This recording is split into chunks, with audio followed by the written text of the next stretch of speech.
자다 일어난 거예요? 안 그러면 밤샌 거예요? 저는 한, 그, 3시간 정도 자다 왔어요. 저는 우진이랑 영화 보다가 한 편 보고 그 다음에 바로 접속했어요. 우진이가 아직 어제 마블 인피니티 워 봤거든요. 오늘은 네. 엔드게임. 아직까지 마블 시리즈를 다 못 봐가지고 재밌는 거 위주로 해서 보여주고 있어요. 그러니까 포트나이트는 이게 마블 좀 스토리는 IPU성이 있잖아요. 콜라보를 워낙에 많이 하니까. 그래서 콜라보를 하거나 영화 콜라보를 해도 흥미를 못 느끼는 거를 보고 이거 모르니까, 그러니까 뭐가 뭔지는 인터넷에 하도 유행을 하니까는 아는데 그런 스토리 같은 것들을 많이 못 봤더라고요. 너무 어릴 때라서 제가 한 같이 영화 보고 넷플릭스 본 지가 한 1년 정도 된 것 같아요. 그전에는 아무래도 너무 이제 중학생 되고 난 다음부터 영화 같은 거 같이 보는데, 그전에는 뭐 애들 영화? 네, 뭐 공주행이 스머프라든가 애기들 영화만 보여줬던 것 같아요.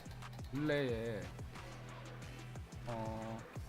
그 영화들 보여주고 있으면서 좀 흥미를 가질까 싶어서 다시 포트나이트에. 근데 포트나이트가 이게 지금 얘기한 부분이 지금 왜 우리나라에서 인기가 없는 가에 대한 대답이 될 것 같아요. 그러니까 우리나라 조금 나이가 어린 친구들이라도 마블에 관심이 많고 스타워즈에 관심이 많고 좀 북미 쪽이나 외국 쪽인 그런 트렌드나 이런 거에 민감한 친구들은 코나가 맞을 거고요. 그런 거에 전혀 관심이 없는 친구들은 뭐지? 이렇게 돼버리는 거예요. 거기서 오는 차이가 있지 않을까. 취향 차이인 거죠.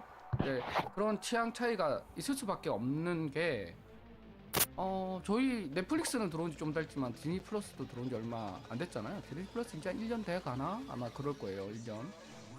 그런 것도 있고, 어떤 그 문화적인 차이에 의한 문제가 조금 있는 것 같아요. 코나에서 왜 우리나라의 코나가 발전하지 못하고 인기가 없느냐.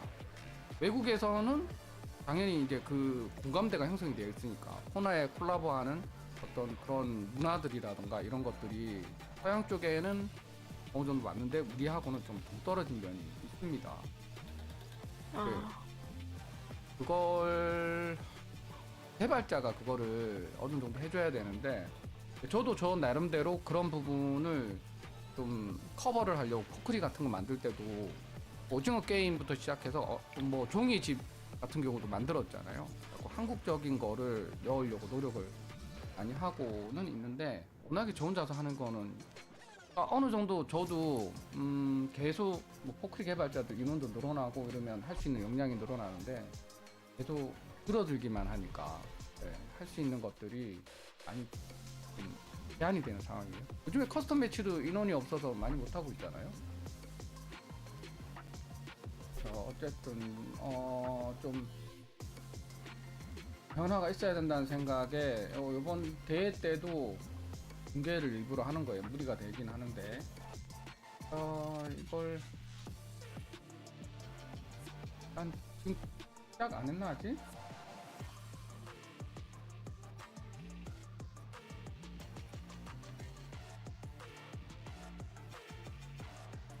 일단 더 들어오실 분이 없을 것 같으니까 일단 파티는 열어두고, 파티 열어두면 들어올 수 있는 거 아니에요? 우리 쪽에 들어가 있어도 우리가 하고 있는 포크리에 들어올 수 있지 않나? 공개로 해놓으면은 우리 모르는 사람하고도 같이 들어가지죠.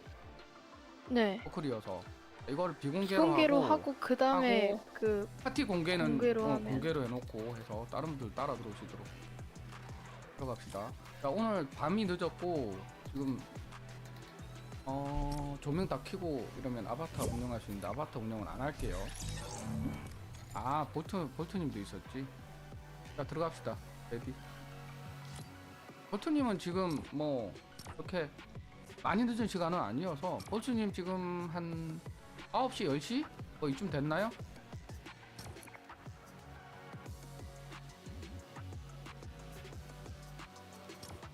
유럽이나 북미 쪽은 지금 한창 활동할 시간입니다. 저희가 지금 아시아 쪽이 완전 전멸이죠. 새벽이어서. 그러니까 우리나라 사람들 축구 월드컵 대회 보는 거 아니면 이 시간대에 롤도 안 봅니다. 롤 중계도. 진짜 월드컵도 정말 롤을 좋아하는 사람이나 보지. 뭐 이 시간에 빼어서 포트나이트 대회를 본다. 이거는 정말 포트나이트를 좋아하는 사람만이 아시아 쪽에는 본다고 생각을 해요. 예전에 포트나이트 월드컵 중계할 때는 아무도 안 봤어요. 진짜 거짓말. 0명. 그땐 진짜 거짓말 0명이었습니다. 3년 전에는. 일단 중계를 4시부터 시작한. 오늘 왜 3시 반부터 되어 있었지? 공지에는?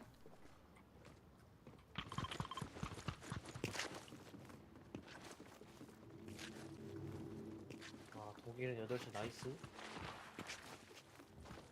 일단 바로 갑시다. 맹의 전당 넘어서. 아직 방송 시작은 안 했나? 그런 것 같죠? 너무 가까이 가면 화면 잘 안 보일 수도 있는데. 여기 위쪽으로 올라오면 될 거예요.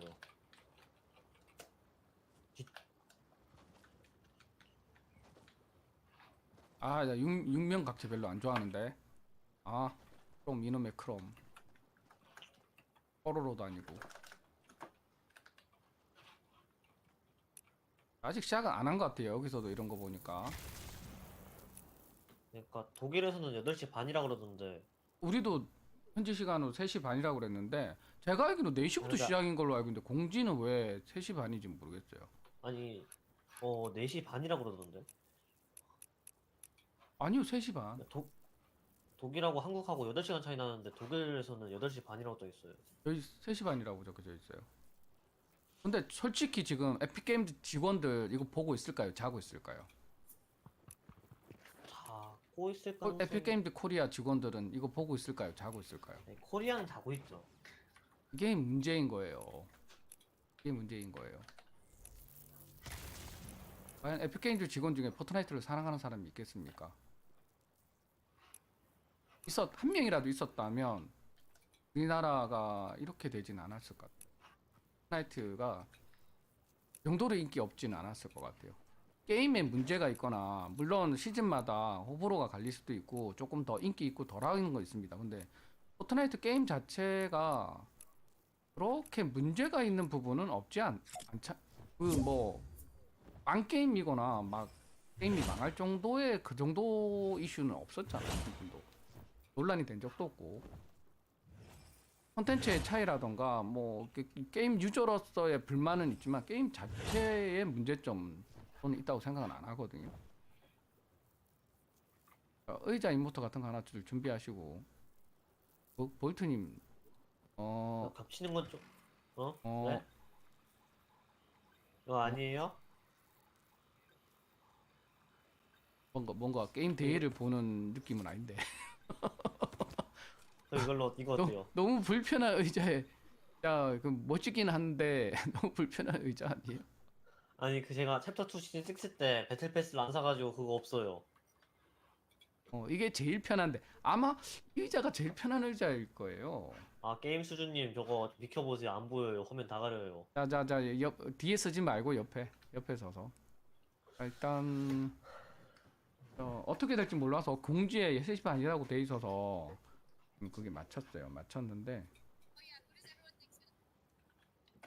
조금만 더 기다려 봅시다.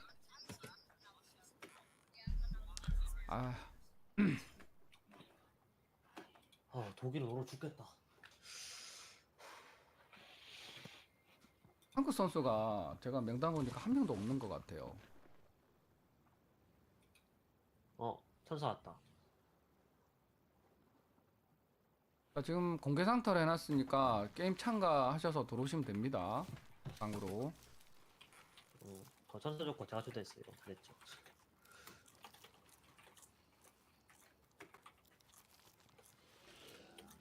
포나가 메타버스 이런 게 메타버스잖아요. 메타버스 게임이라고 이렇게 홍보를 했는데도 막상은 별로 효과가 없었어요.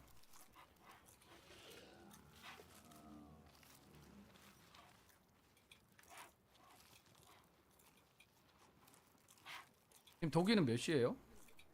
지금 7시 47분이요. 7시 40. 거기는 왜 공지 그럼 8시 반으로 나왔어요?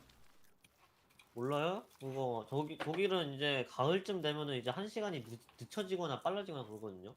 가을이나 여름 되면은. 그런데 걔네들이 이거 아직 모르는 것 같아요. 그래서 아, 한국에서 이거 썸머타임 때문에 빨라지고 늦춰지면 계산 잘못해가지고 또 지금 시간 계산 계속 틀렸거든요. 지금 포트나이트 그런 거 코리아에서 공지할 때 시간 거기다 날짜도 틀렸어요. 날짜. 그러니까요. 13일로 공개해야 되는데 처음에 12일 12일이라 그랬어요. 그래가지고 날짜도 날짜 공개 시간 이런 게 자꾸 지금 착오가 있거든요.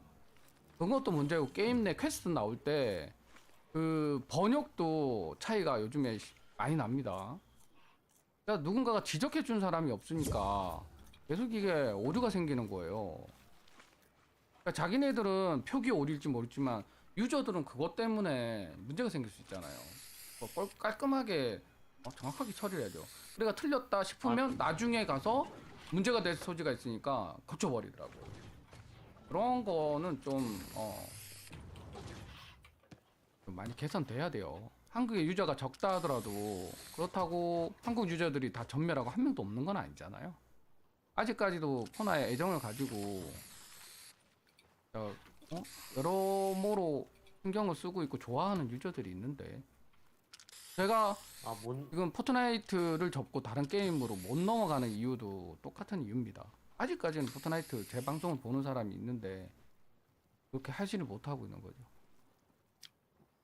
못난이하고 게임 수준님 조금 앉거나 어디 좀 못난이고. 다들 마이크 관리를 좀 해주세요. 마이크. 야, 그럼 이거 4시 돼서 시작하는 게 4시 반에 시작하는 거 아니야 이거? 4시 반에 시작하는 거 맞아요. 4시 반에 시작할걸요? 지금 공지 보시면 포트나이트 새 소식 공지 보시면은 분명히 3시 반이라고 돼 있습니다. 이거 고친 거 아니야? 지금 들어가 봐야 돼. 아니 지도세도 모르게 이게 틀렸다는 말도 안 하고 고쳐 놓는다니까요.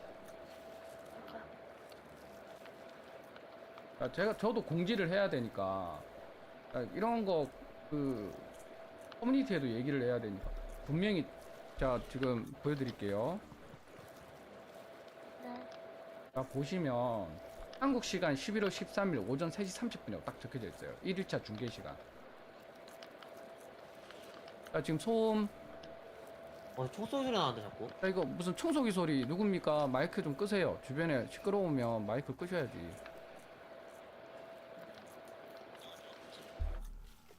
총소리 누구야 이거? 이 새벽에 청소기 소리가 왜 나요? 됐다 꺼졌다.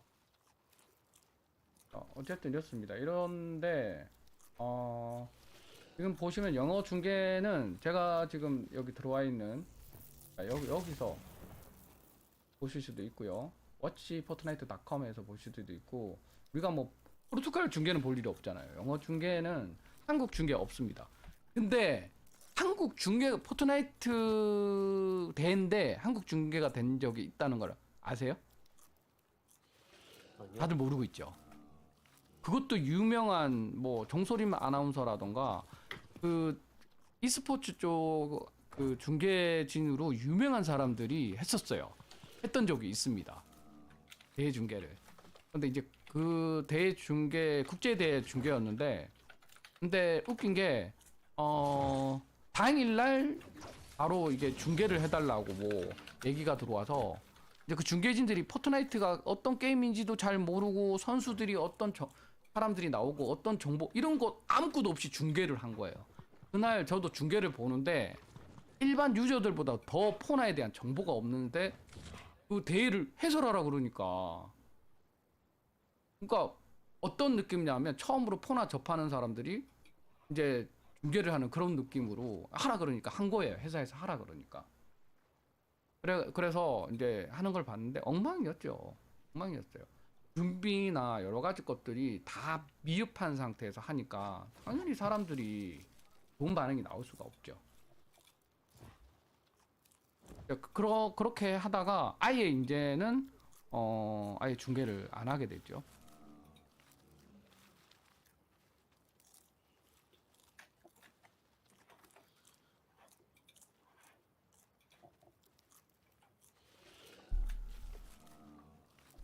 일단 드롭스는 제가 아까 말씀드린 대로 게임 내에서 레전드 랜딩에서 보시면은 따로 그 로그인이나 이런 거 필요 없습니다. 지금 저희 게임 내에서 보셔도 되고, 안 그러면 자 워치포트나이트.com에서 보셔도 됩니다. 근데 여기 워치포트나이트.com은 게임 그 왜 중계하거나 이런 외국진 그 중계진들이 보시면은 중계를 하거나 뭐 어떤 그런 것들 있잖아요. 해설을 한다거나 뭐 이런 거 선수들 해설 뭐 이런 것들은 딱 빼고 깍 그 게임 영상하고 우리가 뭐라 그래야 돼?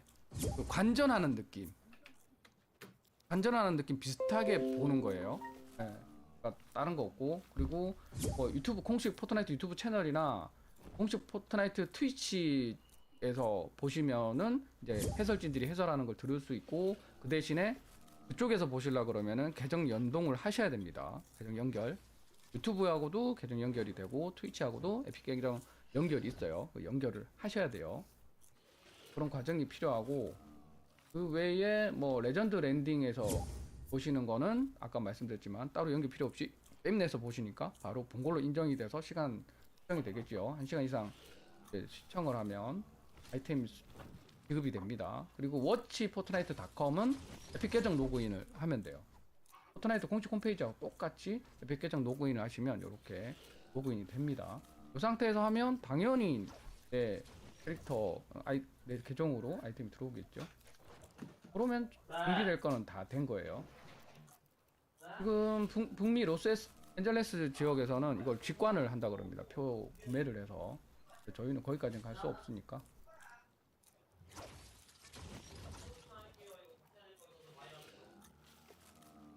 자, EN 쪽에 라이브가 켜졌는데, 자, 지금 6분 카운터가 지금 뜨고 있어요. 6분. 다른 곳은 라이브가 활성화가 안 되어 있고, 안 돼 있어요. 안 돼 있고, 티저 페이지, 트레일러 영상 같은 것만 날려 있고, 지금 자, 이쪽은 나오네요. 카운터 뜨고 있습니다. 지금 게임 쪽은 아무것도 아직 안 나오고 있어요.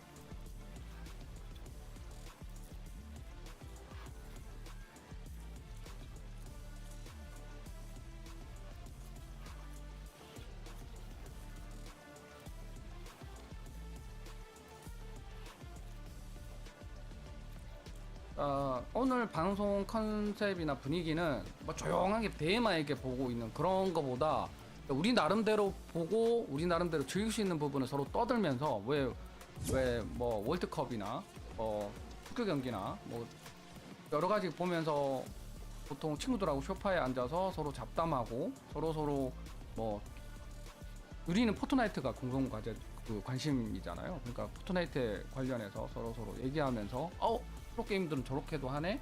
뭐 우리가 무척 몰랐던 그런 부분을 배울 수 있는 부분도 있을 거고 그런 거를 얘기하면서 하도록 해요. 그리고 마이크 관리를 좀 해주세요. 너무 잡음이 심하면 안 되니까 마이크 관리를 하셔서 잡음 같은 건 없게 해주시고 뭐 얘기하고 싶을 때는 얘기하셔도 됩니다. 딱딱한 분위기로 하진 않을 거예요. 우리가 뭐 아나운서나 뭐 이런 건 아니잖아요. 제가 포트나이트 중계를 하지만 그렇게 전문적으로 하려고 방송을 킨 건 아니고, 자, 자연스럽게 우리끼리 정보도 공유하고 재미있는 분위기로 중계하듯이 합시다. 자, 여기 시참하신 모든 분이 뭐 중계진이 될 수도 있는 거고 해설자가 될 수도 있는 거고,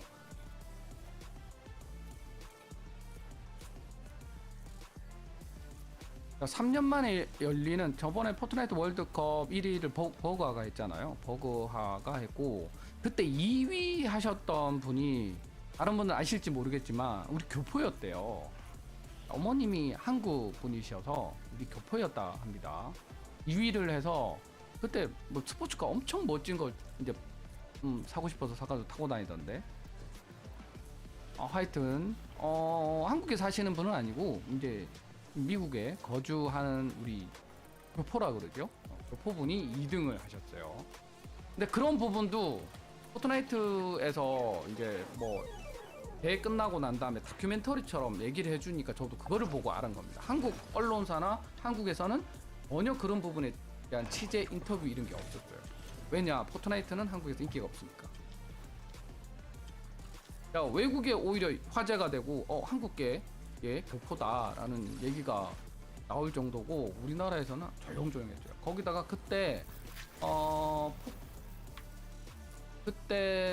인플루언서들 프로게이머 플러스 인플루언서 뭐 방송하는 사람 해서 그때 신우님이 참가를 했죠. 그 경기에 닌자라던가 마시멜로우도 참가를 했었습니다. 근데 저희 한국팀이 종합 1위를 해서 종합 1위였나? 아마 1위를 해서 이제 그거는 본인이 가져가던 상금이 아니고 한 2억 정도 자기가 원하는 모교라든가 단체, 한국에 있는 단체에 기부를 할 수 있는 2억 정도를 기부를 할 수 있는 기부권을 획득한 게 있었고요. 그 다음에 정식 대회가 있었고 첫날은 그때도 이틀 동안 했는데 첫날에는 인플루언서 플러스 프로게이머 1명 해서 기부를 할 수 있는 자선 경기가 있었고요. 두 번째 날에 이제 홀로 매치가 있었습니다. 백인으로. 자, 그렇게 해서 버가가 1등을 하는 그런 경기가 있었어요. 그게 3년 전에 포트나이트 월드컵으로 그때는 상금 규모가 $10,000,000였습니다. 대충 계산해도 그때 100억이 넘는 상금으로 경기를 했었고요. 이번 경기는 그때보다는 좀 줄었어요. 10분의 1로 줄어서 지금 환율 생각하면 한 15억, 16억, 15억 정도 될 겁니다. 그 정도는 규모로 10분의 1로 축소가 됐습니다. 하지만 코로나 때문에 2년 동안 대회를 못 열었잖아요. 그리고 요번에 이제 코로나가 좀 어느 정도 완전히 끝난 건 아니지만 어느 정도 대회를 할 수 있을 정도는 되어서 지금 개최가 되는 거예요.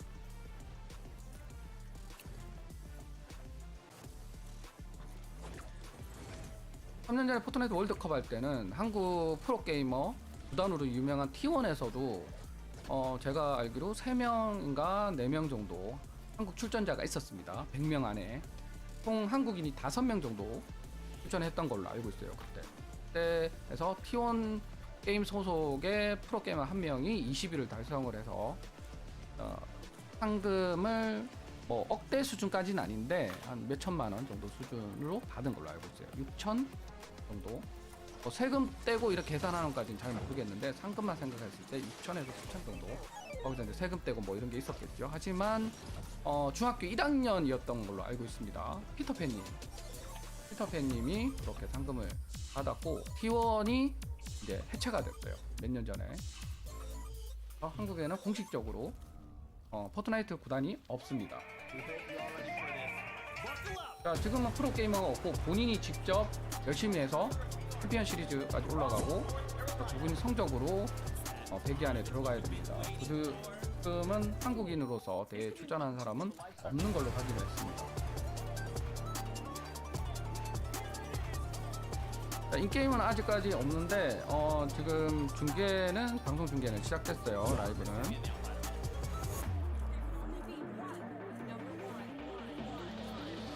자, 게임 내 라이브도 시작되면 게임 내 라이브도 보여드리고 왔다 갔다 하면서 보여드릴게요.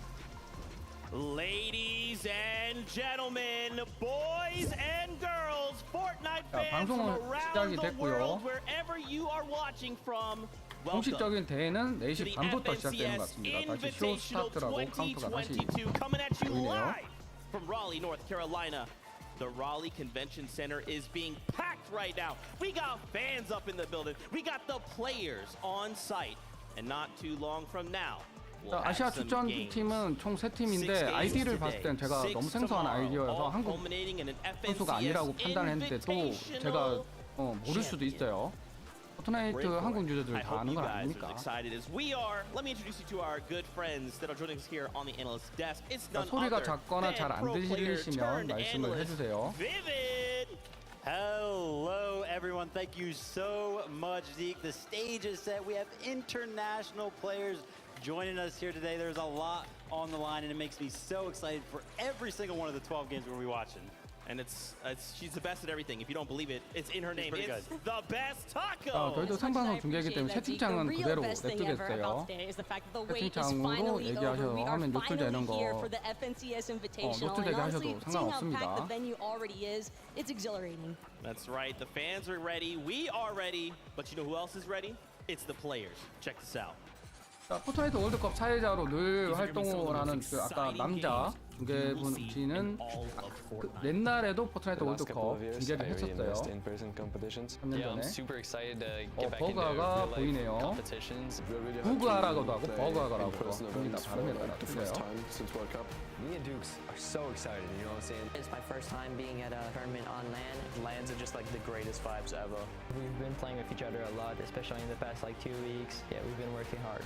I mean, just so many incredible duos competing here 자, today. 프로 게이머들, 구단에 소속된 게이머들은 티셔츠에 마크가 있을 겁니다. 팀명이 그려져 있을 거예요. E eu acho que em questão de fight, o Brasil é o melhor servidor. There's nothing to prove because everyone knows EU's the best region. There's no 자, 오늘 경기는 듀오로 진행이 되는 걸로 알고 있습니다. 그래서 두 사람씩 지금 인터뷰 영상이나 보이죠. in-person events, honestly, is the crowd. I'm really hyped, to be honest. It feels more real playing on stage than at home. The best thing about in-person events is that you sit right next to your duo partner. Everybody's watching you. And everybody's screaming and stuff. That's when you get like really nervous. Winning and just having like stuff like fireworks or something, it's just like crazy. Winning would prove to myself that I'm one of the best in the world. Winning the Invitational would really be an emotional 이번 moment for us. 트로피도 보여주고 있네요. 크리스탈 트로피. We're definitely here to go for the back-to-back title. I'm confident 저 트로피가 들어가는 이모트도 아마 판매를 할 겁니다. 내가 끝나면. They definitely get eliminated. 100% solo Hydra. Anybody who's ever contested us, they're just playing for bottom 40. If you're thinking about contesting us, go for it. See what happens. Guys, come contest us. We're gonna win. Thank you for the 3 points.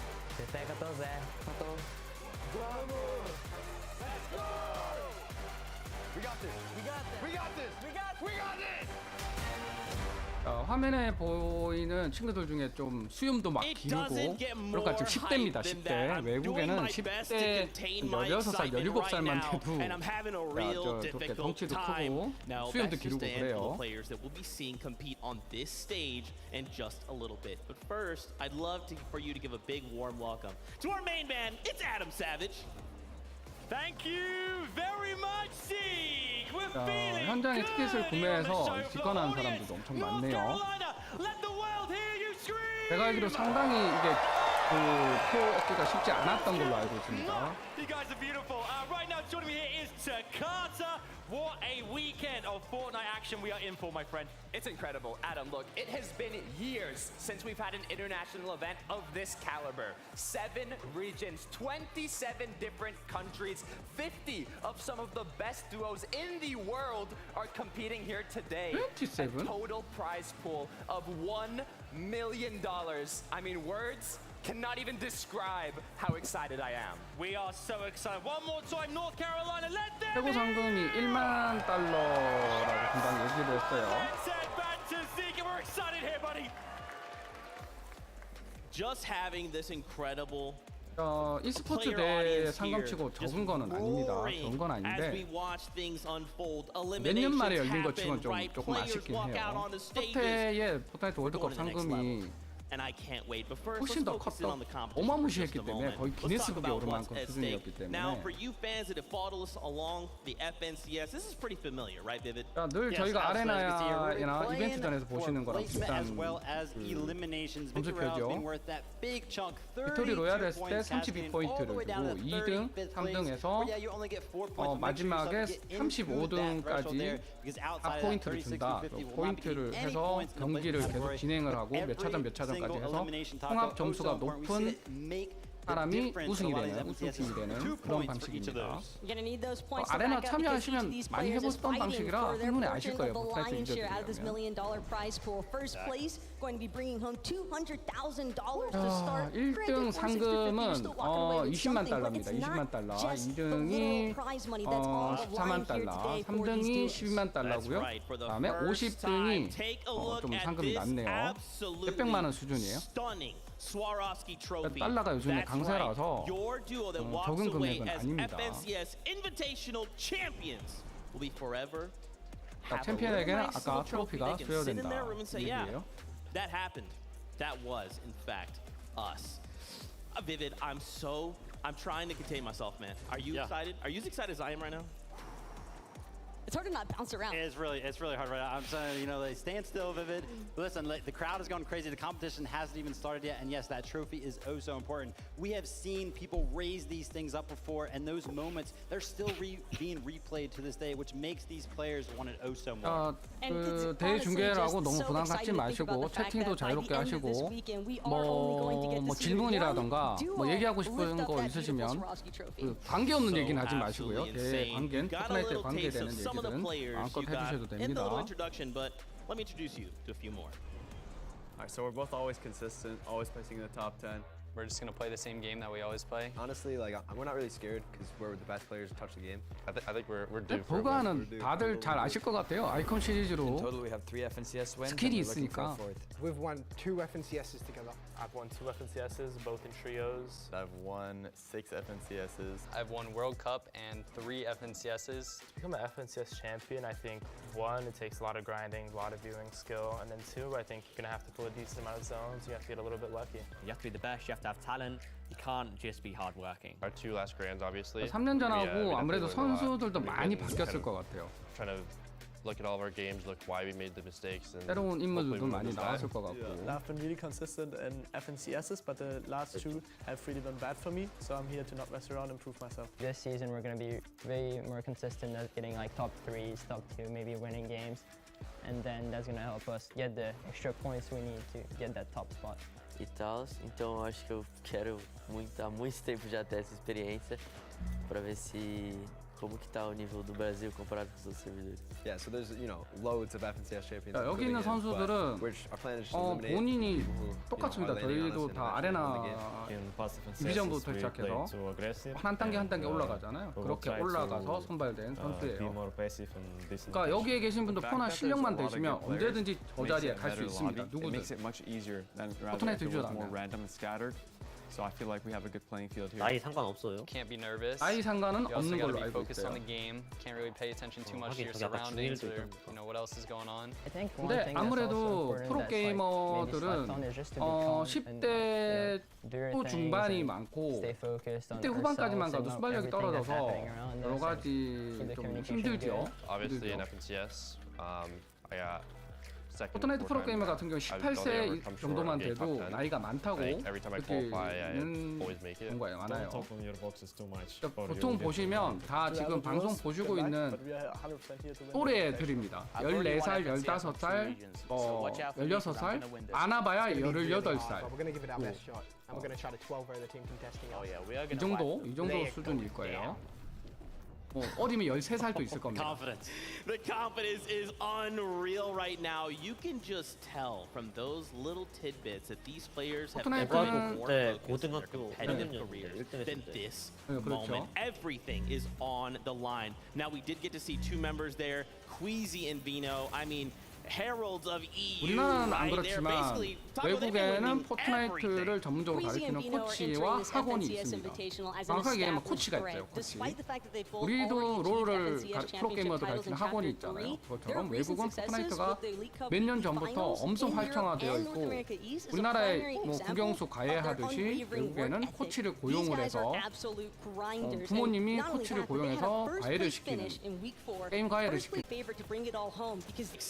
compete here in person. It's Booga and it's Miro. 네, 갑자기 방송 버퍼링이 심해졌어요. 아무 이유가 없는데.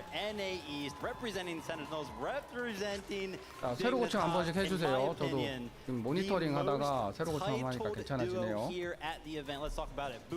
Solo World Cup champion. It's what he is 새로 고침 하시면 버퍼링 괜찮아집니다. a huge accomplishment. It almost always gets pushed on the rug. That right now, in the past 5 FNCSs, he's gotten top 3 in every single one of them with 3 of them being wins. But that's not all. Those 3 wins, back to back to back.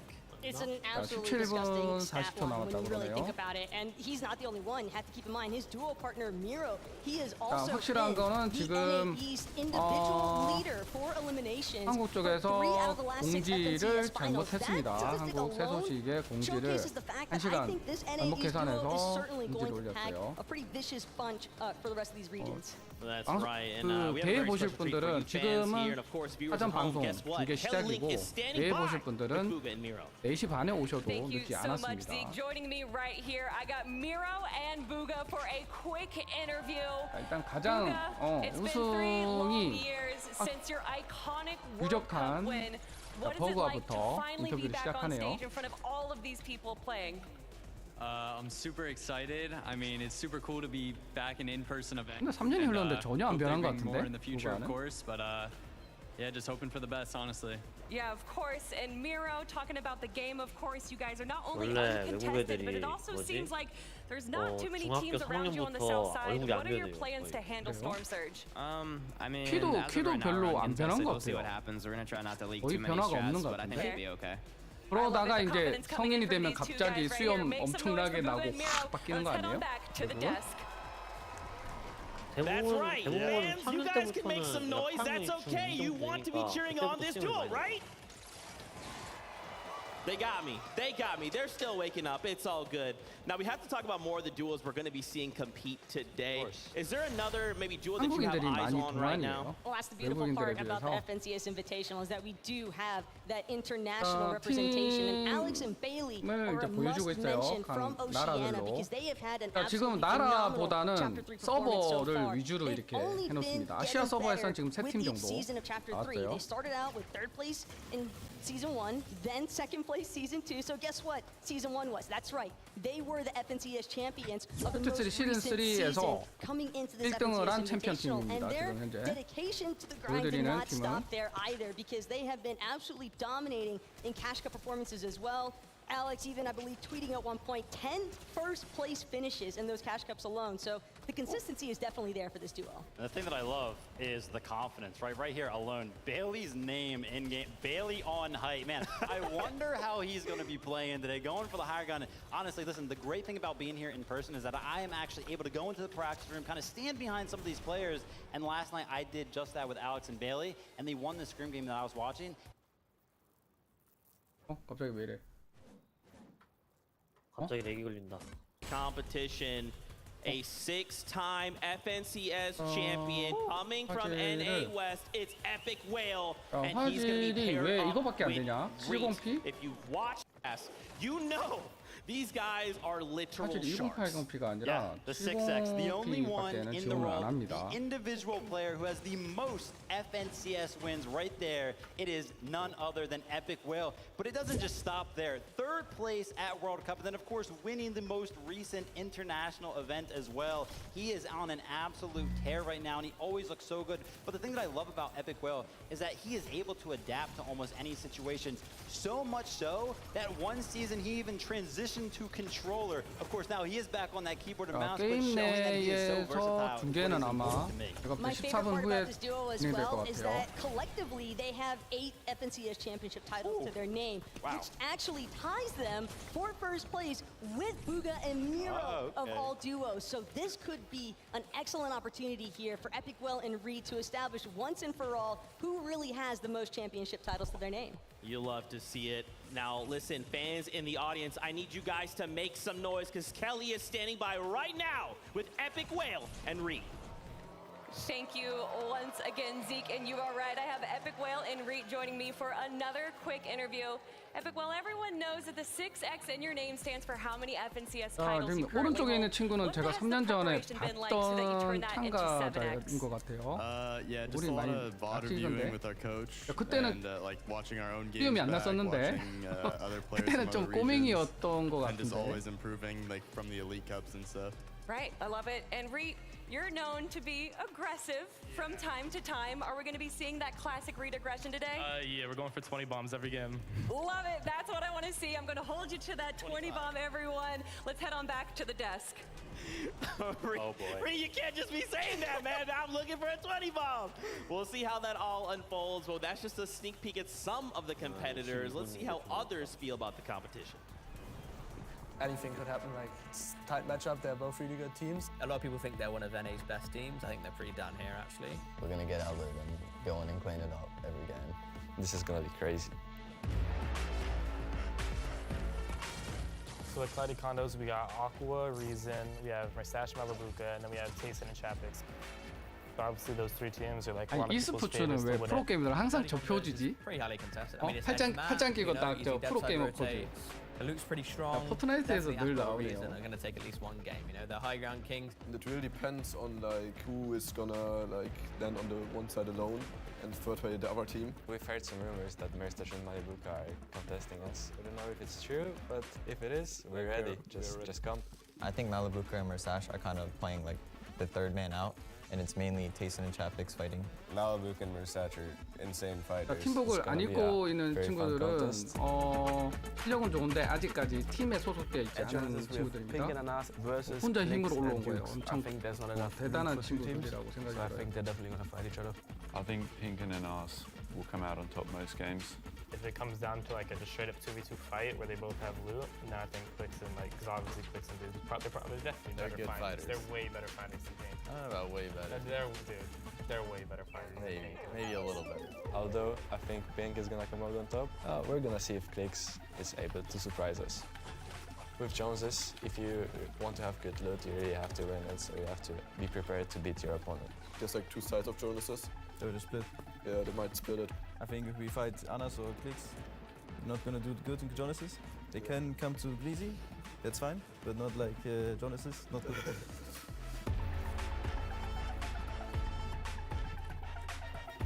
Then over at Groom Gables, we have Muzz and Looter conning Smite and Larson. In this fight, it's interesting. I think obviously since there's the hill and then there's also just down below, I don't think there's any world where these two teams fight unless it's like in the last game as both of them trying to needing points. 의자 같은 거 꺼내셔가지고 좀 plenty of loot. People do that. 돌아다니지 말고 가만히 있어요. If they wanna come out on top and do well in the tournament, 아직 형 시작한 건 they 아니니까 have to 게임 내에서는. like not take the fight, but try to gain ground because it has really good strong points around it. I've played with Litter before, and he's crazy. I honestly think it could be a 50-50. The POI is kind of just like one house. Yeah, who knows? We'll see. Dude, I'm gonna lose my mind. We're almost there. Now, we've had a chance to kind of talk about the outside looking in. Let's actually talk about the game itself. 지금 관중석 쪽은 We have 보이는데 to talk about some of these 선수들이 있는 POIs, 무대가 man, 아직 because 안 보이네요. it's looking like it's gonna be messy. There's going to be a lot of action going 포트나이트 on in the 월드컵 early 할 때 game, and here's where 선수들 you can 무대가 find most of them. Of 엄청 course, 잘 Grim 되어 Gable is going to be 있는데 tested. Tilt the Towers, I don't know what's going on over there. A whole party. Looks like 5 duos are wanting to fight for that, but then Cloudy Condos, here we go. 3 duos landing there. Paco, all of them being EU. And not just any EU duos. You're looking at Tayson and Chapix, Aqua and Reason, 크라운드 as well as 콘도스 Mustache and 하면 저희 그 Malabuka. 스쿼드 할 3 때 European duos that could arguably 낙사로 be 죽으시는 분이 너무 많은 장소. champions of this FNCS Invitational or in the top 5 at the very least. But the fact that they're all contesting each 맵이 other is the 다양한 most 층으로 incredible 구성되어 aspect 있어서 here, Vivid. 저희 좀 Especially when you factor in that you've got 소린이 Tayson and 분들이 Chapix 힘든 who love 맵이죠. playing the 좀. high ground, going up against the original 진짜로 high 방금 ground. 낙사 이번 중이었어. 시즌 특히 이게 Yeah, I mean, listen, 열기부터 there's pretty much 시작해서 2 ways that this kind of POA 예전보다 can 좀 work out, 복잡한 right? 구조로 They kind of 만들어져 split their 있어서 loot and be happy with it, but that's not really advantageous, right? There's so much loot there that you want for yourself. 쉬운 맵은 Now let's talk about 아닙니다. the 그 other 대신에 options, which 그 actually 맵에 대해서 happened in the Elite 정통하면 Cup 그만큼 just a 남들보다 week ago, 유리할 where 수 있는 Malabuka 맵이기도 and 하죠. Mustache got second place from this exact same situation. Basically what was going down was Tayson and Chapix were basically just straight up 50-50 in Aqua and Reason on the south side. 자, 이번 and 시즌 then Malabuka and 그래서 Mustache just 보시면 running right in 공격 afterwards, cleaning 수류탄하고 up and walked away again. But 안층 that 패드가 second 그것 place 때문에 in that Elite 있습니다. Cup. 그래서 높은 And you know 곳을 what's coming 잘 now, right? 이동하기 That's right, it's 힘드신 an interview, 분들은 but this 이 time we've got 시스템으로 our in-game 사용하시면 analyst, 좋아요. Mini Miner, standing by. Take it away. 지금 아레나 쪽에서는 이런 위틀템들 제한이 있어서 사용을 하지 않았는지는 봐야 될 것 같아요. Tayson and Malabuka alongside me here. This is exciting. Tayson, to kick things off, you are one of the online goats. 아레나하고 일반 one of the 전하고 best players 게임이 online. How 좀 can you 틀립니다. transfer that into 틀린 this 부분이 좀 in-person 있어서. experience today? I think it's really important to get used to it for the next LAN events. 자제를 Online 딱 is 500까지 not as, I mean, LAN is not as comfortable as home, of course, but need to get used to it to prepare for next and do our best. Of course. Now, Malabuka, you guys are known as one of the best fighters in the European region. Are you guys confident in fighting off spawn against the likes of Tayson and Chapix?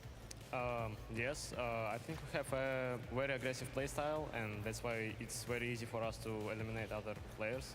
And I don't think off-spawn will be hard for us. Of course, and it works as well. You guys have a 78% success rate off spawn. Does that fill you with more confidence going into it, or do you think like this is going to be a tough fight? I'm sure we will have 12 games. We will go out from our off-spawn, and we won't die even once. That's good to hear. Now, Zeke, I want to hear more about the next head-to-head. Man, these players are stone cold eliminators, baby. I am ready for all of this action. Let's talk about another duo, another head-to-head matchup we have to break down. I think for me, the key kind of takeaway and thing to consider is there's 7 regions being represented here on this invitational stage, right? So not only am I thinking, what's my meta at home? Wait, what's their meta at home? Oh, I have to fight against that?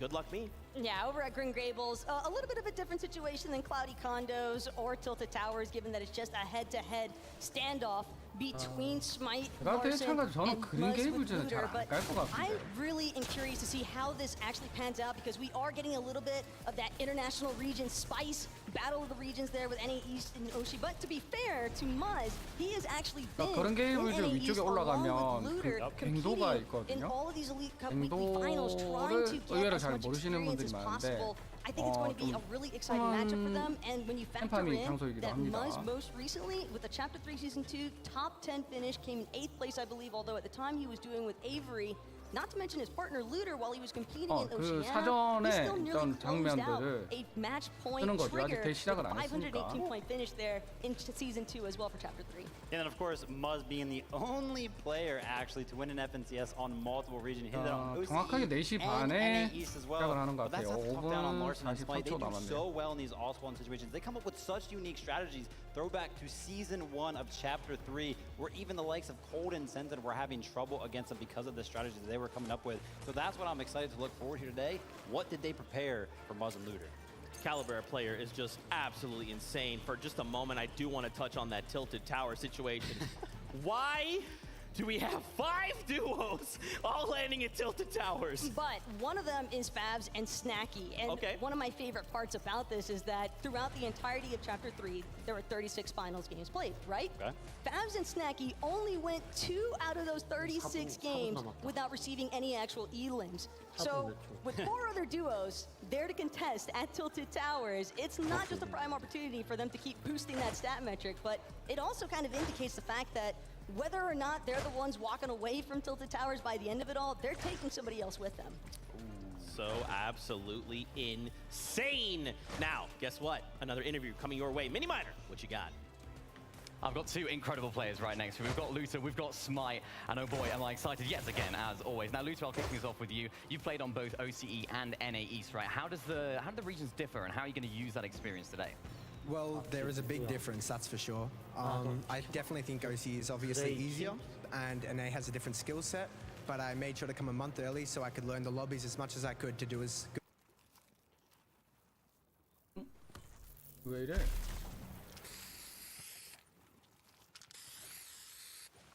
지금 다른 쪽도 라이브가 커졌어요. 안쪽 라이브는 그냥 이렇게 돼 있네.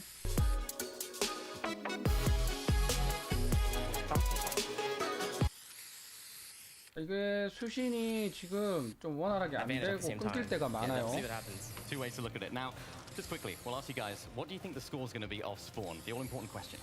Okay, realistically, I want a 12-0, nice and clean, but I don't think that's going to happen. 아, That's unrealistic. I think it's going to be more 이게 like 원 8-4, 소스가 9-3, 트위치에서 something like that. 이쪽으로 쏴주는 거네요. 그러다 보니까 한국만 그 화질 제한이 있었잖아요. 화질 제한으로 720p로 봐야 됩니다. 유튜브에서 보시면 1080p까지 볼 수 있을 것 같아요. 지금 원본 소스가 트위치에서 공개되는 거를 저희가 받는 거라 1080p가 최대이네요. That's right. Thank you so much, Zeke. We do have the pleasure, the honor of calling all the action this weekend. And my gosh, 예전에 제가 트위치에서 방송했는데 요즘에 트위치에서는 안 하니까 트위치 관련 이슈에 대해서는 말씀을 일부러 안 드렸어요. 나중에 기회 될 때 말씀을 드릴게요. Insane. Right. And that is what we have in store for us, of course, is an amazing competition. What a special moment, not only for the competitors, but all of you who get to tune in here and watch this return to an in-person event. It couldn't be better, and already you see the content, like the real interview pieces where we get to read the players, read the room. Yep. There's a lot of contestants, there's a lot of fights that are going to play out. Yeah, and like I'm saying, and it said it kind of before earlier today, speaking in the back, that these players, they're really good friends. They like to sit in the same Discord, they talk, they play Fortnite together all the time. But when that battle bus starts, Monster, they're no longer friends. They're looking at each other like they're the enemy. Yeah, definitely. You see the Pink and a Nas battle, or Pink versus Clicks, you know, engagement that might be going down there as well. So that's us. We're going to be calling all types of action this weekend. Zeke, thanks for checking in with us. Hey, thank you so much. My goodness, we are not that far 몇 분 안 from kicking 남았어요. off the competition. I just want to get your guys' kind of quick thoughts here as we prepare. What are expectations coming into just the first 6 games of the FNCS Invitational? I straight up expect the crowd to be loud. We already heard when some of those interviewee names are called, the crowd was going crazy. When the action really starts to kick off, I want these players to fuel themselves with the energy from the crowd and really just take home a real solid, clean game number 1. But then also, you know, if it's not a good game number 1, use that in game number 2 as experience. Exactly, and I think that this in-person event is a really important experience for a lot of the duos competing here today. But I'm super excited to see what happens with some of our international regions, because we do have so many duos that are actually going uncontested. And one that immediately comes to mind, Runa and Peppa, for example. They've got all of Lustrous Lagoon to themselves, and with that much available loot and resources, I wouldn't be surprised if they're able to kind of kick it up higher in the leaderboards than what some people might be expecting. That's right, and some of these duos, man, this is their first time in a setting like this, right? To have an amazing crowd like all of you here in person. So make sure you guys are just screaming your heads off. It is almost that time to start the show. So for now, let's go on over to Adam and Kelly. Yes, Zeke, it is getting very close now. This is it. Audience, North Carolina, are you ready for this? I am so excited, Kelly. We're so close now to the beginning of FNCS Invitational. And I cannot wait for what we are about to show everyone. But guys, we know what you're here for. You're here for the games. You're here for the players. So in just 5 seconds, I'm going to need your help for the countdown, everyone. All right? Join me. 10, 9, 10.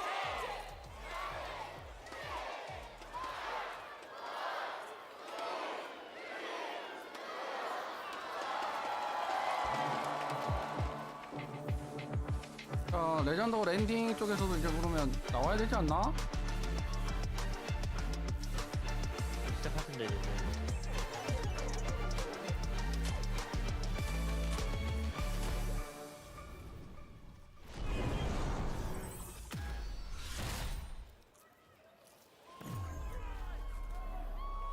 인기면 방송을 해줘.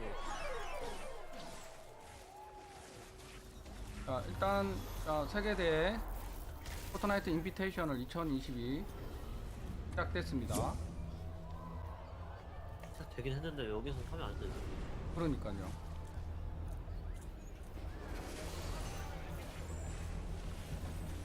자, 혹시 모르니까 유튜브 채널이라던가 그 포트나이트 홈페이지 가셔서 로그인 하셔가지고 보시는 것도 준비를 해주세요.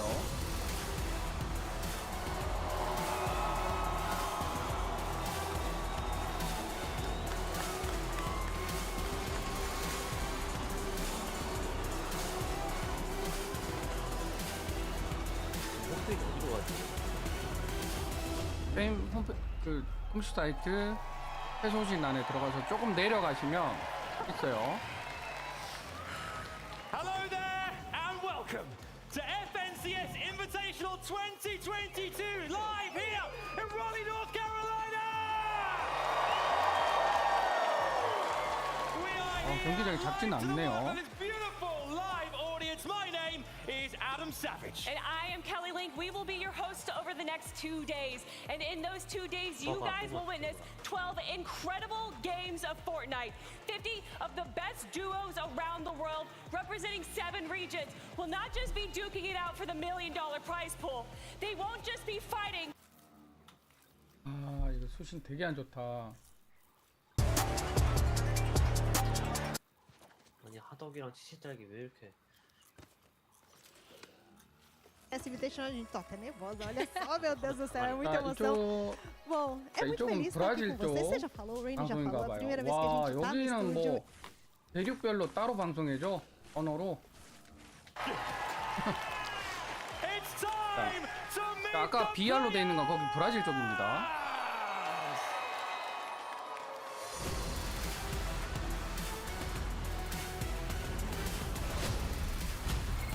Epic will and read everyone. Domination is the key word here. With multiple FNCS championships under their belt, the Grand Royale win, the World Cup experience, this team could take it all. 이렇게 몰라 헛빛이 있었다. 자, 선수 입장을 하고 있어요. 포트나이트 대회 때 오프라인 대회 때 전통적으로 이렇게 선수 입장을 하면서 퍼레이드를 합니다. Welcome to PSN and Quintos coming in all 브라질 the way 팀 from 입장 the 중이고요. Brazilian region with a total of 5 shared FNCS titles. They are now ready to prove to themselves and the world. Put your hands together 유럽 for 팀입니다. Janice and Vadil, champions of Fortnite Champion Series Chapter 3, Season 3 Europe. They are the German powerhouses. 독일 팀인가 본데요? Queasy and 이전에 Pino Folks 와 mixing it 좋습니다. up with the FNCS champion of Chapter 3, 마찬가지 Season 유럽 1 and 팀 Season 선수. 2. These guys are not to be messed around with. Watch out. 한국 팀 없으니까 독일 팀이 농구를 해야지. This is Rapid and Andalex, a duo forged specifically for this event. 자, French 선수가 powerhouse paired 각각 together with 유럽과 a Middle Eastern 북미 player. This 팀 one is going to 섞였어요. be interesting. 특이한 케이스네. Let's put your hands together for Basil and Jace. 자, 오세아니아 팀. 자, 우리는 오스트리아라고 하는데 오스트리아 말은 좀 틀립니다. 오세아니아라고 얘기하는 게 맞아요. Stand up and get loud for Pink and Anaz from 마찬가지 top 유럽 tier 팀입니다. performances in several tournaments, including the 오, latest 머리. third-party event. Now they are here in Raleigh to do it 저 again. 우리 반에 닮았다. If you say 우리 반에 머리 Poland, I say Cammy 자, and 마찬가지 유럽 팀입니다. 자, 올해 포트나이트 출전 팀 중에 유럽 팀이 가장 숫자가 많아요. Let's hear it for Aqua and Reason. 자, A 마찬가지 dual World Cup 유럽 teaming 팀입니다. up with 자, an 아쿠아 iconic 4위는 and 상당히 highly competitive 유명하죠. German juggernaut. 아쿠아. This can only go well. 독일 있다. 저 필리 뭔데, 필리. 필리 닮았지. I cannot believe with just 10 players coming out, the Raleigh Convention Center are absolutely losing their minds. I hope you guys have enough in the tank until we got another 40 duos, so please don't pass out. That was just the first 10. What are thoughts? We're stacked. We are stacked. I haven't even seen the rest of the. We're stacked. We're stacked, right? Snacky and Fabs being one of those dominant duos being showcased right there in one of our first 10 to present. Listen, they're on a hot streak right now, coming out of the NA West region, back-to-back FNCS wins in Season 1 and Season 2 of this chapter, followed by a 3rd place as well. But you can't forget about Pink and Anaz either. This European powerhouse, I think, is going to be absolutely one to keep an eye out for, and I'm really excited to see them clash out over in Fort Jonesy with Clicks and Dukes. Of course, he's got the pink hair too, so he's easy to recognize. Easy to recognize. Now that was just the 10. Let's welcome the next 10.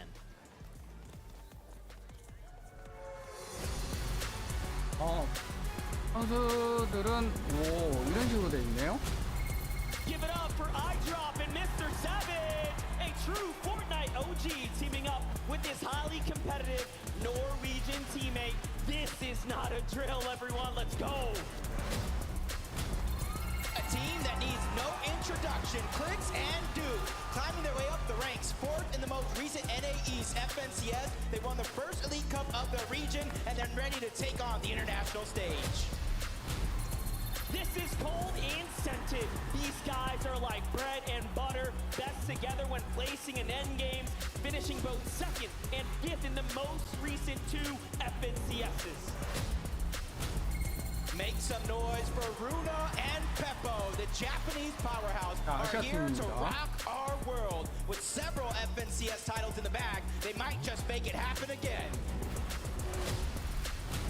Put your hands together for Noah Riley and Bad Sniper. This newly formed duo for this event have both World Cup, Cash Cup, and FNCS experience under the belts. I mean, this can become dangerous.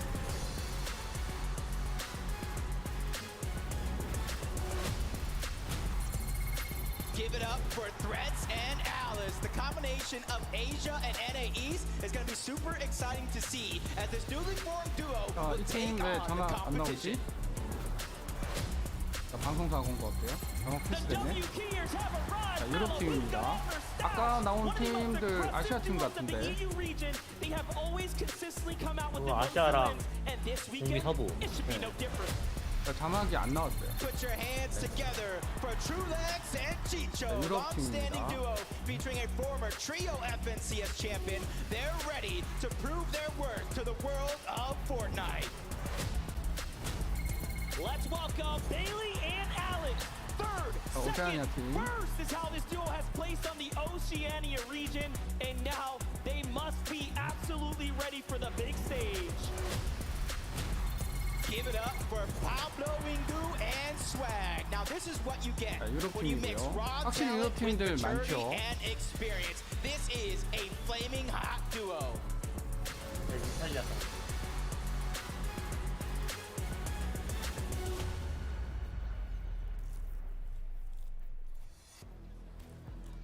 Right, ladies and gentlemen, how are you doing out there?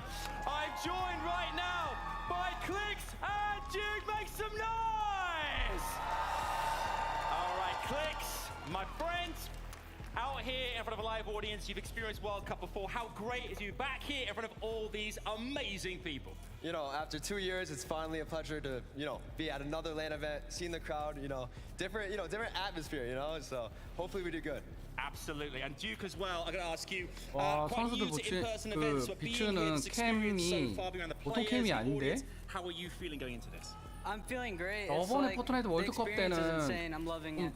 그 선수들 비치는 캠이 성능이 안 좋았어요. 근데 올해는 상당히 좋을 것 같습니다. Clicks and Duke, thank you so much, guys. And let's over to Kelly and see who she's with.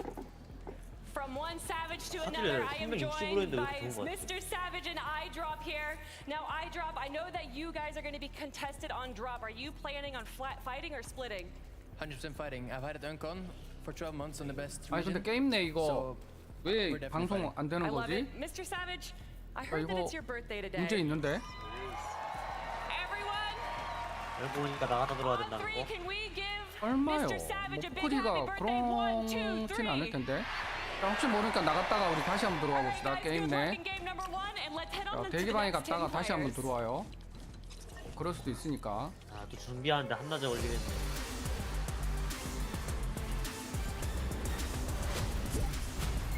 빨리 나갔다가 빨리 들어오면 되지. With the powerhouse performance in Chapter 3 Season 1, this consistent teammate he has picked up these last couple of chapters, they can take it all the way. Let me give you Mixin and Otto, a fairly new performing duo coming out strong together with a 7th place finish in the most recent EU FNCS. They could take it all the way. And a big welcome to Pars and Ray. With a great start to Chapter 3, these guys have taken home both 2nd and 6th and 2 FNCSs this chapter. Now it is time to see them here at the Invitational.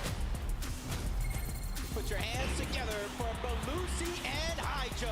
A lot of FNCS experience coming out of these guys, and that will be needed this weekend in order to take home the prize.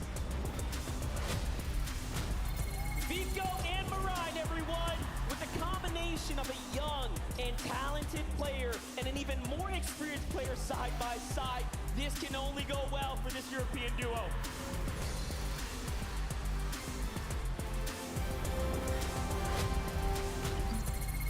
On1 and Baka, everyone. A duo showcasing their skills last season of the NA West region. With a second place finish in FNCS, they're here to take home the glory. Let's hear it for Watson Robot, a very talented, promising, up-and-coming young duo. These guys have been performing so solid lately. Can they keep it going? Bros and Rifty, one of the newer yet well-performing duos in this lobby. With his 6th place finish and his first FNCS, these guys came to take on a challenge. And a big welcome to NA East, Larson and Smite, a well-performing Chapter 3 duo. They are here and ready to compete on the big stage amongst the best of the best.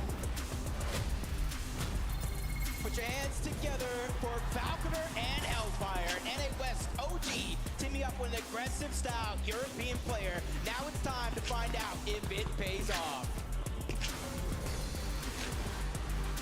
다시 들어오니까 인게임 쪽도 되는 것 같아요. 멀리서 보이는데. 30 duos.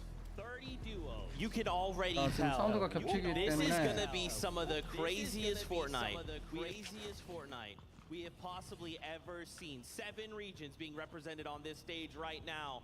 Clown and Refsguard, the first 게임의 duo to log out, 화면으로 though. I mean, some 바꿀게요. of the more notable players. 자리 잡으면. They're definitely a fun duo to follow along with. Although it's only their 3rd FNCS actually competing together, I think that it's interesting to note that they both, as individuals, respectively, had top 10 finishes in past FNCS finals. So they definitely have what it takes to place high up in the leaderboards. But what I want to see them do as a duo, more specifically, is kind of take that to the next level. You've made top 10 before, but let's see you actually win it all.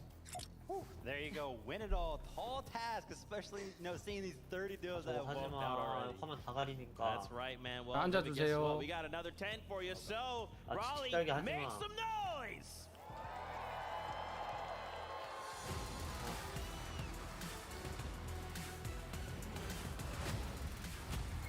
Put your hands together for Peter Bot and Jamper. The individual skill is so high in this duo, and despite being new as a duo, they're boasting FNCS and Cash Cup title wins. Make some noise for Pantsu and Fats, the French-Canadian duo with a tight 이제 bond. 북미 팀들이 서서히 보이기 시작하네요. NA East, FNCS as 3rd. They are here to take it all. KBR and Z-Folks, the 자, 브라질 팀입니다. FNCS champions. 브라질 팀도 그렇게 많지는 않아요. Now they are here and ready to compete on the international stage. 슬슬 수준이 올라가는. Let's give a warm welcome 자, 유럽 to 팀입니다. Bendy and Vortexers, a duo fresh out of the lobby with only one FNCS together as teammates. They're now ready to give it their all here in Raleigh. And a big welcome to Retake 자, 브라질 and 팀. Novice, the most recent FNCS champions of Chapter 3 Season 3 as well. They are here and now ready for the FNCS Invitational.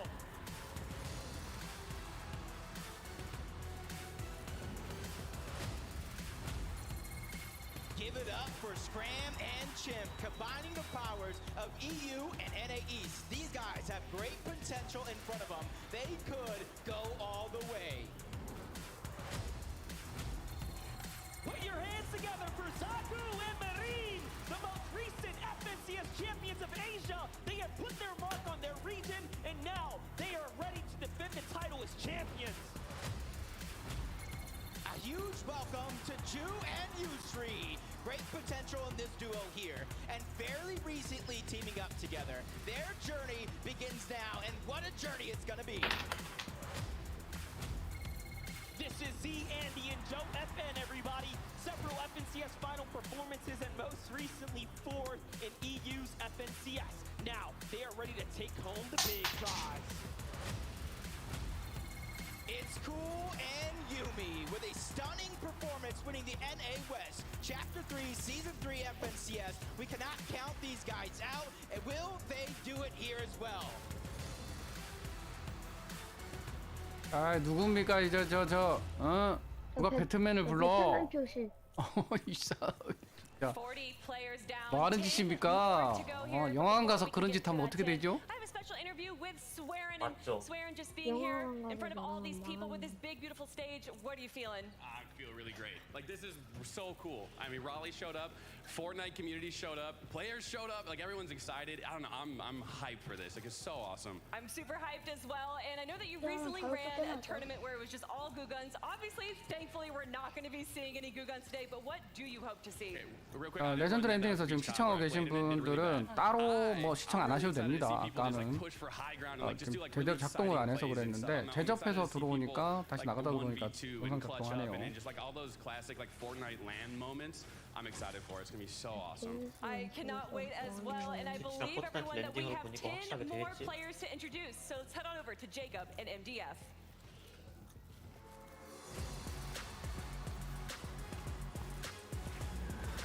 좀 더 좋은 화면을 보시려면 유튜브로 보시면 더 좋은 화면을 보실 수 있어요. 자, 연동하는 거 잊지 마시고요. 계정이랑.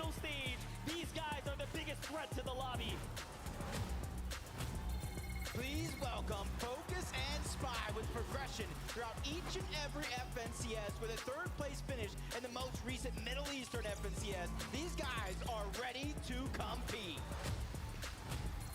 It is Thomas HD and Tripper and folks. 2 words, dangerous and dominating, as these two are extremely experienced and they must be ready to win this weekend here in North Carolina. A huge welcome to Macwood and Kanata. Reunited has never felt so good. These guys are looking to pick up where they left off and take home the prize. Let's hear it for Acorn and Edgy. Consistently great performances throughout their careers. They are here to continue that trend. NA East, show them some love.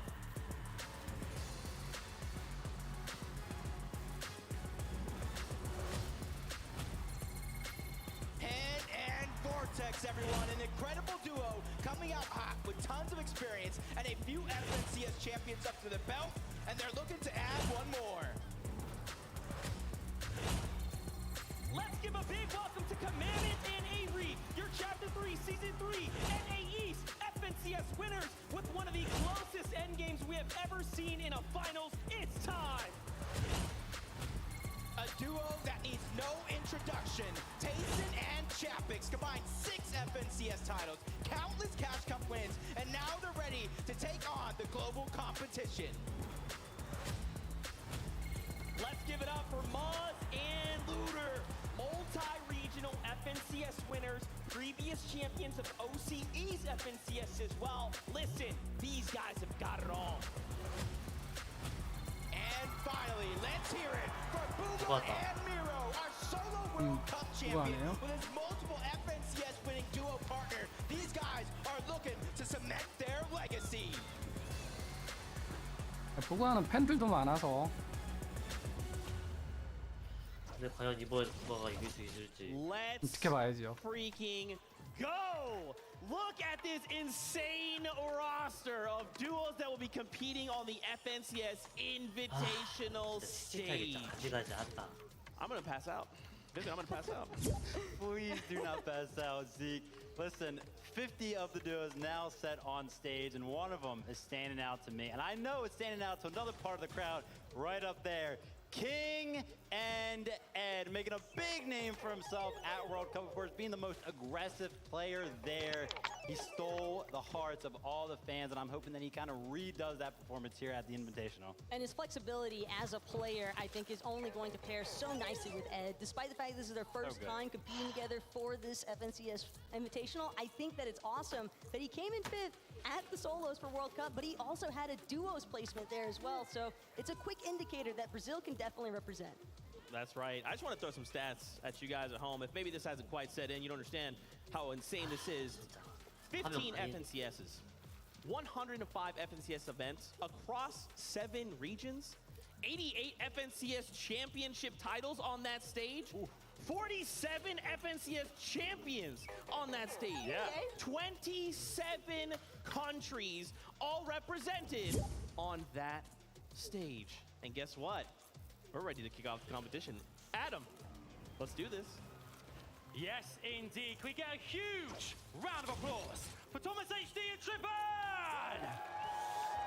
Thomas, it's 10 top 10 FNCS finals for you. You must be feeling very confident coming into this competition. Yeah, I'm really excited to play. It's gonna be a long time since like the last LAN event, and I can't wait to compete. Hopefully, a good placement. Well, I'm sure it will be great. I mean, Trippin as well. This is your 3rd FNCS finals together. Is it 3rd time lucky for you, fellas? Yeah, hope so. I'm excited to play, and yeah, I'm playing with Thomas, so can't go bad. All right, give him a big round of applause, please, folks! Best of luck, fellas. But we also, whilst up here as well, must chat to the reigning NAE champions as well. Give it up for Commandment and Avery! Avery. 북미 챔피언이랍니다. This is an incredible opportunity and experience. Obviously, playing in front of a live audience as well. How hyped are you guys as a duo right now? Well, this is my first LAN. It's an honor, honestly, to be here. Like, it's just unbelievable. It really, you guys are unbelievable! We've also got as well, to talk about obviously last season's win. 1 point separated you guys from 1st and 2nd place, which is Booga and Miro. How are you going to try and retain that title this weekend? What do you have to do right? We're just going to try to play our game, be consistent, and hopefully we can take it home. Do you think they can take it home, folks? Yeah? They seem confident. Thank you very much. Come on, Avery, back to you, Zeke. Thank you so much. We are drawing ever 지금 closer 선수들 to 쓰는 starting this 모니터는 금방 봤는데 competition. Kicking 에일리언이네요. off and jumping 에일리언. out of that battle bus. We have to highlight a few more duels for you.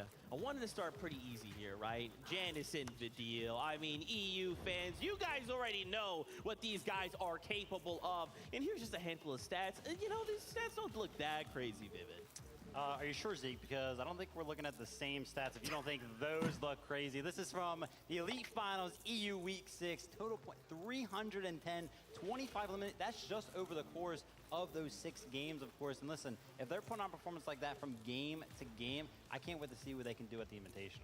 And it's so exciting to finally get a chance to see them compete on that international space because we are looking as well at the European FNCS champions from Chapter 3 Season 3. That's Giannis and Vidil. They are a dynamic duo. They don't want to mess around. Even at one of the intro videos that we saw, what was the first thing that Vidil said? You want to contest us? That's fine. 3 points for us. The confidence. Listen, I love the confidence out of everybody. Also, you know, shout out to Trippin, right? Because like his interview went, yeah, I'm playing with Thomas. We're going to do great. Like it literally can't go bad. That is a lot of trust in your duo right there. Love that. You love to see it. Talking about Vidil and Janice, they're currently uncontested at Greasy Grove. What does this mean for this duo? Having a POI uncontested that literally 6 other regions and even your own said, no, you can have that. That's fine. Listen, this is how it goes, okay? You pretty much get to play all 12 games. 왼쪽에 Because you aren't contested, you aren't finding any of those 중계진 early games. You have to go 남자분은 forcefully find some of these fights, and it can be very, very hard when the pressure's on, 어디 가시지? the nerves are kicking in, the audience is 전에 화면에 cheering on 아이디가 the 떠가지고 stage. 프레라 포님이 남자 중계진인 것 같고 칙칙 딸기님이 여자분인 것 같은 그런. They have to be confident in those routes, those strategies that they have set. It's the audience aspect that I'm really curious to see how it impacts a lot of these duos, not just Giannis and Vidil, because it's one thing to play from the comfort of your home. It's another entirely to be in front of a live audience where when you got the cheers going behind you, you never know where that momentum might actually influence you to go next. I wouldn't be surprised for some of these players to really have to hone in on a lot of that mental discipline to not let themselves get distracted by any of the flashing lights or the noise. Just stick to what they know. That's right. Let's talk about another duo, Clicks and Duke. We actually got to hear from them via Adam. I mean, look, yeah, their crowd's already going absolutely ham. Clicks fans, rise up. What can we expect from this duo?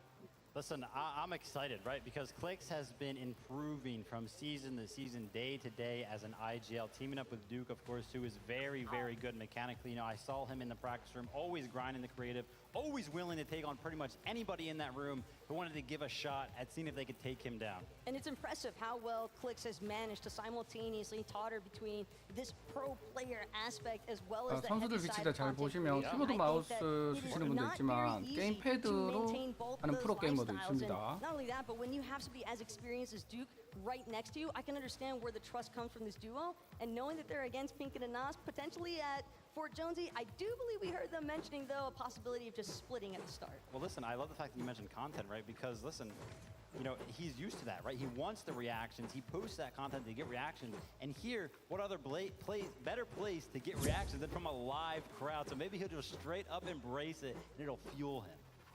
That's right. I have to highlight this duo, man. Your FNCS Asia champions who are competing on this stage. There they are, Zagu and Meram. Remember, these are FNCS champions. They literally just won the FNCS that passed. And now we will see them compete. When we look at the stats, man, I'm pretty worried for everybody else. Listen, we were just talking about, you know, Vadil and Janice, who coming into this event are a lot of people's favorites, right? But right there, they had 310 points in one of those Elite Cups. Right there, I saw them have 344. There's a little bit of competition going on there. And as you can see from the camera shot, I love it, the preparation. They literally have printed out sheets of spots on the map, things that can help them out through this competition, anything to give them the edge. And from the moment that we saw just how much energy they were 우리나라에서 actually bringing 포트나이트가 with 좀 them on 인기 their 있어서 initial walkout to the point of them sitting down here 다음번 now, 국제 their 대회 때 faces 세계 do 대회 not 때는 좀 indicate 한국 any sort of 선수를 볼 수 nervousness. 있었으면 They 좋겠어요. could very well be a big part of the bamboozlement to take place here with the international flavor. I mean, they're up against Kamaman and Avery, right? I feel like this could go really well for one of these duels. It could be really messy. I mean, what do you think, Vivid? Over at the Rave Cave. Listen, I think, you know, ultimately, Commandment and Avery are going to be comfortable over there, right? They did win an FNCS from this POI, and of course, you know, Zygu is landing on the outskirts of that. So I don't even know if they're going to take any of those early fights. But again, as the game develops, if they start to struggle on Storm Surge in the later parts of the game, they might want to start taking that early fight. But there is usually enough space surrounding Rave Cave for duos to not necessarily have to look for those early engagements if they don't want to. And you also have to keep in mind that they're not the only ones that are going to be landing there. There's also going to be Thomas HD and Tripper. That is a notorious favorite spot for them to go, is that south side of the Rave Cave. So curious to see where exactly these zones wind up actually taking these players and how their encounters might actually shape up. That's right. There is a duo here that is quite terrifying. You know, out of Brazil, not a big deal. The fans of them are up here in the audience. It's King and Ed. I mean, if you... the crazy thing is, King is one of the most winningest player. I mean, the crowd's already going crazy. There it is. One of the most winningest, one of the single-handedly craziest mechanical players you have ever seen in your life. But when you pair it up with just stopping power, which he also has by himself, he is a one-man army. Yeah. Listen, of course, King representing FaZe, and shout out and congratulations to Ed. Recently, just days before the event, signing the Team Liquid. Amazing opportunity there. You see him drip out in the jersey, shouldered it off here at the 보통 Invitational. 프로게이머들 마우스 사용할 때 손목으로 움직이지 않고 팔 전체로 움직이는 게 훨씬 정확하다고 하거든요. 그래서 아마 저럴 겁니다. King and Ed, 2v2 matches almost day and night, in and out. And listen, they were dominating players. 포나는 다른 FPS 게임보다 편집을 해야 되니까 건설 때문에 마우스 움직임이 더 빨라야 될 거예요. Because the fact that he actually has audience members with signs of his name at an NA-based venue, that alone speaks volumes for the kind of impact that he has had on the Fortnite scene. These guys are uncontested. We already know what this means for everybody else. It means they're going to get a free pass into the mid-game. If they are allowed this opportunity, what the heck is everybody else going to look to do to try and stop them? Nothing. 키보드를 다 세워가지고 있네. 어떤 사람은 옆으로. 선수들 다양하죠. Just a really quick note there about Ed. He has been steadily improving. 부가들도 저거 저거 세로로 하던데. 거의 테크리스 키보드를 많이 쓰네.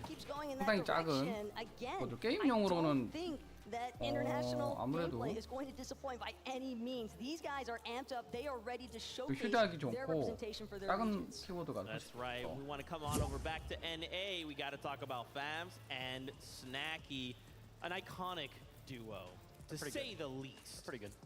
Yeah, they're pretty good. That's pretty right. Only, you know, 2 FNCS wins just in this chapter, followed by 3rd place, all that, you know, and the aggression. 오늘 게임패드 쓰는 선수가 없나? 베가는 게임패드를 사용하는 선수들은 이번에 출전을 못했습니다. And I think that's going to play into the 안 part, right? Some of 보이네요. the other players laying at towers might not be expecting. You know, maybe they came into this like, we're going to split it. No, I'm pretty sure they're going to be aggressive. And we've already touched on a little bit with this duo earlier today, but they are, in fact, certified point getters because on top of that stat that I gave you guys earlier, where 마우스패드나 장패드 같은 것도 본인이 쓰던 거를 들고 온 것 같아요. 아무래도 컨디션이 바뀌지면 안 되니까 게임 장비 같은 거는 키보드 마우스, 마우스패드나 장패드 같은 거는 본인 쓰던 거를 그대로 다 들고 와서 사용을 하는 것 같습니다. 없이 사용하는 사람도 있고요. I wanted to really quickly touch. I know both of you guys have come from competitive player backgrounds. You know what this feels like to be on a stage like this, to be in front of a crowd like this. What are some of these players feeling right now? Listen, some of them, they're looking locked in, right? They're looking like focused. They're not even thinking about the crowd. They don't even see the crowd beyond the monitors right now, which is really, really good for some of them. But I'm telling you, you know, some of them are probably just really good at hiding the nerves because being at these events, it's a different atmosphere. We talk about it time and time again. It is not the same as playing in your room at all. You will have all these lights. You know, maybe the desk is a little bit of a height difference. The chair is a little bit different than what you're used to, and it all plays into part, you know, how well you're going to do. I remember as a player myself feeling a little bit uncomfortable on the stage, not because of the crowd, not because of the lights, but simply because of, you know, slight changes in how I was used to sitting. It's just not your home setup, and that's going to be naturally difficult for any player to overcome, no matter how much in-person or LAN experience they might actually have underneath their belt. But one thing that I always find a little bit fun talking with some of the players, even yesterday and in the player lounge, it's asking them what are their kind of like little tips and tricks. I want to know how many of them like taking their shoes off, for example, because it's just that it adds that extra little safety net of just, hey, I feel more like I'm at my in-home environment. Yeah, 100%. And this is all like, I know it sounds like, oh, take your shoes off. That's like a joke right now. This is legitimately, man, like when a player is comfortable, they will perform better. It's proven. Why don't we hang out with, we got with Tokata, Mini Minor, you guys in the player area? We are indeed, Zeke. Now, some of these players might have their shoes off, but we've got our thinking hats on about this day today at Takata. I mean, we've got 2 days of Fortnite action.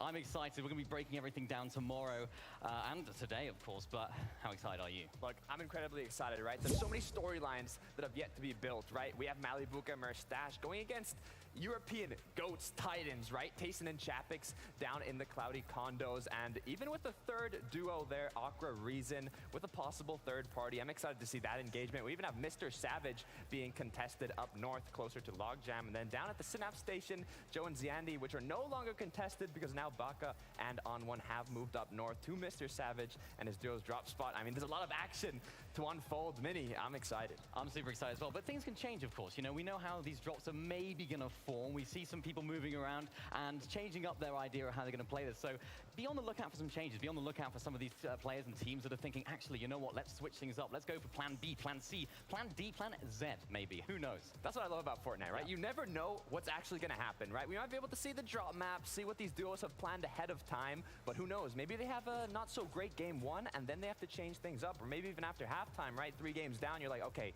we're not doing too good. We got to change something out, but I'm excited to see who's going to be able to show that they've been practicing. They have been in the player lounge going against each other, even in creative, you know, doing 1v1s, 2v2s. And I mean, there's so much to see. I really just can't wait. So much to see, so much to do, and I can feel the energy in the arena right now. But Zeke, please take it away. We're too hyped. Bro, I'm right there with you, man. I just cannot wait to see all of the action unfold before our very eyes. We're almost there. Just a couple little things before we start the battle bus on its journey. I wanted to highlight another duo, Cammy and Seti, right? For you longtime EU fans as well, you know these guys recently just won a DreamHack. They've literally came in 1st and 2nd place in a solos competition. They were the best 2 players at the tournament. You know, and the thing that I love about Cammy and Seti is that individually, they kind of remind me of myself, right? That really slow, methodical gameplay style. They're not going to go for anything too flashy, anything too risky. They're just going to play their game out and play that top 10, top 5 consistent every single game because they are laying at that mid-map spot uncontested.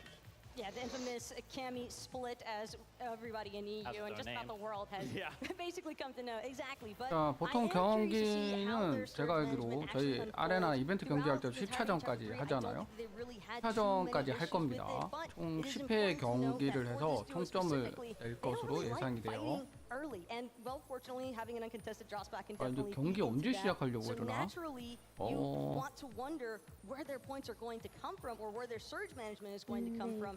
And I think that that is something that they're largely just going to have to control throughout their mid game. Yeah, they also have to be very, very careful when they're landing there in the center of the map. There are a lot of teams landing around them, especially we think about tilted towers right to the left of kind of where they're 퍼크리에서 landing. 보고 계신데 And 화면이 also center 멈춰요. map, cold and tendon are expected to be 한번 tested 나갔다가 there, 다시 that loot 들어와 lake kind 보세요. of area. So if any of those teams kind of 대기방으로. want to disengage from some of those early spawn fight situations, they could easily run over to the split that Kimmy and Seti are looking to take, and maybe gather up some loot themselves, which could force a fight.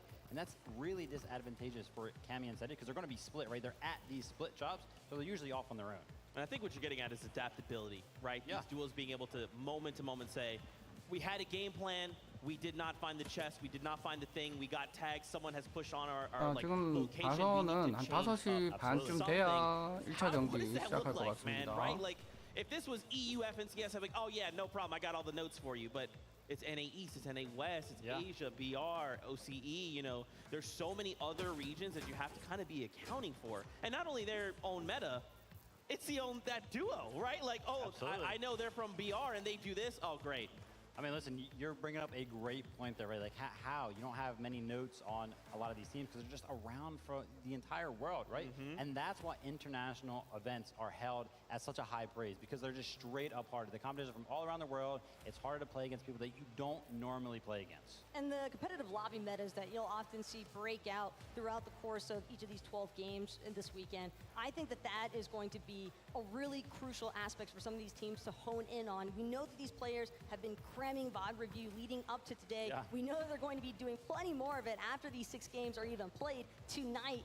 But as far as Cammy and Seti are concerned, just touching back on them, I like the fact that you brought up the early game engagements because honestly, their all-time record, by the way, first 3 zones, they have a less than 5% of elim scoring throughout those first 3 zones. So they don't like the early game engagements. That is absolutely crazy indeed. A duo I feel like could be a dark horse in the competition that I really want to see kind of win it all. It's Acorn and Edgy. Edgy over in NA has come second place. So close so many times. Paired up with Acorn. Look, we know this duo is absolutely incredible. They are some of the toppest caliber duo that NA has to offer. Yeah. But Edgy just hasn't been able to grasp that #1 spot. And what I feel like for me to come out of this event and say, I'll walk away with the Swarovski trophy, baby, that'd be pretty sweet. Look at Edgy waving. What's up, Edgy? Listen.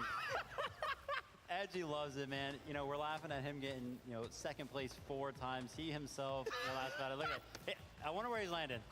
He has the picture of himself there. We've seen it a couple times now. Tilted Towers. And look, they were being real confident coming into this event. Unfortunately, they are contested by a plethora of other teams over at Tilted Towers. I really think that if they were uncontested, they could probably run away with this event. We'll have to see what happens. I still think it's possible. I think it's a little bit less likely. But I was watching Acorn, yesterday, last night, even into the later night, 10, 11 o'clock. He was still VOD reviewing all the way up until then. So I'd love to see the practice coming out of this duo. But it's the fact that there's 5 duos at Tilted Towers, and literally none of them are willing to budge from this spawn. They all want their piece of the pie here at Tilted Towers, and whether or not this engagement could end up being worthwhile for the duo that even walks away, because when you think about it, Vivid, there might have to be a ton of resources expended.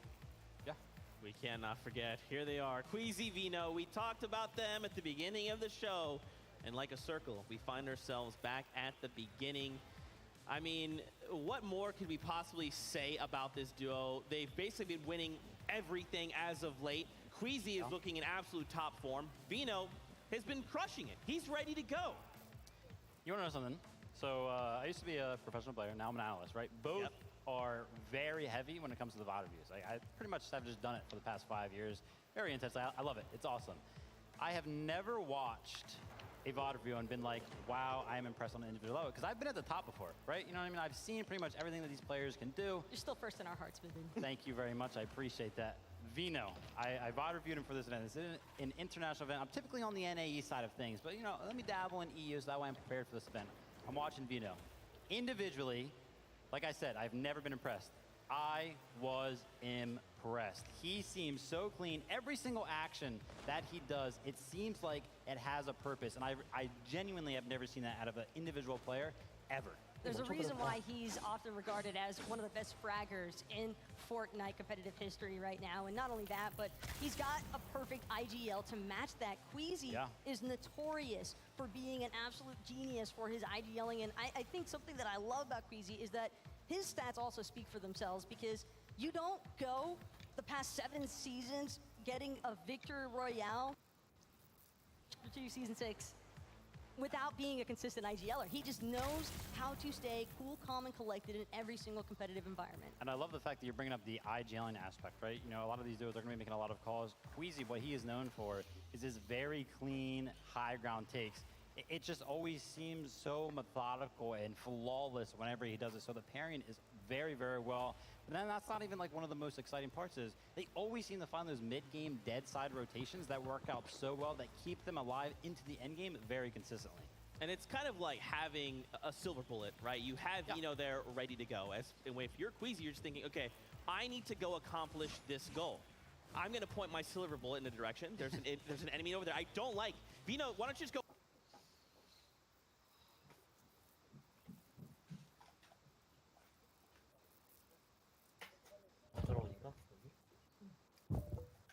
자, 인게임 화면이 저동 멈추네요. 잠깐만요.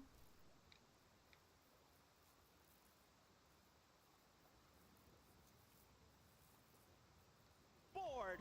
So let's do this. It's game number 1.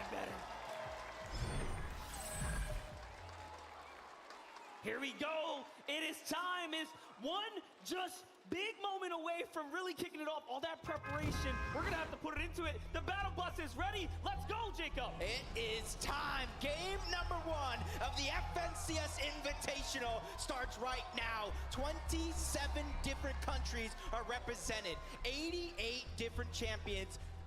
Overall, this is just amazing. And just look at the concentration on the players' faces as they start to populate onto this world. Put yourself into their shoes.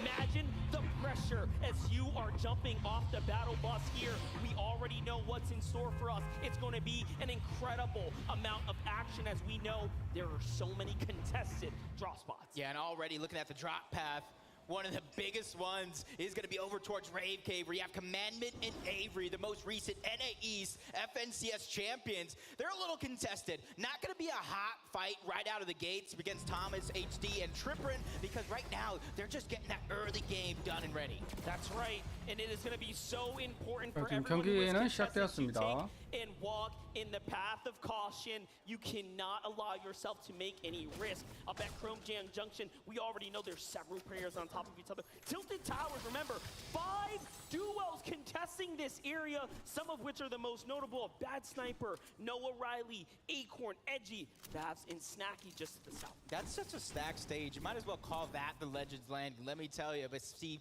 Snacky over on the side, you're talking about Bad Sniper as well, but one of our hottest drops with EU's biggest names, Cloudy, Kondo, Feet haven't even touched the ground yet, but it does look like it's going to be Malibuka and Merstash on the ground first. Malibuka, of course, representing for Russia, Merstash for Latvia. We got Aqua here and Rezon, our high ground kings, one of the most respected. 자, 지금 게임 내에 계신 분들 나와서 다시 레디하고 들어갑시다. 화면 멈췄어요. They make endgame, it's over. You're gonna see Aqua playing for that big high ground play. And look at how they are respecting the area. Everyone making sure they are solidifying their foundation right before they really decide to make a fight. Yeah, but look at Malibuka's loot already.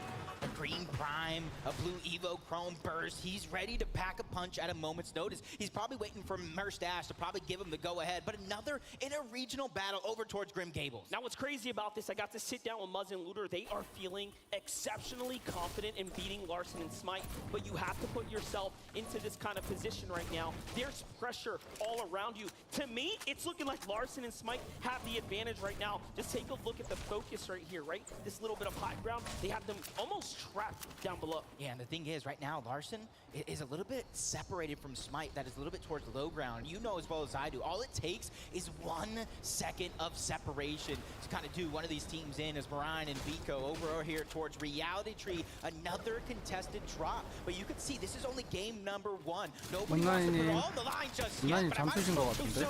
Larson would get it. Take it down, a ton of damage on the Muzz. Looter trying to back him up, and it looks like they got the first elimination of FNCS. 자, 남은 분들 레디 해주세요. And the quick finish 자, for 다시 Looter 다른 분들 다시 OCE 들어오시면 gets 되니까. to claim the first on the show today. It's Smite now, left with the pressure of the world on his shoulders. Can he escape these OCE players? It doesn't look very possible. We all know from the past experience that Looter and Muzz are some of the fastest and deadliest when it comes down to these engagements, and they're hip to hip right now. Yeah, Smite right now, he has to figure out a way to just really stay alive, and it looks like Muzz and Looter, they're trying to decide right now, Monster, do you continue to try to fight against Smite as he's looking to try to get that reboot card onto Larson as the third-party shots are beginning to come in from the distance. And that's the thing, you know as well as I do, any drop that's contested and you have that early game fight, and especially it builds just like this, there are so many teams that are look at you to get their surge. Now in the past, Smite has been known to walk away with at least 1 elim in every single major game. This time might actually break his streak that he's been on, but Muzz and Looter, take a look at the respect here to play cautious, take their time, and not overcommit even in the 2v1. That's the respect, but let's get to the real battle. Cloudy Condos, Tayson, Chapix taking on this big duo toe-to-toe. It's Mustache and Malabuka, who have a 73%, 78% win ratio when contested. The odds are not looking good. The third party in the distance, Aqua's up on high ground. They're positioning for the fight.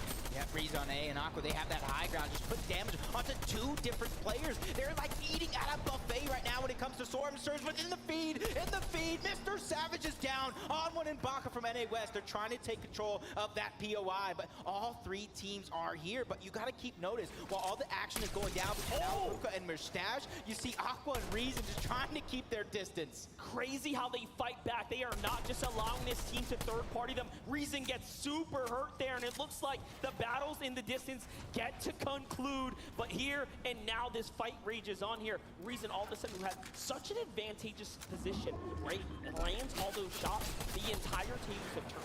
Yeah, and it does look like the NA West, Baka and On1 have solidified. Chrome Jam jumps into their self. Down goes Mr. Savage. Down goes iDrop. NA West makes some noise. That's right, and now for Jace in Basil, another team that was contested in the early kind of situation, but it seems like they've won themselves some space. Yep. They're vibing out. Look at the Storm Surge tags here as they start to fight back the teams that are out on the outer edges here. What a great spot to be, especially with the zone housed right on top of them. They have so much going for them now that they don't have to worry about that. Whoa, a big fight though. On1 gets back. That's the replay there. I love that we got to catch that. And you can see the strategy coming out from On1 and Baka. They switched up their drop spots this weekend. It's not like they've been practicing there all season long. They're just adapting on the fly. As you see Booga, Mira, we already talked about the uncontested drop spot of Chonkers Speedway. The zone is kind of above them, and they're one of those teams that just wastes no time trying to figure out what that game plan is. They're gonna try to get to zone and then worry about Surge when all those other teams that are south and east of them have to go past them. And the Middle Eastern, one of the few representatives of the Middle East community here, and Andalex, what a monumental task to step up here and for the first time ever compete with a duo. So we love to see what we have going on here. So much representation of all of our spaces. You know what I saw, which was in the feed as well? Japan versus Brazil. It looks like Peppo found one too. So little exchanges happening everywhere. As now we jump over to Vino and Queasy, some of the best at Shiny Sound. Yep, you see them just going for their own Surge. This is going to be one of the wildest lobbies we've ever seen. If you're down on Surge at any point in the game, you're forced to play catch up to all these elite teams who know exactly how to handle their own Surge if they are above. But one of the big teams, one of the favorites to possibly take the competition overall. Janice and Fadil, Greasy Grove, uncontested, and everybody knows what they can do uncontested. Janice is the only European player to have ever picked up an FNCS in solos, trios, and 3 different game modes. Such a decorated team that we have together. That's our German powerhouses. As we jump over to Anas and Pink, what a team right now. Remember, they were contesting Clips and Duke down at the Jones. 보가가 아닌데 보가 스킨을 끼고 플레이를 하네요, 저 사람. There's a single 뭐지? right inside there too, so that's a pickup. Yeah, and for a lot of these teams today, this is just game number 1. The nerves right now, they're just feeling each other out, trying to figure out how everybody's playing, and then they're going to adapt as soon as this one gets at least towards the mid game, probably towards the end game. It's going to get super exciting very, very quick. As Merstash, Malibuca, that fight done and over with. They know it's about the resource, about matting up. That you say that because what they have that the other teams don't. Tons of accessibility to the metal. You see how their metal resources really starting to cap out there. Tayson and Chapix, though, Rob, they say, hey, enough is enough. We've, kind of gotten our hands dirty. Let's go and move out. And you notice that they also managed to take home the metal as well. Everything else, man, you can find it on your way out, right? It's the toughest resource to rebuild back is that metal when you are at the drop. 아, 이거 인게임이 렉이 심하네. Materials that you use when really trying to defend yourself. 화면이 몇 개만 끊겼어요. 저는 잠깐 끊겼다가 뭐야? 승님 뭐냐? 승리. 승리 뭐냐 이거? 어? 무슨 승리? 이 뭐야 이거? 갑자기 뭡니까? 야, 점프하고 있는데 지금 렉 걸려서 서버 터졌나? 나갔다가 들어왔는데 서버 터졌나 보다 이거. Much he's really risen to the challenge, improving season after season. Now paired up with King. 아 진짜. 아니 메타버스라고 자랑하면서 이러면 안 되지. 근데 이게 내가 Kind of rotating all the way from North Chrome Jam Junction. They find themselves a sweet spot. But a team that has so much experience together, but years ago, now reuniting for the Invitational, Macwood and Kanata. And let me tell you, in some of those practice games, that uncontested drop spot that Kanata and Macwood have proven to be fruitful. They got first place in scrims, and now they're here to try to replicate that on the biggest stage. Only 2 duos have fallen, and now another steps into the position here to possibly take a fight, but no. Bevies and Vortex are know a little bit better. They're going to land right behind Chapman. They find Tayson out by himself. A great shot here, and now he steps up. But smarter to go ahead and defensively poise up here. No need to get too in.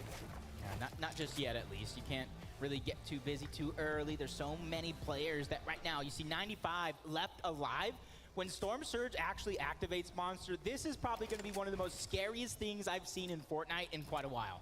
That is true, and Bevies and Vortexes are really considering peeking out. Now, one thing we spoke about with the professional players is that one thing you don't do is open those big boxes and peek for too long. If there's ever a time to do it, you can do it here in the early game kind of situation while you have some time. But while we have some time, let's just go ahead and catch up with Mini Miner. Not quite there, Tokata, but close enough. I got you, Monster. We're going to be taking a look at North Shiny Sounds, where we have a fan-favorite duo, Queasy and Vino. I find it interesting how they were playing split up here. Queasy was on the low ground, taking shots from opposing duos, but Vino, up above on the balloon, was able to get free tags on the opposing duos that were looking at Queasy, and having this split mentality in the drop spot is crucial for getting those free tags and able to set yourself up for that late game. An amazing breakdown there, Jacob. Yeah, one thing that I didn't really mention it. Did you see the 18 splashes on him? Yeah. These guys are ready for that end game. If you have that much heals, that's going to allow you, if you are down on Surge, to kind of handle it. The Fabs and Stacky, FNCS champions from NA West, hurting on Storm Surge right now, trying to get themselves back up. But it does look like the fight, maybe the dust have settled, and this is the aftermath. As you see, yeah, Fabs does have one elimination, 36 above the damage threshold. Even though right now they have a little bit of comfortability, that threat is still looming. Even though right now they have a little bit of comfortability, that threat is still looming in the back of their minds. That's right, and they rolled up. They took down a team there, and now they get to go ahead and reap the rewards. They needed those tags, but that's not going to be enough. There's a little bit more in front of them. A team that's well below the surge right now, our full Middle Eastern duo, Spy and Focus, are sitting here, and it's not looking too hot. 220 damage below. I had so much time to catch up with Spy. He is an incredible, and I mean incredible player, but this is one of those decisions that you have to make now. No Who do you pick Riley. to fight? There's no easy one. Now we have EU versus NA West. Noah Riley, Bad Sniper, Epic Will, and Reed on the other side of the wall. This one is going to get close because we already talked about he loves to fight. Epic Will loves to fight as well, but Epic Will is also that IGL, that 6-time champion. He knows when and where to pick his battles in every single one of these situations. So he's probably talking to him right now, get the pre-edit ready, but he's 137 below. This is why they're not abandoning the fight. They have damage to do. Epic Will and Reed have around a 70+% win ratio when taking on these early game fights in these early zones. It's looking very good for them, but the surge, no one can beat the surge. That is going to be inevitable damage in the coming. 자, 이거 화면이 자꾸 멈추죠, 이거? 또 멈췄어요. 지금 저는 지금 안 멈췄어요. 이게 소리가 안 들려. 사람마다 저는 다른 것 소리가 안 들립니다, 지금. 저는 그냥 아예 그냥 끊겼어요. 튕겼어요. 소리 뭔데? 아니야 좀 이상해. 아니야 멈췄어요. 저 화면 멈췄어요. 저는 아직 멀쩡해요. 자, 화면 일단은 중계 화면은 바꿀게요.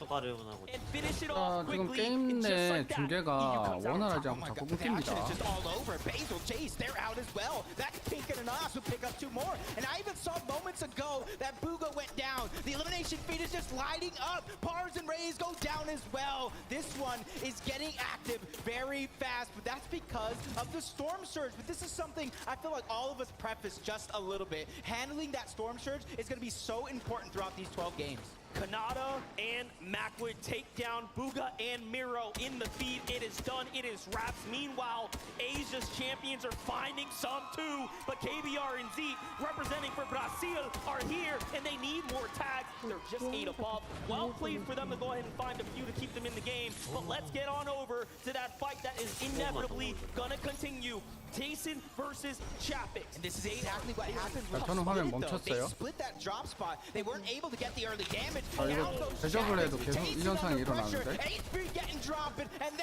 일단 나가야 돼요. 대리왕. From teammates to enemies, 멀쩡해요? takes down 버튼이요? Tayson. 게임마다 틀리나? Just like that, it is 네, over. 상관없어요. Now we jump on over 아까 전에 to 제가 좀더 빨리 Onward and 멈췄어요. Baka. 3 elims, NA West, one of the few hopes for NA West this weekend right here. Talk to me about how they managed to surge over Mr. Savage and iDrop, and now they're picking it up. Just honestly talking to them before this as they were preparing, and when they finally made that decision to switch up their drop spot, they had a choice. Do you contest Hen and Vortex? Do you contest Joe and Z Andy? They said no. They want to take one of the biggest names in Europe. They want to go against Mr. Savage and iDrop, and already it's proving to be fruitful on one coming from Mexico. This guy is a legend from NA West, and honestly, it's been just a few seasons and he's already making a name for himself. That's right, and way to do it on the international stage now when it matters. Now we jump on over to Chicho and Trulix here.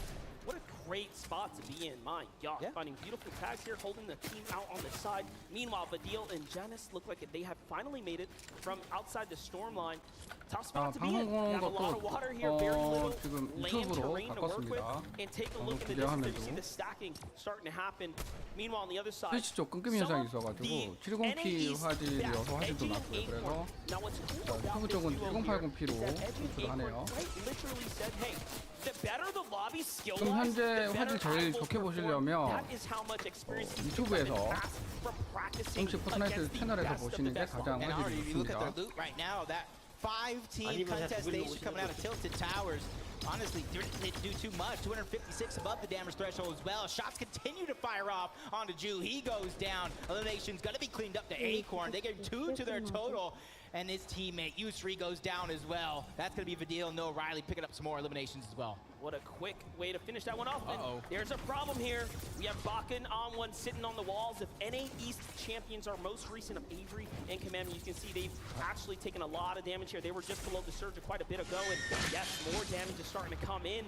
It's only a matter of time now for them. They will have to take a fight. That's no easy fight on the other side of the wall, but first tags there are going to go to the side of the NA East boys. Yeah, Amon and Baka right now, they just need to play their game. They are down on Storm Surge in terms of Commandment and Avery, 65 above, those traded shots. Actually, I wish Amon and Baka would have just stayed in the box, because honestly, if they would have just waited a little bit longer, Storm Surge would have had these guys almost down and out, and they could have easily cleaned those up. But right now, they're just playing safe. They just want to go ahead and make it towards their end game, because this is one of the teams. They finished second in the last FNCS of NA West. They know how to fight with the best of them. This is what it's all about. We show up for big moments like this. Can you step up to the plate? We are just moments away from the game becoming extremely difficult. The zone is only getting tighter and tighter. And take a look at how many players have huge pressure, rapid and endless now. And they have Clicks and Duke sitting above them. Macwood and Kanata starting to look down as well. They're off to a hot start. That is one of the teams to look out for. Meanwhile, a single Elim already for Clicks on the other side. So they've survived the drop. A huge shot. Clicks finds a one. They're on to Andalect in the finish. 2.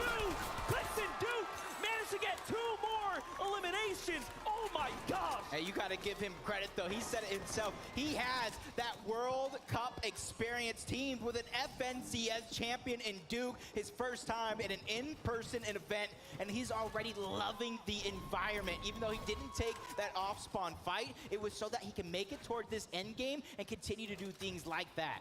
Alice and Threats, they're communicating with a translator between them. NA East and Japan playing with each other, but hold up. Vidil, Janice, this is a problem. One of our favorites. When you look online, you look at Twitter, you look at what everyone is putting together for a top 10 list.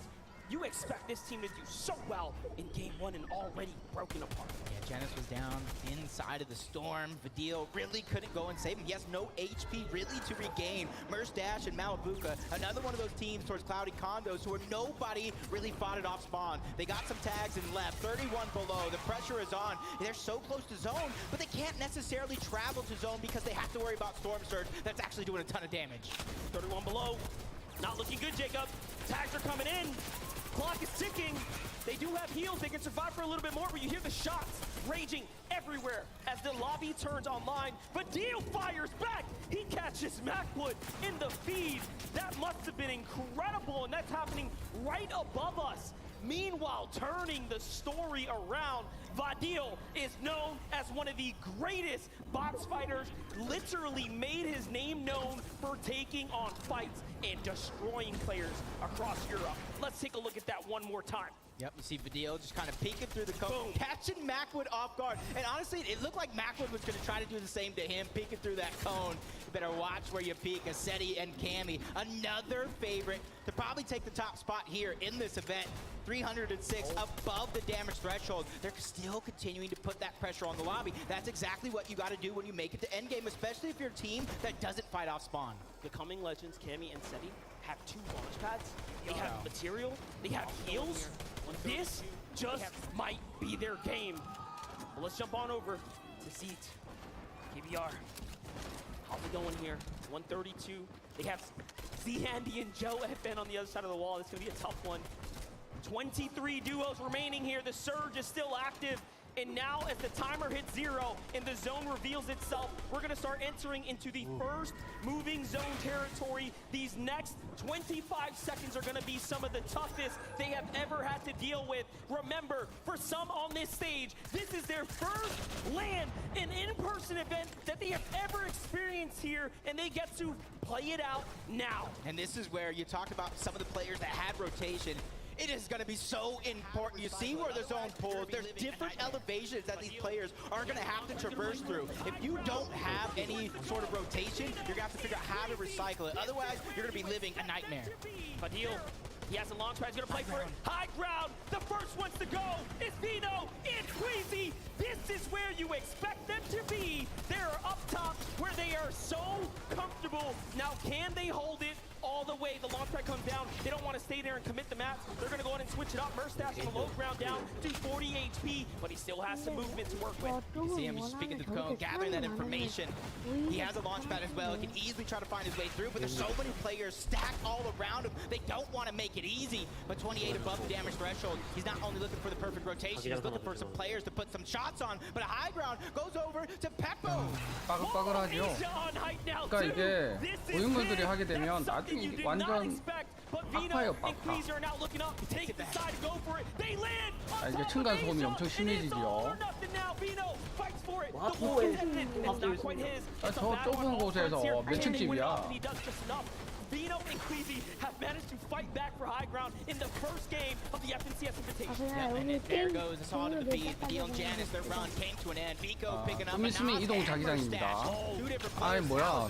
게임 내 이거 왜 이거 끝났어요? 누가? 이거 왜 이래? 이거 왜 이래는 거예요? 누군가가 계속 게임을 끝내는 거 같은데?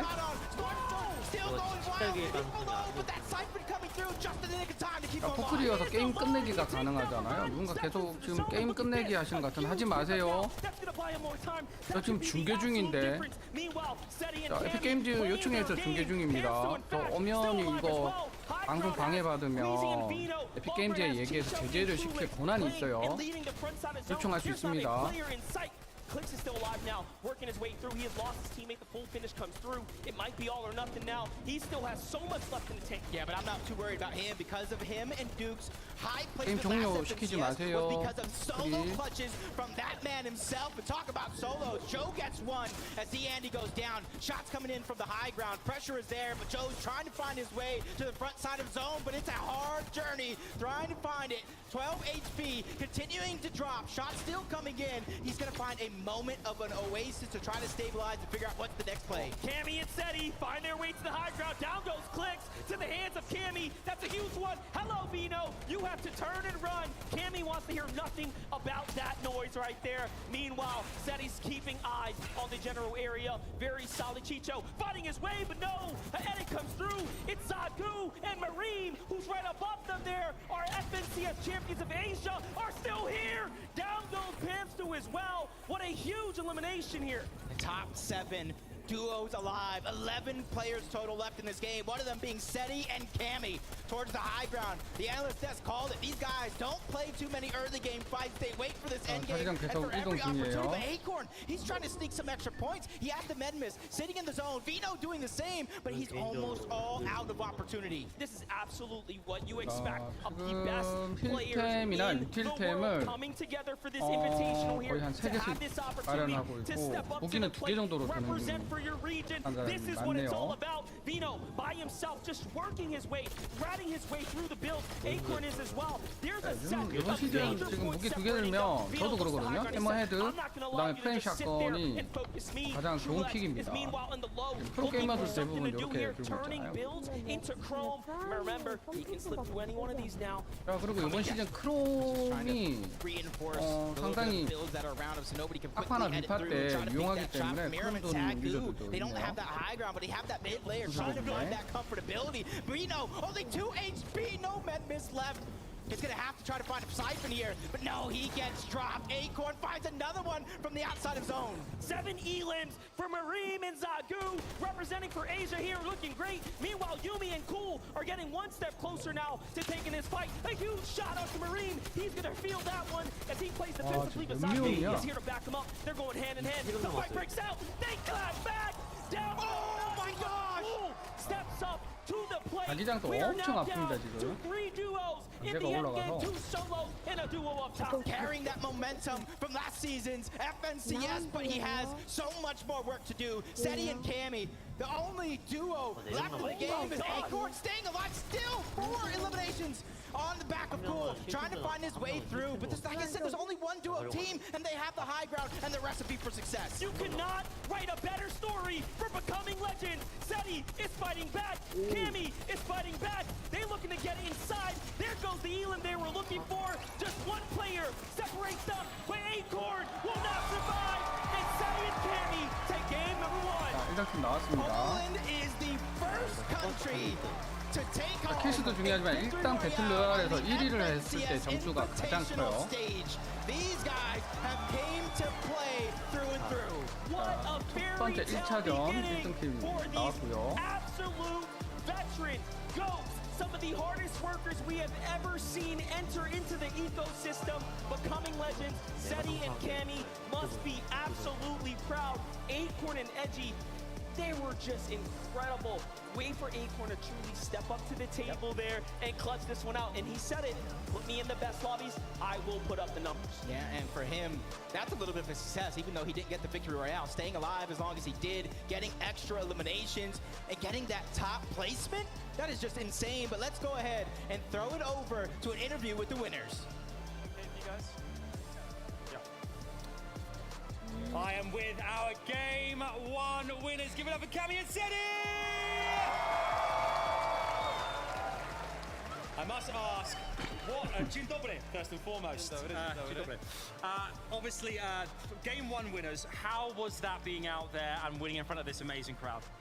It's amazing. I love the atmosphere here. It's really nice having a crowd again. Excellent. And also, obviously, high ground reigns supreme. Once you had the high ground there, able to maintain, do you think that was the difference maker? You felt comfortable being above the rest of the teams? Like, we knew that high team doesn't have much, so we just took it. You took it. Going into the next game, much of the same? Do you have to constantly change strategy, or did it feel good playing against the rest of the world? It feels good. It feels pretty easy. I'm not like denying the competition, but it feels really nice playing here. And yeah, we're just going confident into game 2. Still have to be consistent to the end of the tournament, then that's it. Excellent stuff. Once more time, guys, give it up. Your Game 1 winners, Cammy and Seti! Good stuff. Let's head back over to our man, Zeke on the desk. Thank you guys so much. Game number 1 is taken by EU. This is going to be a tough one for everybody else. EU, let's represent, baby! Cammy and Seti, though, come out huge in game number 1. What's crazy, too, for a moment there, we watched Queasy and Vino go. Big developments there. I can't believe Cammy and Seti are the ones that actually end up on the high ground. I love the fact that you mentioned that there were a little bit of flip-flopping going on the high ground. Somehow Cammy and Seti, probably the least likely to, in my opinion, to find themselves up there, do so well played coming from them. And also, not to mention, this end clip right here doesn't even tell the full story. Seti goes down in that mid game, and Cammy clutches up 1v2, which is why he has so many eliminations coming into this. And then to close it out here, just 2 separate solos, and they make easy work of them. It was right around the start of Zone 8 that we saw Cammy just sweep Queasy completely off guard there on the flank. Didn't seem as though Queasy was fully aware of the fact because there were so many teams trying to challenge that high ground at once, but it was Cammy and Seti who actually successfully walked away with it, and they just had so many 여기다 마지막에 남은 이 팀이 같이 entirety 있지를 못했어요. 1위 팀은 2명에서 한 명 같이 움직였는데 2위 팀은 서로 떨어져 있었네요. 안 그러면 다 서로 다른 팀인데 2등, 3등 팀이 딱 한 명씩 남아서 떨어뜨려 있는 상황인데 저희가 아까 보지를 못해서 Yeah, that's expected. That's what they're used to, right? That's how they won the most recent DreamHack. This is almost like, it's like their life is on repeat, but this time instead of DreamHack, it's FNCS Invitational, right? I'm curious to get your guys' thoughts. We saw a lot of like self-regional eliminations, right? EU eliminating EU, NA eliminating NA. It was kind of crazy. I'm surprised there wasn't more, I guess, intermingling. Big battles going on here, and it's really close towards the top of this leaderboard. Of course, Cammy and Seti finding themselves at the top. They're getting that victory 꿀팀이 round, 워낙에 44 points. 마이크를 코에 잘 갖다 대는 편이라 꿀팀이 아니에요? West also representing here, 근데 going 아무리 down 마이크 in 갖다 that 대도 second 손제보를 아주 place 시게 position. Sorry, 해놔가지고 getting 42 points on the back of so many eliminations. But it was actually the 4th 손소리가 place 자꾸 position, and Noah 들리신다고 Riley, Bat Sniper, they're walking away with 8 elims. That is a good chunk of points that they were able to compensate for despite not being able to close things out. And I think ultimately we saw in the first 3 zones a little bit more EU heavy as far as the elim fee was concerned. But by the time we hit that 마이크 자체에 잡은 배거가 있진 all 않아요. of NA 프로그램을 and some 따로 쓰셔야 international 돼요. regions just really started to hit their stride because everything just started lighting up immediately. A lot of these players, right? They're using this initial game as a kind of a feeler, right? Let's just kind of see how this all works and everyone the land looks like, and then we'll look to go ahead and fight back. But real quick, we have a mini miner standing by. What you got for us?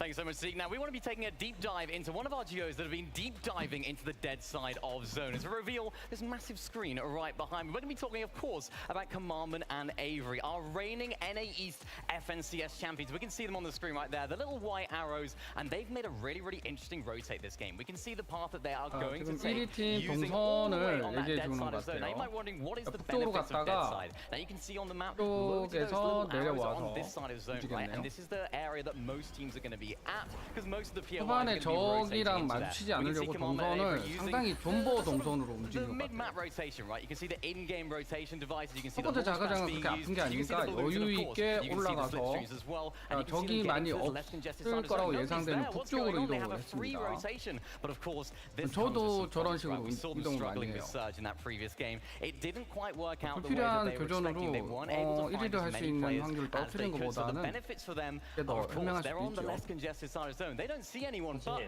that 네. also has implications. You don't get the damage done, and you can see that in the last game. They were struggling for tags. Of course, we saw King and Ed. 한 시간 이상은 다 보셨던 They 것 were able to 같은데. find as many eliminations and as many tags as they possibly could, which kept them afloat. Unfortunately for Commandment and Avery, though, it didn't quite work out. I've got so many questions to ask, and who better to ask them themselves? Kelly, over to you. Thank you so much, Mini Mani. Joining me right now, I have Commandment and Avery. And Avery, I got to ask you, man, how do you feel about it, game number one? 보시다가 Surge was pretty 피곤하신 분들은 rough. We 주무시러 had to 가셔도 run through 됩니다. Hauler's shield pretty early, so we died on half zone. But we still managed to get 8 points for first game, just testing the grounds. Well, good luck in that next game, guys. I'm sure you're going to be doing a lot better. I'm going to be joining over here Acorn and Edgy, guys. That second place finish, what was going through your mind once you had that solo run? I mean, honestly, it was all Acorn. Like, I didn't even do anything, to be honest. He's just the best player in the world. Yeah, man, what was going through your mind? I know I had chromes, and I was like, I'm 100% going to get top 2 here. No, I was confident, and it went my way. I love it. Congratulations, guys. You have a great start to the competition. Let's head on back to the desk. Thank you so much, Kelly, and of course, Mini Minor, and shout outs to the players. That was just game number one. Now, this looks a little deceiving, right? For a moment, we celebrate Cammy and setting. We think, okay, they got the victory royale, big deal. Yeah. However, Acorn there, it's okay. They didn't get the victory royale, but that's not what they needed, right? They just needed to place high. Yeah, of course. You know, Acorn, you can hear it out of Edgy right there. Best player in the world. Love that confidence coming out of the teammate. But again, you know, one of those solo clutches that we kind of saw was from Cool and Yume. I think it was Cool specifically getting into that endgame, 종합 1위를 하면 좋겠지만 and we 첫 could saw at 경기 one point in time he was 1위를 like in that 하는 것도 1v2 상당히 situation in that box fight, and 중요하거든요. he comes out on top and just transitions that all the way towards that third place position. You don't become FNCS champions without having this kind of a collective measure when it comes to your mental discipline inside these block fights. And not to mention the fact that they also had 7 elims 특이한 편지 to close this 보셨어요? one out. So not only are they placing high, 아래 but they're also 한 남겨두고 making sure to 울타리처럼 만든 capitalize on 다음에 those elims 점프해서 as well. 넘어가는. And it is everything 저런 when you're able 편집은 to try and establish these early 평상시 leads, 잘 안 쓰는 because this 편집인데. is a very competitive lobby. And I think, if anything, game one is only amped me up even more to see what these players are going to do. 아무래도 듀오다 보니까 아마 두 명이서 빨리 편집해서 넘어갈 수 있는 방법을 택하기 위해서 대각선 편집이 아니라 거의 기흥 니은 편집을 하잖아요. 그렇게 하면 혼자 지나가는 건 편해도 둘이서 지나가는 건 느릴 수 있으니까 아마 그래서 그렇게 편집하지 않았나 생각이 들어요. This is our feeler game, right? From here, we make adjustments and we make the changes we need to succeed. Cammy and Seti, they did win game number one. But with only 6 eliminations, they're currently sitting at the 44 points. As we kind of start to go top to bottom, you know, we did watch Queasy and, you know, they did try and take height. But I'm curious as to like what you feel kind of happened. How did that all unfold? The height take looked good, but something went wrong. So we knew this was coming, right? We knew Queasy and Vito were going for the high ground, and they had it going into that first moving zone. And then all of a sudden we were checking out.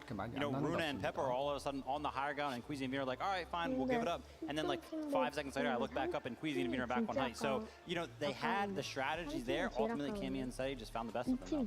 That's right. Really quickly, let's go on over to our friends 지금 Kelly and 점수 Adam. We're standing 차이가 by. 1등, 2등, 3등이 그렇게 많이 안 나기 때문에 종합 점수는 아직까지 뒤집어질 수 있는 점수입니다.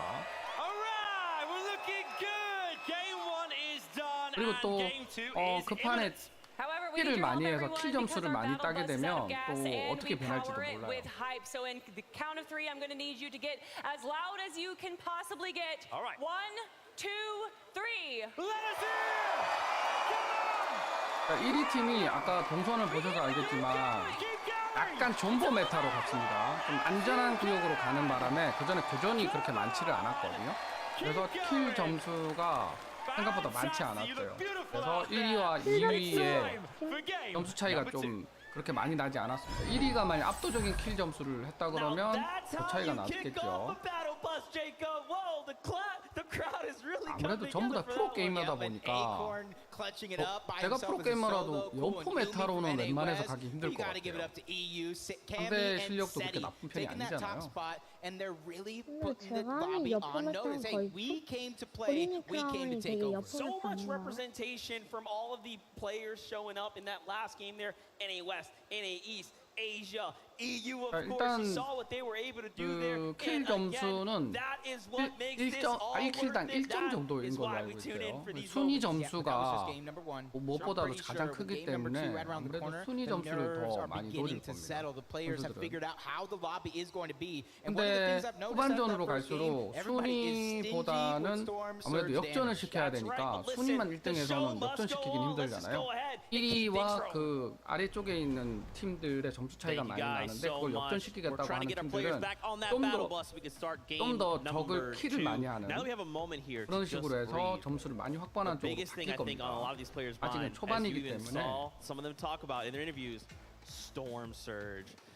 처음엔 안정적인 운영을 할 거고 뒤처지는 팀들은 역전을 위해서 좀 더 킬을 올릴 수 있는 동선을 선택을 해서 역포 메타를 할 가능성이 높아요.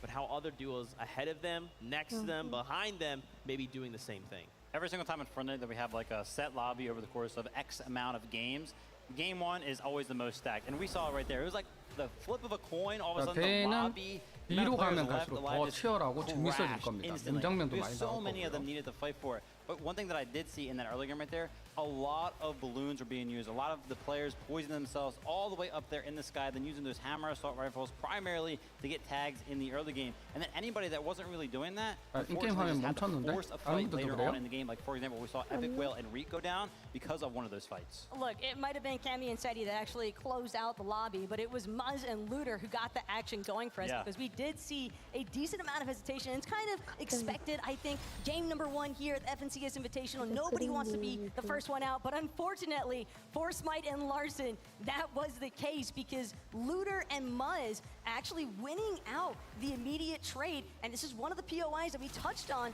at the start because we knew that Grim Gables was going to be popping. We knew that Muzz and Looter have the experience to tango with the other regions. You want to know something? This is what I love because, you know, we're talking about how some of these all-spawn situations are going to go down. And, you know, I was talking with some of the other analysts, and Taco included, and Muzz and Looter was like, you know what, I think this might actually, you know, play into their favor being contested all-spawn because, you know, Looter himself said NA East has been way harder than OC. He thinks there's a lot more talent over here. And then Storm Surge was one of the things that he was most worried about. So the fact that they ended up being contested, and that game is a great example. They get that early damage done, those early eliminations, and they're set for the rest of the game. They don't even have to worry about their biggest worry coming into the Invitational. Another duo that had a tough time getting going, Mr. Savage. They took a fight that maybe didn't quite go the way it was anticipating. Let's take a look at some of the replays and kind of talk about what we're seeing. That one was definitely a bit of a heartbreaking moment because when a duo that hasn't even naturally been practicing this off-spawn situation up until recently challenges you and beats you. iDrop said it himself in the pre-game interview. I've been dropping here uncontested for the past year. It's not going to change the outcome. And yet, we're witnessing the downfall of iDrop and Mr. Savage. Yeah, and honestly, shout out to On1 right there because, you know, the discipline, right? Sometimes when you go to clear buildings, you're kind of just running down the staircase or running through corridors, and you're just like, I'll be fine, I don't hear him, I haven't seen him here. But no, he actually pre-builds off the wall, the floor, he catches Savage trying to go for a sneaky little shot, and Savage at that point is just kind of caught in this box, and On1 cleans it up after placing that wall to make sure Savage can't get any control over any of those builds. So really well played from On1 for sure. And something that's also worth considering, I think, for Mr. Savage and iDrop now is you have to remember when you have so much information out there on how you like to drop, loot, and land this spot, like what we've witnessed from this duo, I think that that is pertinent information because I would be very surprised if On1 and Vodka haven't been utilizing a lot of VOD review to their favor leading into this. Yeah, I mean, iDrop himself said he's been laying here for 12 months, so there is a lot out there on it. Yeah. Now the question is, do we get the repeat of this again? Will we watch this happen again? Do we think they're going to change something up? Do they feel now like they have no choice? They have to try to take this fight. You know, I think that, you know, the players, especially up there, they are pretty set on going for the fight. So I think we're just going to see a fight happen again. But, you know, game one jitters are kind of out of the way. If you get eliminated early in a game, you kind of can just sit there, right? You can mentally reset. You know, obviously some of it's going to start to wear down on your mental a little bit. But, you know, you can full reset, maybe come up with a new strategy with your duo, kind of talk to them in that meantime. You pretty much had that whole game to talk strategy and kind of, you know, mention what went wrong, you think. Exactly. It's not the end of the world by any means because we are literally only one game through. We still have 5 left to go. There is ample opportunity here, not just for the players to have a chance to, I think, boost their placement points on the leaderboard, but also it's just the simple fact that they can make the tiny adjustments that they need to. As far as iDrop and Mr. Savage are concerned, now I think they're a lot more wary of the fact that All1 and Baka, they're definitely willing to take a super early engagement. They don't care about the fact that it's the first 3 zones. Both of these duos, I think, are going to continue trying to look to establish their surge management early on. And I love the terminology used right there, more aware, right? Because, you know, again, On1 just recently decided to land here like 2 days ago. So it's like, whoa, for Mr. Savage and Nija. We had no idea. There's no information because this duo hasn't really landed here before. But now, game one, the information is starting to reveal itself. On1 is obviously, you know, leaking some of those things just naturally as he plays through the games. And we know that Savage and Nija are very well experienced. So they should be able to turn that into something positive. Yeah, it's not kind of like the one beats all, right? There is going to be this back and forth that continues to develop. And it's kind of what we talked about like at the beginning of the show is that adaptability factor. How many duos could just say, okay, this went wrong, let's go ahead and change these things so that doesn't happen again, right? Fortnite is primarily a game of what you would call RNG, right? You landed a POI, what's there? Where are the chests? Where's the guns? Where's the builds?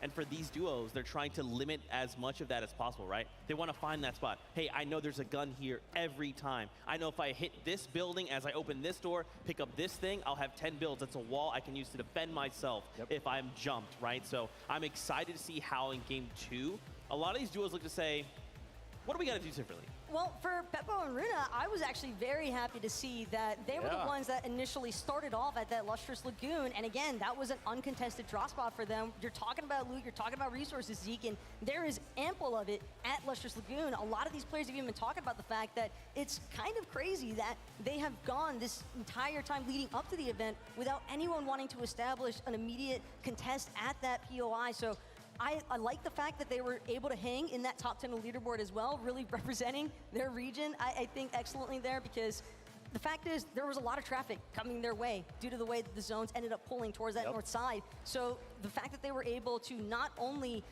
stay in that surge management position despite being uncontested, but they also just made do with what they were given there.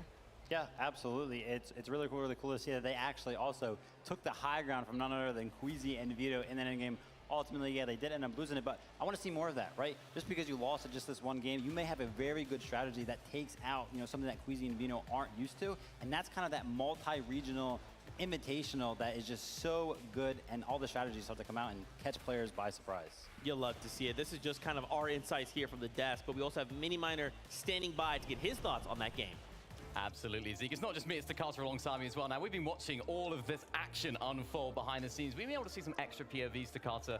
It's been intense, right? We've seen some crazy plays. Look, players from all around the world, it's what I love to see these players shine, right? Zagu and Miram, they were fragging out, Mini. They got, what, almost 8 eliminations in that match? Even players from the West Coast, Cool and Yumi, they were also popping off in that late game. And what's going on with Seti and Cammy? Up in the clouds, right? We never seen them up there, right? Playing up top, it's something that you love to see in game 1 of an international event like this. And this is what the invitation is all about, right? We have so many different players from so many different regions, bring different strategies, but it can all change. As we talked about earlier, things can change so quickly. Cammy and Seti on the high ground. What's going on? This is crazy. But of course, Cool and Yumi as well. You mentioned it, right? I had a few questions to ask about their surge. I actually spoke to them in person in the player area, and they said, we have all the answers, Mini Miner. Don't worry. Don't be concerned. And I was like, mate, you carry on.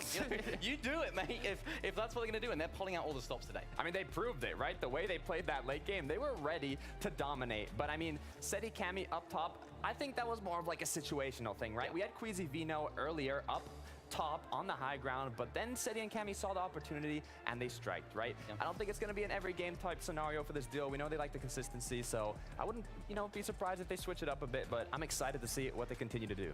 I am very excited as well. I'm sure as are the devs. Let's throw it back to them to see what they think.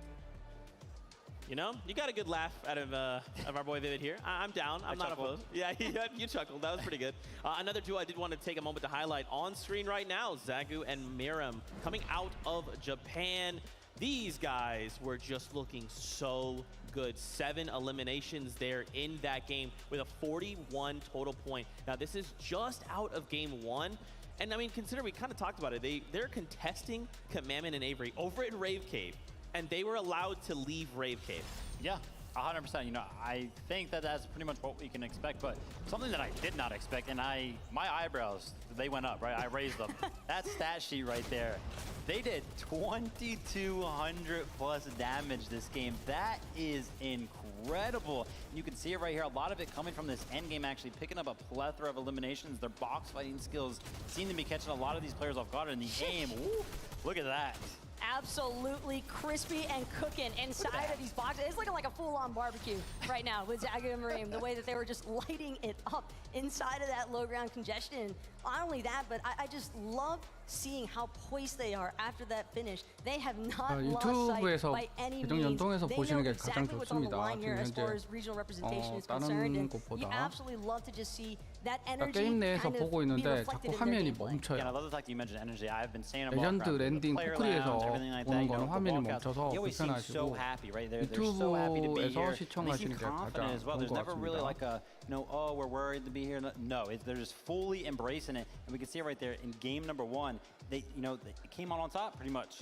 When you have performances like that, I can imagine why they're so confident. Because again, I think a lot of duos may not have necessarily been anticipating some of this aggression that we are witnessing right now in Game 1 from the other international regions. But at the very least, I do expect a little bit of a bite back from NA East, West, and EU.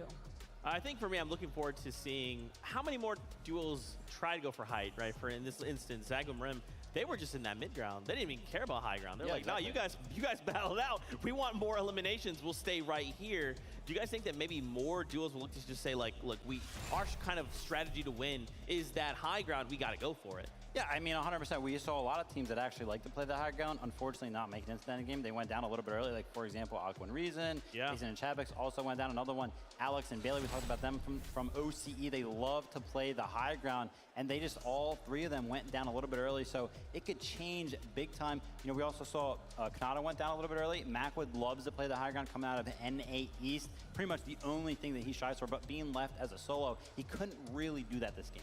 But just look at some of these names that are located on the second page already for the leaderboard. You got Thomas HD, a Tripper, Pink, and a Nas. Again, I think Vico and Brian have been really exciting to kind of follow along with, especially since they're relatively newly formed here for the FNCS Invitational. I don't think that is an easy feat by any means to have to quickly adapt to your partner. 100%. And listen, I can't believe it, actually, because Clicks and Duke were actually popping off towards that end game, right? And you know, the crowd was going crazy. We on the desk were like, wow, they're really showing up right now. And you know, on that leaderboard, it's really showing as well, finding those eliminations on big name teams as well. They're coming into the Invitational with the experience, and it's showing. How many of these duos are thinking to themselves, game 2, I'm ready. I have that strategy locked in.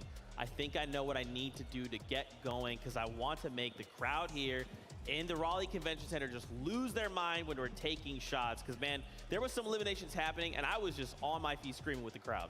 You know, straight up, ultimately, it's going to be based on an individual level, I think. You know, how good are you, and how good is your mental at taking something that could be negative and turning it into something positive? Because, you know, not everything went right for any duo of that game, so they have to think about those things and like, okay, what can we do? What have we scrimmed before that has kind of helped us throughout these situations? And just make those changes come in the game number 2. But there's also duos, plenty of them, especially the top 10 on the leaderboard, who, you know, found things that worked for them.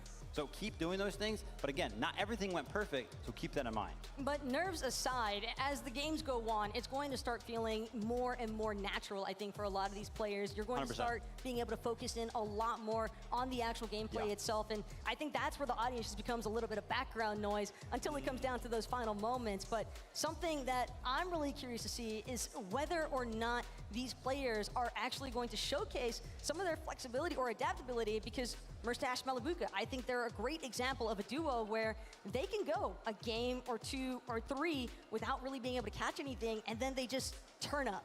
That's right. We've heard from us. We've heard from Mini Miner and Tokata. Let's throw it on over to casters to hear their thoughts on game number 1.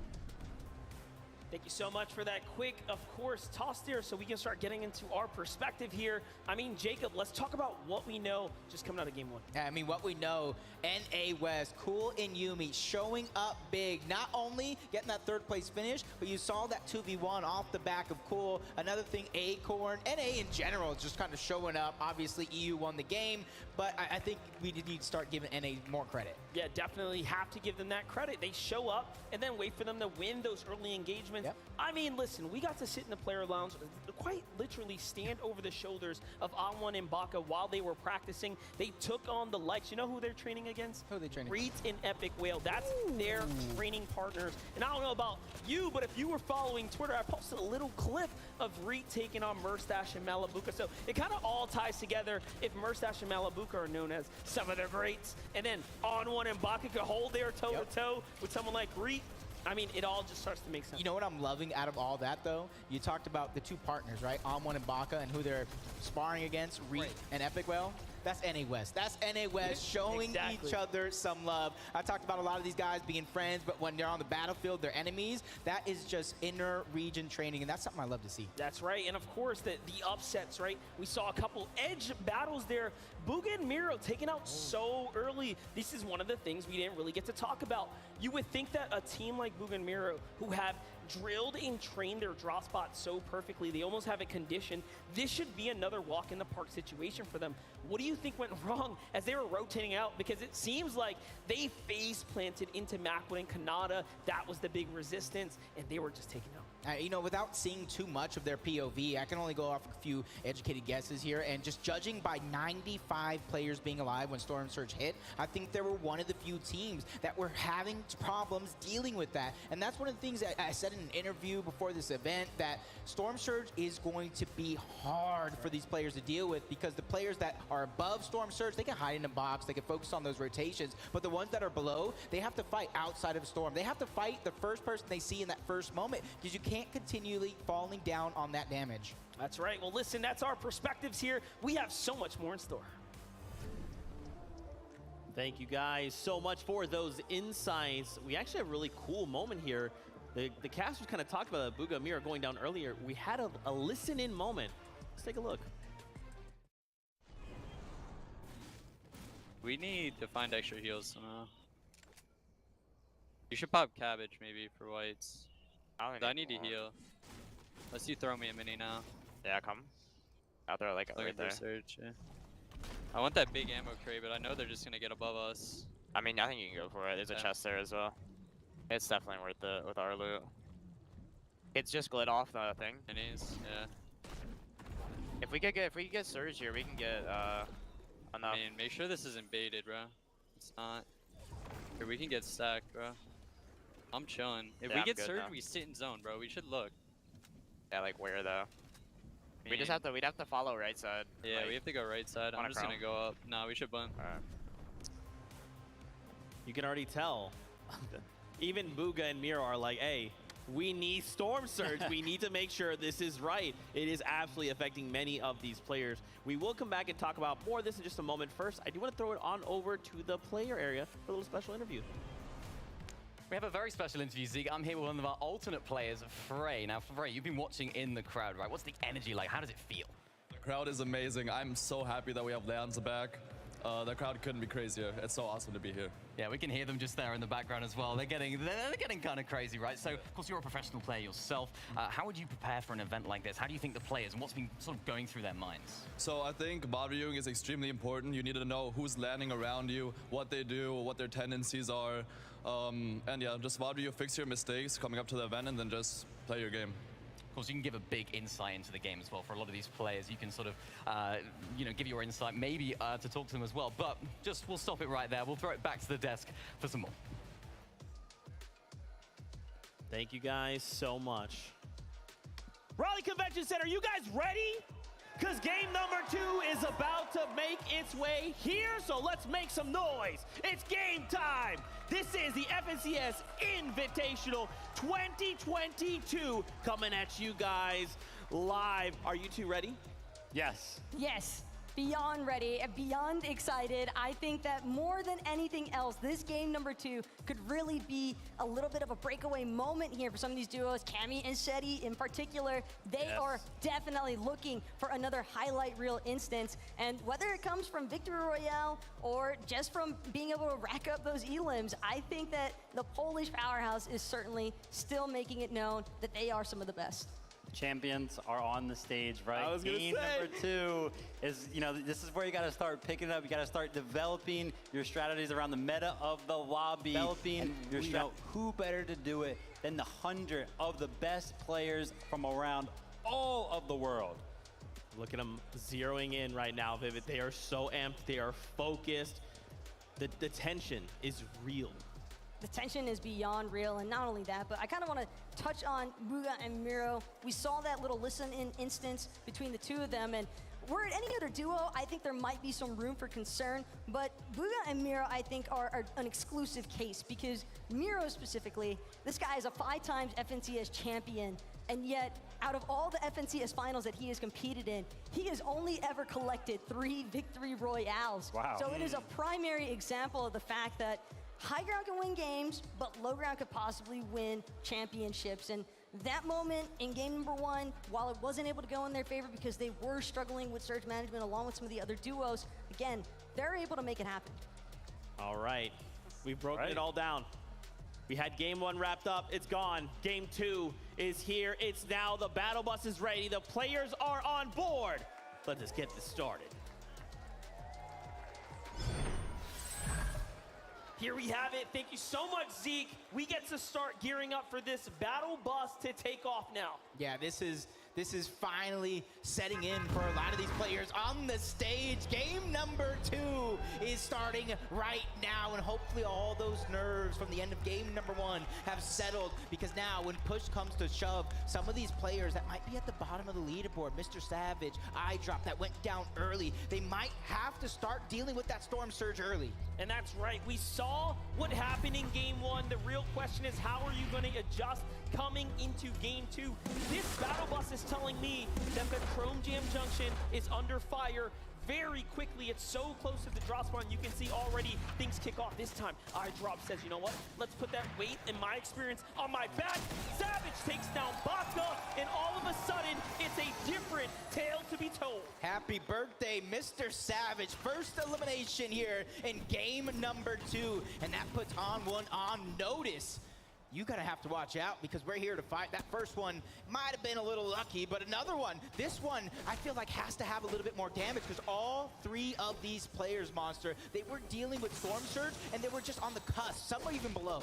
This is not the only contested drop spot. Don't forget, Tilted Towers has so much going down there as well. So between Cloudy Condos and Tilted Towers, these are the 2 most contested drop spots. And what I saw there is Acorn and Edgy in the feed find Noah Ryler early. So there are big fights unfolding already, just giving us a little sample of how these drops are playing out. Yeah, you can kind of see everybody just on their drop spot. The ones that don't necessarily have the POI, it's about looting up, getting as much resources as possible, trying to get as many metal and brick as you can in terms. That way, when you make it towards the end game, that way you don't have to worry about it. But for these teams that are also on the outskirts and talk about looting up, you have to start thinking about Storm Surge. Your pathing is going to be so important, because we saw how many teams went down to the Surge itself.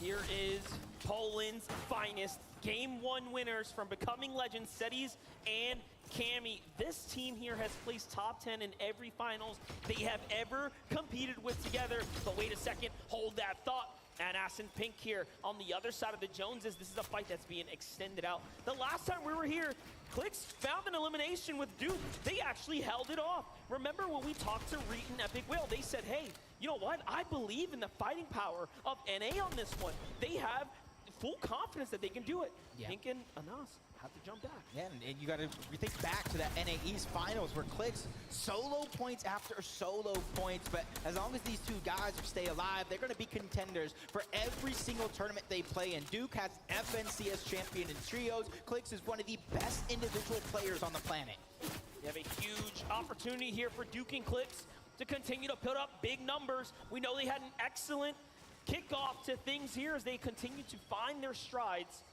but things are going to slow down, and you know, you really genuinely expect this to happen, especially at a Fort Jonesies. This is not a POI big enough for Duke.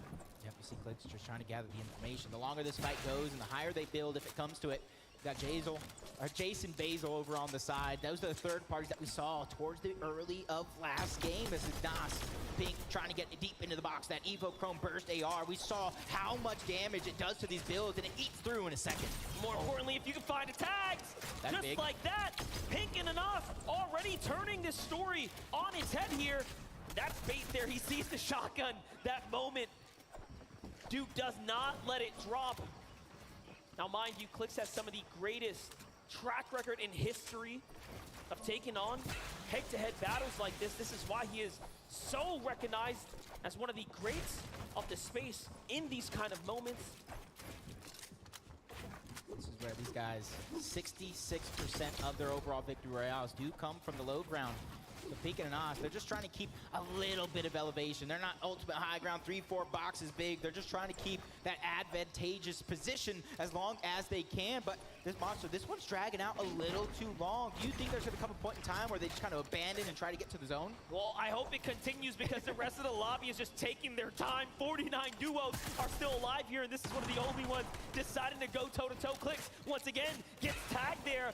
And again, let's talk about the bad blood developing between these two. Pink and Clix were once upon a time almost duos, as Pink was so close to traveling to United States to play alongside them, but now they find each other on the other sides of the monitor here, going head-to-head. And I mean, looking at the HP so far, it's looking very good for Guilds and Ass and Tundra's Pink. Yeah, and honestly, let's talk about this prolonged fight and what happens if they do actually split right now. They're not going to have a lot of time to go ahead and mat up, but a big shot coming out from Clix. We know what happens when this man has his back against the wall. His bite is much louder than his bark. This is where Duke does tend to shine right now. These real scrappy types of engagements. This man does not tend to miss a shot. As now, they're looking. They know the enemies felt that on the other side of the wall, but hey, the longer they stay here, the less the less odds they have to actually survive. The longer story is, of course, making it to endgame. Let's jump on over, though, to our favorites of Miro and Booga here. Head-to-head with Z Andy, Joe FN, Bevy in the distance as well. There's so much going on here.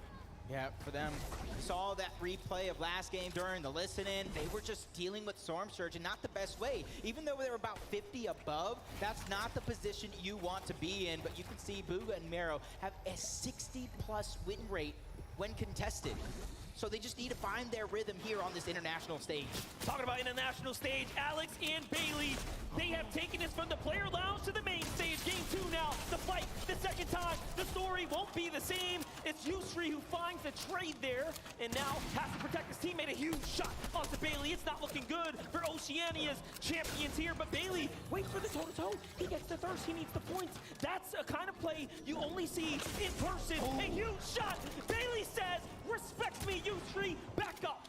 He has some heals to use, but does he have the time? Not finding a way to stabilize. Bailey's gonna get in, but only a sliver of HP, and that's why he's picking and choosing his fights right now. He's just trolling for piece control first, trying to heal up, getting as much shield as he can, but you can see he has no HP to regain, so that knock on the Jew is so important. And he knows he cannot allow him to get the heal off here. You will not save your teammate if it's up to Bailey. Yusri may have the health advantage, but Yusri has his back against the wall right now. The defensive trade, a huge shot, and Bailey gets caught with his pickaxe out. Yusri clutches up, saves his teammate, and then They are in game 2. Sends him back to the lobby. But third place, NA West, Cool Yumi getting busy already. Elimination on the Wax.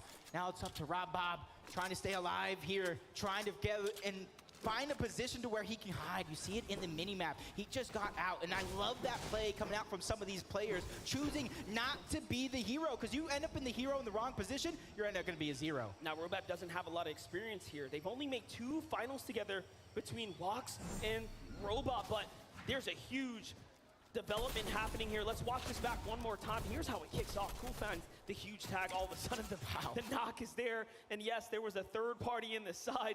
You get the reaction as well. You can see how fans are cheering in support of one another. But back into the action. Hellfire, Falconer, new duo, you know, pairing up with one another. They already took down King, so this has got to be Ed coming out from Brazil. EU, NA West, trying to take down the region, trying to bolster their points, because right now the only points they have is that elimination onto King. But with Storm now covering and moving over them, Ultimate Team is now in the distance as well. It's going to become more and more dangerous. Falconer's one of the only competitors, one of the very few left in our scene that has been here since the World Cup. He placed 5th in duos way back when. Wait for him to step up to the challenge and take on this first FNCS Finals ever together alongside Hellfire there from Denmark. But On1 and Baka, did they get the save off? No, I think On1's there by himself. He's just trying to stay alive, and it does look like Larson and Smite might know he's there. And this is where On1 has to be very, very careful. Fighting in the storm with very little HP. Larson knocking on the door, trying to burst his way in. You see the bait and switch come through, trying to make sure that both of these players have enough HP to take a big shot from On1 and continue that bait and switch, but he is on the run.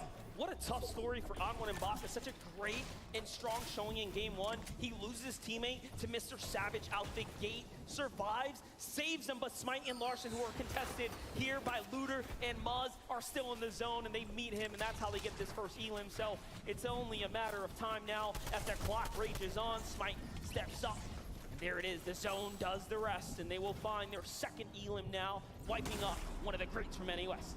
They gotta go ahead and travel to zone, but back on board, Falconer and Hellfire, but let's just make it Hellfire because Ed was able to take down Falconer in a 1v2 situation. Now he's 1v1 versus EU. Brazil trying to stand up tall. Ed put the pressure onto those covers, but he knows when to pick and choose his fights. He hears the splashes coming out. He knows that's going on to Falconer. The shield keg as well. He's trying to stop as much of the heals from going through, but it does look like Hellfire is gonna get 200 yet again. Listen, Ed recently signed to Team Liquid, showing you guys why exactly he deserves to be here. He has had some of the most impressive rises in recent times on his region, but now he's looking to represent for Brazil and, of course, for Argentina. His teammate King, who is already down. Hellfire manages to lose his teammate. The wall gets taken, and Hellfire has to react quickly, but look at that. He does not miss a beat. Ed finds the siphon, and now it's an even exchange. Yep. Right now, the 2 launch pads on the Hellfire. He can abandon this fight at a moment's notice. Here it but is. Ed with no HP, it's all or nothing. Here it This is. is the moment you've been waiting for. Here it Shots is. coming through, and Ed 1v2s NA East. Brazil and Argentina are probably standing on their feet right now. Ed clutches up a 1v2.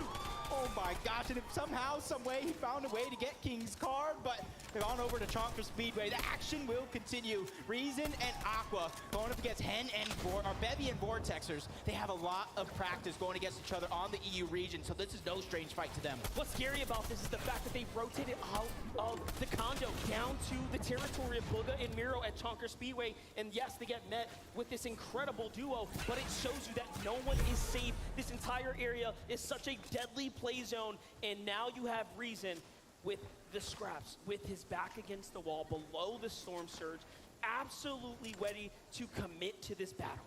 Yep, Aqua and Reason again, 140 below the damage threshold. And you can see all the players at the top of the damage threshold, but this is, again, what is going to happen at Cloudy Condos. A triple contested spot, but nobody is fighting. That's forcing these players to rotate away to find some extra loot and find the damage. And 165 below, Monster, I would be lying to you if I said I wasn't nervous. Copenhagen Flames, Pablo and Swag on your screen right now, also below, but hey, a good little tag here of Elim for Swag right now, puts him in a nice position. They find a player out in the distance, Snacky and Fast have a window open there, focusing on the duo as well. So they're all looking to target Noah Riley and Bad Sniper. Remember, Noah Riley was eliminated very early to the hands of Edgy while they were landing, and he didn't even get to touch down before he was swatted out the sky. And game number 1 winners, Cammy and Seti, they haven't even done much. They get the zone for now. They get the high ground, probably just trying to go for Surge. So that way when they are forced to rotate, they only have to worry about that. But we knew they were down onto Surge. Now the Peace Control is trying to come over. They're trying to break into the boxes. It's now or never because damage is being dished. A huge shot from Aqua's onto Bevy, who's forced back into a defensive position. Well, here we go. It's now enough in 20 seconds left, but so the Surge gets active, and they have to turn up right now. This is game number 2. Aqua needs these points here. Bevies manages to go ahead and chug splash his way down. He's back up to Vex HP. He's looking pretty solid, but Aqua not afraid by any means. Meanwhile, Reason finds a wall. That's an angle, but he doesn't like the defensive edit. That responds from Bevy and Vortexer. And now, here it is. Things are going to get dicey as the Storm Surge turns on. Yeah, look at them. You see 30 below. Even though they're continuously dropping, they're doing damage. Seti getting one on a Peppo, probably sending him back to the lobby as Scram goes down as well. Acorn found a way to get rebooted, but Deja Vu strikes. He goes down again to Epic Whale, who honestly is having a much better performance this go around. But back into the action here. Reason now down to no HP. Aqua is also on the defensive stance here. Down goes Reason. That's a huge shotgun shot from Vortexer from the side. If you blinked, you missed it, and now Aqua has all the pressure on his shoulders. He has to back up. But Vortexer playing smart, respecting the GOAT of EU. Aqua here, our World Cup duo champion, is now left as a solo. Clock's ticking here, the pressure comes in. Bevy's looking for any angle. These are all enemy walls here. One false move and it could be it, but the Surge is gonna hurt Aqua again. He gets to heal off and no, he gets finished. Vortexer finds the second. 500 above the damage threshold. This is only their second FNCS playing together, and they're looking like they are longtime teammates already as Joe and Z Andy uncontested over towards Synapse Station. Looking to get some damage as well. Even though 79 is above the damage threshold, you know as well as I do, that is absolutely nothing. Mixing an Arctor here. Oh no, they're gonna find a huge elimination here. Another Surge fight that's going down. It's attracting the flies in the distance there. You see folks starting to look over. Arctor has a decision to make. Does he push in again? They barely have anything. They've used all their heals. One tag is all it's going to take for take them out. Grove claps back, though, and that's a huge punishment there. And with the downed body, he says, you know what? I'm going to full finish here. I'm back in this game. Arctor takes off running for the hills. That was a much needed battle by Groves, and I like to play again. You cannot be a hero in these lobbies as Mustache. Looking like he's having a little bit of trouble here. 202 above the damage threshold. 2 eliminations already, so they finished this fight, but you can see the teams on the outskirts of Rocky Reels, they don't want to let this be an easy rotation to one of the deadliest teams in the lobby. The launch pad's already down. Malibu and Mustache cap off HP and hit it. Off they go. It's Chicho and Trulix who are looking in. These guys have gone head-to-head so many times in the past, and you know there is all types of bad stories waiting to unfold in front of us. But Chicho and Trulix don't get the elim. They manage to hit the ground running. Malibu and Mustache are waiting here, though. Well, yeah, trying to fight back. Malibu just trying to break through. He talked about in some of those interviews playing a little bit more passive than what he's used to. 2 eliminations. I gotta think they're trying to pick and choose a lot of their battles, but the lobby is putting such a focus onto these 2, getting them to expend so many resources. Malabuka has just about 60 to 70 HP as well. Mustache is trying to do what he can to try to find a stabilization method here, but it's just happening from so many different players who have so many different angles. One thing that is working, though, is the zone. It pulls pretty close to all the players nearby. Finally, things settle down. Tayson and Chapik's last game found the same duo on the edge, but let's jump on over to the west side. Let's get to the opposite side. It's Thomas HD and Tripburn. What a great standing so far here, looking pretty solid. They have Janice and Vidil weakened nearby. Booga and Miro are also making it much further this game, looking like they've adjusted, learned from their last mistakes, but Here we go, that familiar story, 3 above. Yeah, and you can kind of see in the circle is, the zone is literally in the center of the zone. So I don't think there's going to be too much of any slow side for a lot of these teams to try to travel to. Miro taking a couple of shots, but the team that won off spawn trying to have a much better performance. Mr. Savage and Eyedropper under siege, under pressure. Mr. Savage is going to get dropped for now, trying to pass on the resources to Eyedrop because he knows he's going to have to deal with a lot. Norway on his back here. Eyedrop has to step up. Savage is down. Can he do it? He's been in so many finals with Mr. Savage. His 3rd appearance now in a big setting like this. But of course, the first return to in-person. They're going to allow, Marine might actually allow him to get the pickup. Whoa, that is a huge mistake there. Yeah, a huge mistake. And honestly, these are one of those things that you take a picture, you record this moment right here. Mr. Savage went down. You give a player like that a second chance at life, they will make you regret it. As they're trying to launch pad away, trying to find some sort of safety. Sticking box to box, hip to hip, landing on a couple more resources as well. This is a perfect spot to land at for Eyedrop and Mr. Savage. That way they can replenish some of the lost resources. Such a massive find right there. It was looking like it was all over for a moment. But there, they get a little lucky. Smite and Larson at 4 elims now. It seems like as all the action, as all the cooks jumped into the kitchen, they have managed to walk away with a successful meal or 2. They're looking pretty good. 4 elims, like you said. Clown Ref's guard, just a little bit above him. You just check a sneak peek at the leaderboard. Cammy and Seti still holding on to first place by 7 to Asia's Barim and Zagu. 151 above for the NA West. 3-time champions, Favs and Snacky, sitting in a good spot, trying to gather the information. But Vadil and Janice are under pressure. But Vadil down, 56 below the damage threshold. Shots from Thomas HD to take down another EU powerhouse. And in the distance, Japan is just lurking nearby. Asia has performed so well. Remember, Mareem and Zagu are in 2nd place as the most recent FNCS champions of the Asia region. Easy and Vino, though. Big story in front of them. This is a team that we have expected to come out so far ahead of the competition, as they have had one of the more dominating tracks leading into this, taking home a multitude of Elite Cup finals where the competition, as we know it, is extremely tough. Meanwhile, Smite and Larson, battle's breaking out above them. They get to steal the loot here. That's a great find. Yeah, that's a huge find for them. You get to upgrade some of your inventory, get some more heals. The Chroma Splash probably going to be used a little bit later just to get that rotation to come through.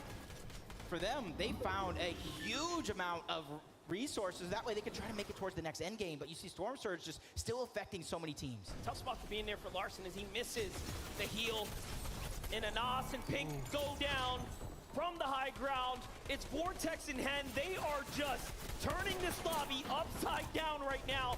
Queasy and Vino are back at it again, though, in this end game here, trying to find a position. Now, remember, what they did in the last game was exactly this. Half in, half out. They say, hey, we're going to play for high ground. Vortex says, all right, you can have it. Hen says, you can have it. I'm going to low.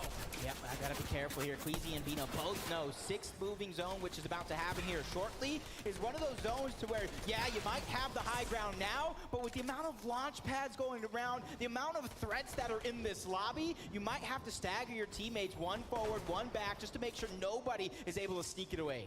Oh, it's looking like a tough situation right now for our champions, Mareem and Zagu. Once again, leading into this game, 2nd place. No heals. Very, very peculiar spot to be in. The zone pulls far south as well. Now, they have some mats, but they will absolutely need a refresher right now. Maybe even a gifted launch pad from a team in the distance. All around them are so many healthy players. On the other side, Vino and Queasy starting to eye up the lobby, size up the rest of this game here. Booga finds Mareem in the feed. There it is. The full finish is going to start to come through. The first elim for Booga and Miro. This is where I'm looking at the minimap right now, seeing where it's actually going to go. There's different elevations. I think whoever is able to grab a side of that mountain first will have the best chances to win this game overall, as they're still 500 above the damage threshold. Cammy, as soon as he lands, he's going to get back up to 200 along with Seti as well. Kanata's still alive in this game as well. Keep an eye out for him, but Seti and Cammy have to defend their lead right now. 3 elims, what a way to do it so far. Meanwhile, Queasy and Vino are still on hype. This is is one of the toughest end zones as well. Flutter Barn has so much varying terrain. You have to be careful. There are indestructible, large stone monuments in between you and your rotate. But Kanata going down, leaving Macwood as a solo. They at least got one elimination, so they don't have to worry too much about damage in terms of Storm Surge. But Booga and Marrow, as it does shut off, you saw they were well above it. So changing up their strategy, and it's paying off handedly. The pacing is incredible right now. Only 19 duels remaining. Things have really taken a turn here for the worst for most. Reed's gonna get burned and turned back to the lobby there as he falls, but that's still well inside the top 20. Meanwhile, Vino on high ground, looking very comfortable. No resistance. Larson and Smite are making up for where they left off. They may have not earned a huge game one, but a great game two. And now Miro and Booga are fighting back. Yeah, two of the big NA West powerhouses going down. They're trying to get another elimination, but Booga and Marrow, huge shots gonna be fired. But Marrow's getting tagged back up. He needs that siphon to go through, but it's still not gonna be enough. PH then does go down. Booga trying to be that IGL. He's trying to lead him to greener pastures, but he's running out of resources. Macwood falls. High ground though. Does Vino and Queasy still have that position onto the high ground of Smart and Lawson? They're not ultimate low, but they found themselves that perfect middle layer. And you'll notice Booga is now left by himself. KVR finds his teammate Smite and Larson on the ultimate low. Hen and Vortex front side firing back and on height. Vino and Queasy are looking like this is a fairy tale game for EU once again, but we'll see if NA can step up to the damage. Let's see it. Hen is going to be punished and now hunted down. Smite doesn't find the full elim here, but my gosh, already at 6 eliminations. Meanwhile, we jump over. Sensen and Cole still alive here. This is where they do best. Like we said before, it's bread and butter. They know how to stick it to hip. They have to now. Cole is hurt. Multiple top placings out of this duo. Not wanting to fall short here today, but Cammy and Seti from high ground to low ground. Another end game is going to be achieved. True Lex gets dropped. Smite's going to go ahead and lend that helping hand, trying to steal away all of that loot, but the zone is just immediately chunking him out. 4 HP and a dream for Smite. And a huge end game right now in front of Smite here. That top 5 unlocked before him. Cammy goes down, Seti goes down, and it is all his here. And now he fights back, but the zone does the rest. Great game there, but Vortex is now by himself. What can he do? Cole and Senton now have the high ground. They've turned the story around. I don't know how they sold it away, but Kitos is solo as well. High ground versus low ground, but it's a 2v2. Senton and Cold versus Vortexers and Hen.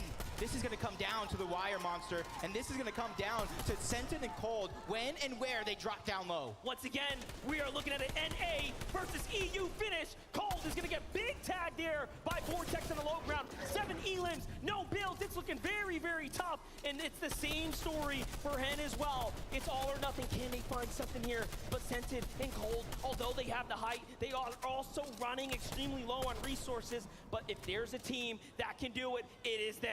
Yeah, you see them trying to go back outside of zone, trying to find anything to work with in terms of Hen and Vortex. Senton and Cole, we talked about, it's up to them when and where they drop down low. The game is definitely in their hands. They just have to close it out. EU versus NA East. This one is just a prolonged long game, but the damage is in from Cold. And this is what we talked about. That wall, there's nothing you can do. It's all or nothing. Down goes Cole. Senton's hurt too, but they have the angle. They're going to wait this one out just for a little bit and allow the zone to do the rest. Cole finds the one, and Senton finds the other. NA takes game number 2. You look at that. The passion, the emotion coming out of Senton and Cold. A team from NA East. Honestly, I don't think they got the right respect coming into this event because of what happened to them last season. That's right. Cold and Senton have been here before, and now they get to get a victory in person, on stage against some of the best we have ever seen. And what a way to do it. EU Game 1, NA Game 2. It looks like the stories are tied. Right there was perfect because you heard me talking about wanting them to drop down low. I want to see what they're thinking, how they're feeling. Kelly, let us know. I am joined here by Cold and Senton, and you guys, what an incredible run. You got to tell me, though, how did you take height? So Queasy and Vino just dropped on our sidewalls, and we insta-edited and just Shot him. I mean, obviously a great strategy, right? But I mean, that final moment there, how did you know how to take them down? Obviously, you guys were kind of in that high ground, low ground fight. What was the final moment like? Honestly, cold call to just drop above him and sit there. I don't know. He did most of it that game and played really well. He's the GOAT. All right, man. Well, congratulations. You both are the GOAT now. That is game 2 VR for you guys. Let's head on back to the desk. As EU picks up the first game of the FNCS Invitational, NA strikes back and says, nah, not like this. Cold and scented. Really quickly, I do want to touch on this. At the start of the show, we talked about possibly taking your shoes off as a form of being comfortable. Taco, you're right. It's a legitimate strategy, man. Anybody that has played competitive will tell you the same thing. It matters, but more importantly, what matters even more so is that jump in the leaderboard positionings that we are seeing happen now for Cold and Scented. A 41 placement jump. Granted, have to keep in mind that it's still a little bit of ways to go, but they are now breaking into that top 10. Gosh, these leaderboards always seem to surprise me because even after this incredible game from Cold and Scented, they're still 34 points behind the leaders in Cami and Seti, who, shout out to them for holding the lead. But this is just so good from Cold and Scented. And this is the moment that we missed right here. This is the one that Cold was talking about. Queasy and Vino actually make a play. And this is actually classic for them. I've seen them do this in Elite Cups where, they try to quickly pinch a duo that is in these builds, and it usually works out very, very well, but Cold and Scented hold on very, very well, as Cold mentioned, making that instant edit, getting the shot in, and ultimately they realize Queasy and Vino were the ones on height, and let's go up and take it. And this right here, it's just all about riding the zone. Now you can see the zone point up there going right through the mountain. Hen Vortex just had no chance after that. Clean win from Scented and Cold, who, as you can see right there, what we're referring to, Scented, no shoes. It makes all the difference, man. It does, apparently, as proven by Scented. We do have Adam, who is everyone right now, in particular Smite and Larson, everyone. Smite, that was an incredible display just then. We saw 7 eliminations. You clutched up, you had to. So how imperative is it in this situation, in this environment as well, that you have to try and gain as many points as possible, even when your teammate goes down? Oh, it's really important. I mean, you need to get as many points as you can. Every point matters. Doesn't matter. Now, you're being contested as well here, Larson. Muzz and Luther, they're looking like they're fighting each time. Are you guys up for this? How are you managing to deal with that when it comes at you? We're down to fight every game, and I don't care, bro. I'll fight them every game. You don't care, bro. They'll fight them every game. Give it up for Smite and Larson, everyone! Thanks, boys. And also over here, I'm delighted to be next to Peterbot and Jamper as well. Jamper! It's been what an experience being here in this situation, this environment. How are you guys dealing with the rest of the regions being here, competing with you in the same lobby? Our original strategy hasn't been working, so we're gonna have to make changes into the next games. But it's very fun playing here. The crowd is amazing, and I'm happy to be here. And there's still 10 games left, plenty of time to do that. Yes. Okay, you got this, you feeling confident? I'm feeling confident for you. The crowd are feeling confident too. Let's hear it from Peterbot and Jamper as we head back to Zeke and the desk. Thank you so much for that insight coming out of the players. This is kind of what we've been talking about, right? The question has been, once all of these regions finally meet head-to-head on the island, what will happen? Will strategies hold? And the answer for some is no. Because who knew that having to adapt to a meta that is completely different than your own region that you've been playing for several FNCSs now is going to be very difficult. But if it's anybody that has a strong head on their shoulders, it's going to be Jamper. He's been around for so long, and I love to hear him listen, we did the same strategy in games 1 and 2. It's not working. So let's just switch it up. And I love the fact that they are just able to kind of, have that mentality, but then also have a backup strategy. That's what's really important. But that's just part of what it means to be part of the 50 of the best duos competing here for the FNCS Invitational title. But not only that, while they might be working on some changes, Cami and Seti are a duo where if it ain't broke, don't fix it. They have been maintaining this first place position throughout the first 2 games, and it's definitely a very strong performance here out of this Polish duo. More importantly, I think that Cami and Seti have just been able to consistently stay working throughout this mid-low ground element, despite the fact that we've been seeing a lot of high ground takes and a lot of high ground play from the close of the lobby. I think that Seti and Kimmy did a great job just holding on to this underside congestion control. You know, we talked about it after game one. It's like, whoa, Cammy and City are on high ground. This right here, this was more so their style, where it's just like, you know, we're paying attention to the high ground changes that are going on. And then all of a sudden, we load up the leaderboard, and it's like, okay, they had 44 points after game number one, and now they're at 77. They just got 33 points that game. When did that happen? You know what I mean? Like, they love to play these games where they don't like to show up and show out. They just consistently get those points. A couple elims here and there. They're not popping off the elimination feed, but they're just so consistent. And those are the type of games that are scary because, you know, we saw a great performance out of Cold and Scented, but still, even after game number two, they're still like 30-odd points behind because Cammy and City are playing so well. And it's the competitive experience, I think, that also helps them with understanding, hey, even if I've lost my duo partner in this moment, I can still hold on for moments longer. I think that that was a great display there, that closing kip there for Seti and Cammy. And I think that ultimately, they're going to probably just keep trying to stay consistent here. Yeah, I mean, one point we tuned in and they were 500 above Surge. I don't know how that's humanly possible, but for Seti and Cammy, it's just another day at the office. Let's talk about Queasy and Vino there. They did get edited on, right? And listen, we have, as the viewing audience, we have the much larger perspective, right? For them, in this opportunity, this was the only chance they had, and we're going to start to kind of figure out what happened. Yeah, I'm hoping that, you know, throughout these replays right here, we can maybe catch some insight into why they actually ended up dropping down, because it seemed like they were getting refreshes. I know they specifically got one right at the start of, you know, moving zone number 2. So it looked like they were chilling on mats. And again, right here, as you can see, Queasy actually only 2 builds up. So that was the call.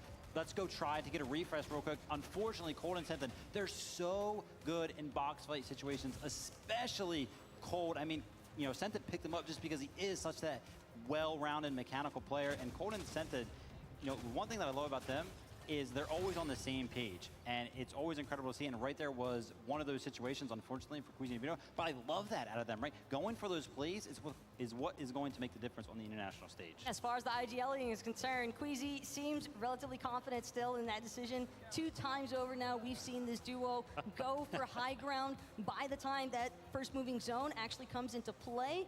And maybe 3rd time's the charm here for this duo. All in all, though, the high ground strategy is working, right? Second place right now, only 4 points behind first. So just keep doing their thing. Yeah, and I mean, I feel like, especially looking at how many eliminations they had, man. 5 eliminations, 5 refreshes, and that wasn't enough to take them through that game. So we'll have to keep an eye on that. Cold and Scented back on them, 44 points, 6 elimination, currently sitting in that #1 spot. Again, 2,800 damage dealt. That's my favorite stat. At game 1, we saw it was 2,200, Yeah. and I thought that is an astronomical number. Yeah. Cold and Scented said, hold on, one moment. So we're going to see, you know, hopefully we keep seeing those stat lines, because as the day progresses, teams are going to get more and more aggressive, which means that this storm threshold is going to progressively go up, which means that teams are going to need to do more and more damage. So hopefully we'll see, you know, maybe we'll break into the 3,000s for an individual team, but yeah, 2,800 damage, that is a lot. But entering the halftime point, essentially, because heading into game number 3, if there were ever a time to look for a shift in strategy, like what we heard from a couple of duos earlier, I think that Peterbot and Jamber, they had like the right idea. They're like, hey, it's not working out. This is where you would want to make the adjustments, is heading into game 3. Let's find out. It is time to see who will rise, who will fall, and how they will adjust to these games. This is game number 3 of the FNCS Invitational. And just like that, we are already gearing up for the next round of action. Yeah, game number 3 right around the corner, but 2 exciting games. Battle Bus is ready. Not long to wait, because game number 3 starts now. Now we're moving at my pace. Let's do this. Take a look at your screens. Take a look at these players. Someone here will walk away with it all. At these players, someone here will walk away with it all. $200,000 for first place. A trophy unlike ever before seen in Fortnite. And a chance to call yourself one of the best in the world of Fortnite, not just your region. And it looks like we have a very similar bus to the last round. That means these northern contested teams are going to fight first. One of the biggest things we saw from game 2 was that early elimination onto Noah Riley. Edgy quite literally you know, took him out before he can even touch down. And then, of course, there's this battle here, a battle of who can get the best drop. And what a great way to kick things off. Such a powerful loadout to really start things here. Yeah, and it does look like Baka and Onwon making yet another adjustment. They win the off-spawn fight in game 1. They lose it in game 2. And this time around, they're not even contesting for a fight, but blinking, you might have missed it. A first elimination is going to be on to Looter. So Smite and Larson are finding ways to get things done again. And A fires back first onto OCE here. And a great find, a great reward comes out of the very little time Larson and Smite had to loot up there. Take a look at these loadouts. It all comes together for them now. You know, sometimes it's all it takes, right? Sometimes it's all it takes is a little bit of luck. You get the right loot, you're able to take that fight, that fight nice and fast and clean it up.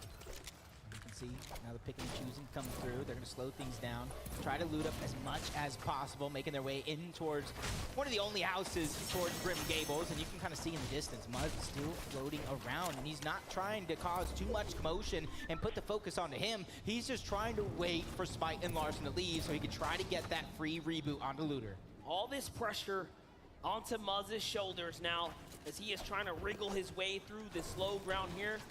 He knows that material is going to be the key to allowing him to do something big here, achieve the unthinkable, win a 1v2 against Smite and Larson, who built their entire reputation this last chapter off of these early game fights. Smite wants none of that. He walks to the wall.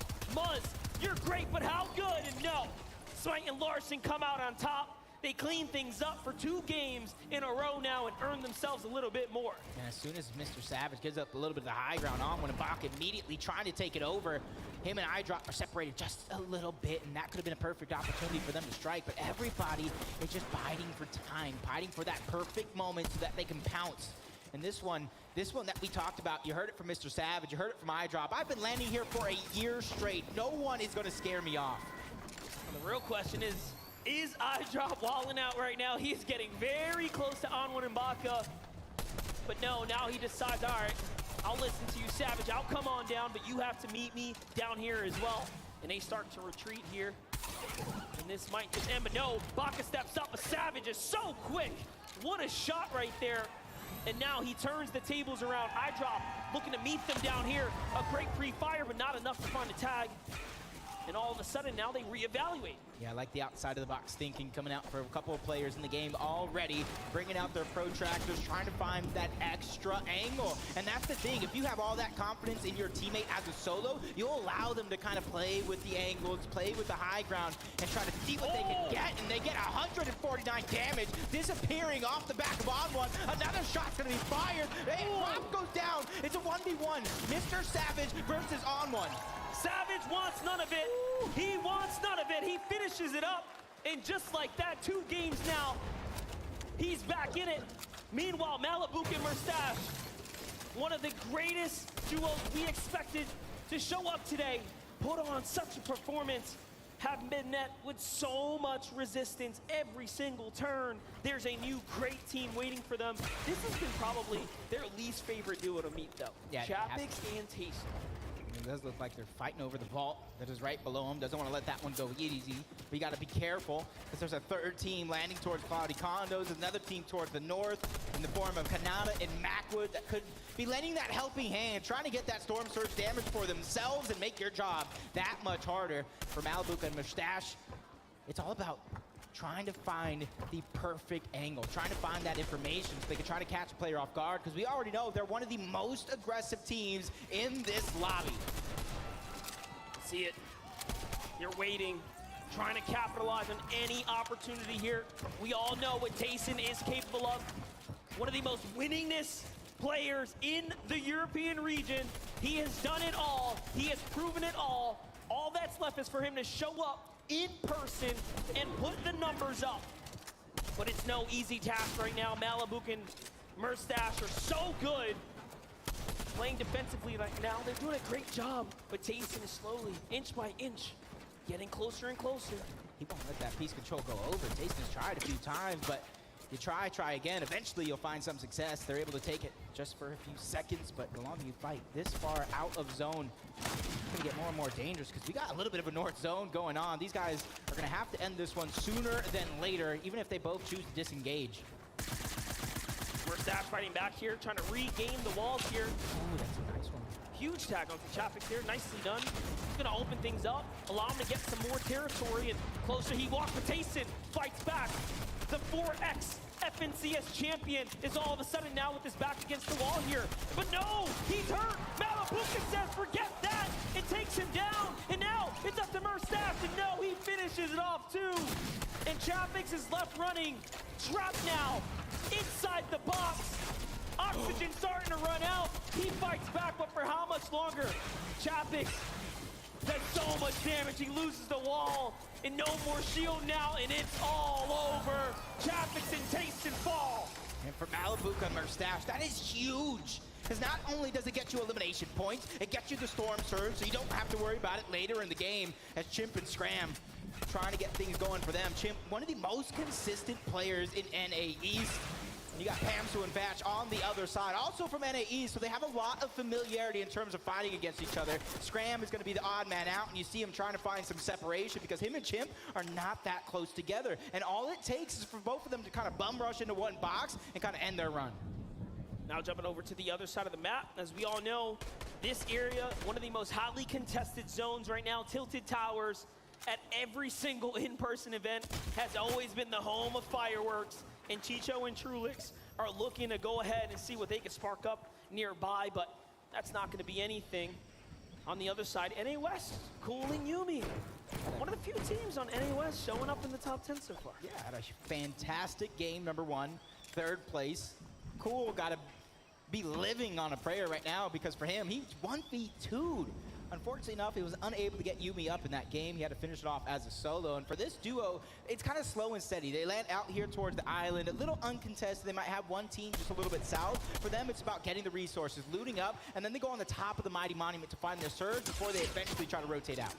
Robob and Walks now, stepping up. They're chasing down Peppo here. Runa's already gone, too. And of course, Runa, yeah, way off in the distance No, here. he's gone. He's out. He's watching. Uh-oh. This is going to be good. Bob. Forced to kind of in a defensive position. Walks trying to alleviate some of that pressure. Peppo doing all he can. One of the best in his region, but while it does look like it's going to be taken, Walks with a huge shot. Runa and Peppo go down in 45th place. Tough spot to be in for Runa and Peppo. One of the few representatives for the Asia region have now been taken out. Cold and Sensen on the other side after a hot win there are now positioned up dead center, and it seems like they have done enough. This villain story that we've seen unfold over the weekend, contested in the lead up. Malabuka and Mercer are still problems on the horizon. Could it be, of course, Booga and Mira who were looking off and picked them off? I knew they were going to go on top of the Mighty Monument to try to get the Storm Surge, but great minds think alike. Peterbot and Jamper from NA East beat them to it and took down one of the players from the NA West Championship duo. It's going to leave Cool by himself yet again, but how many 1v2s can you take? This is Peterbot, though. Put some respect on his name, and he makes it look easy. It's just like that. Jamper and Peterbot earn themselves a huge elimination onto a team inside the top 10. What an Elin. And for them, you got to think Peterbot and Jamper don't have to worry about Storm Surge in the immediate future. But you know how active this lobby is. They got to start thinking about it later on in the game once they find that rotation. Well, listen, we have Mini Miner here to update us on more action. Thank you so much, Monster. Now, this is a prime example as to how to finish a fight quickly, right? We know PH Scene and Ketos are fighting in the middle of the map. They need to finish this fight quickly, and look at that. Pinching from both angles, getting that Storm Surge done early, as well as bolstering their loot. Look out for this team for the rest of the game. And that is such a huge set of elims there, because that's another team that is huge, like honestly showing up for the Brazilian region.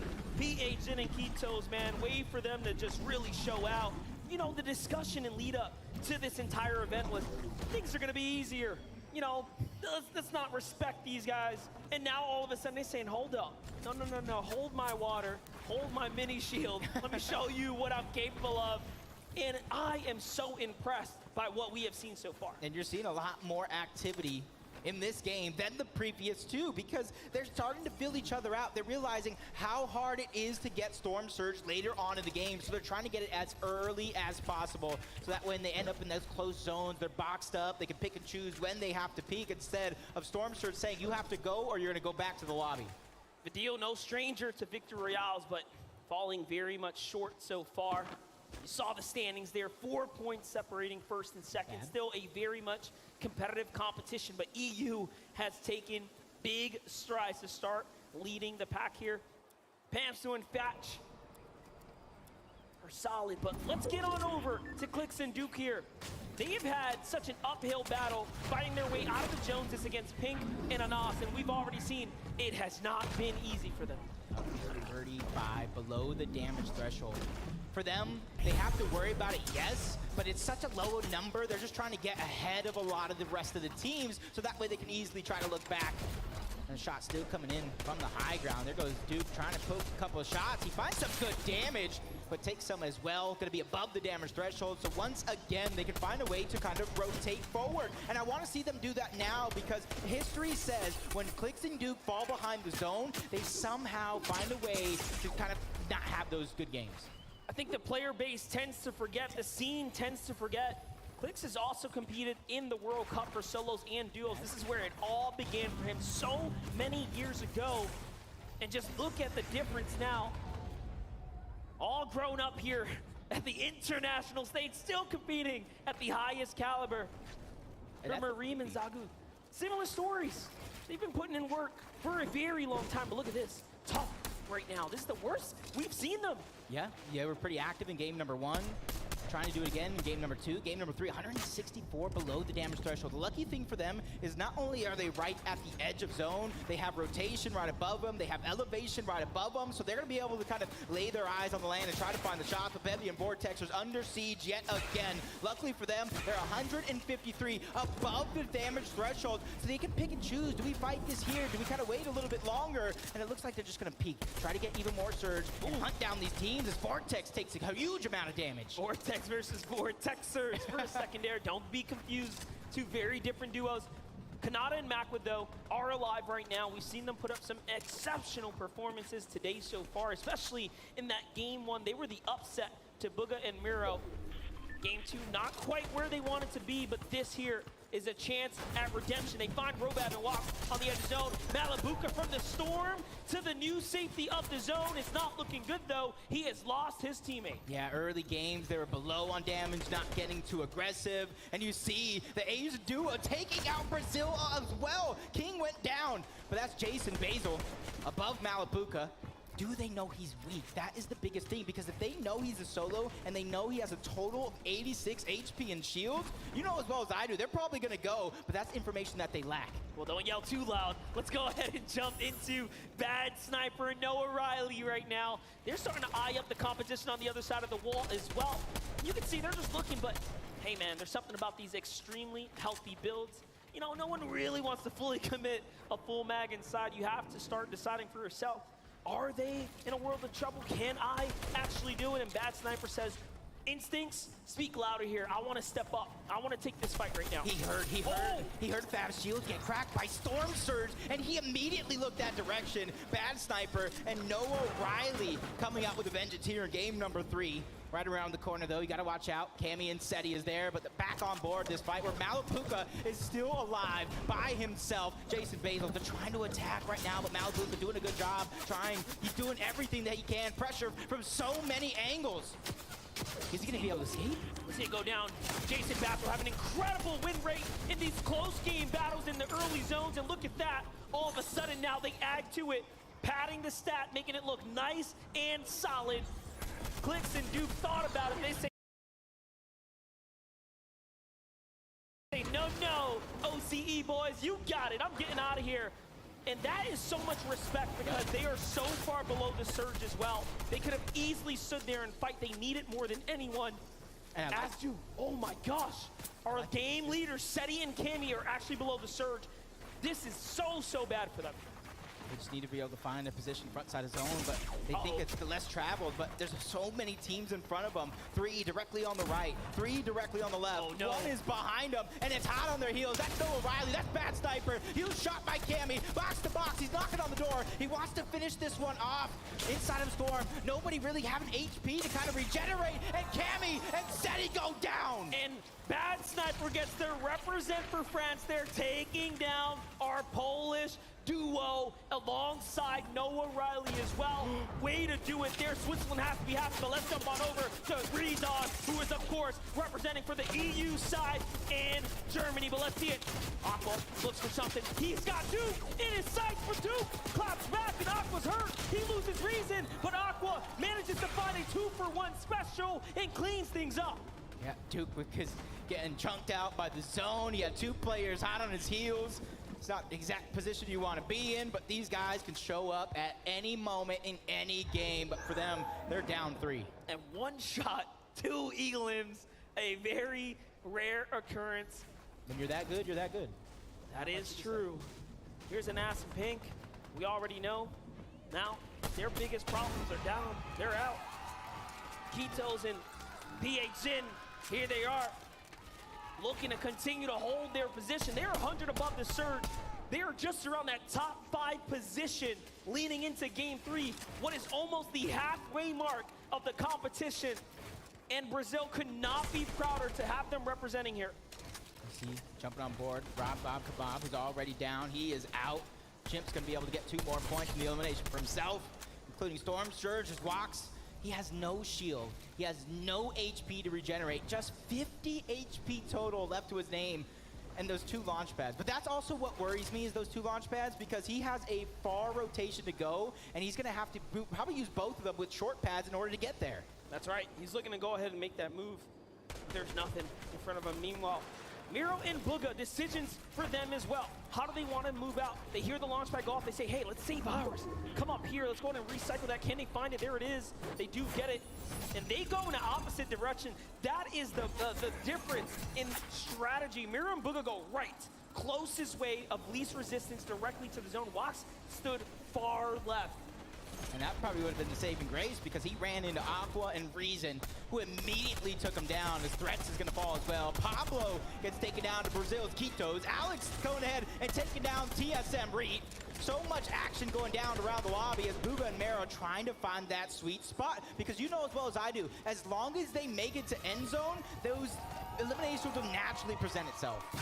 This is a team that has struggled in the early instances of the chapter this season, but they have managed to find their way into such a great position. But now, let's jump on over to some of the GOATs. Vino and Queasy, 2 elims already poising themselves up for an excellent game here. Near max material, so they have to be coming just off of a fresh refresh right there. Quite literally bounce them back in the game. And man, you don't see this very often, where it's your drop spot, where you start off and the zone just lands directly on top of you.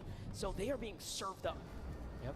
And right now, for end zone like this, when it is on your drop spot, you already know how to traverse every piece of terrain that is around, as Kitos still trying to do wonders. Not a lot of HP on PHN, so these guys down on damage in terms of Storm Surge have to figure out what they're going to do, because if they wait too much longer, they will be down.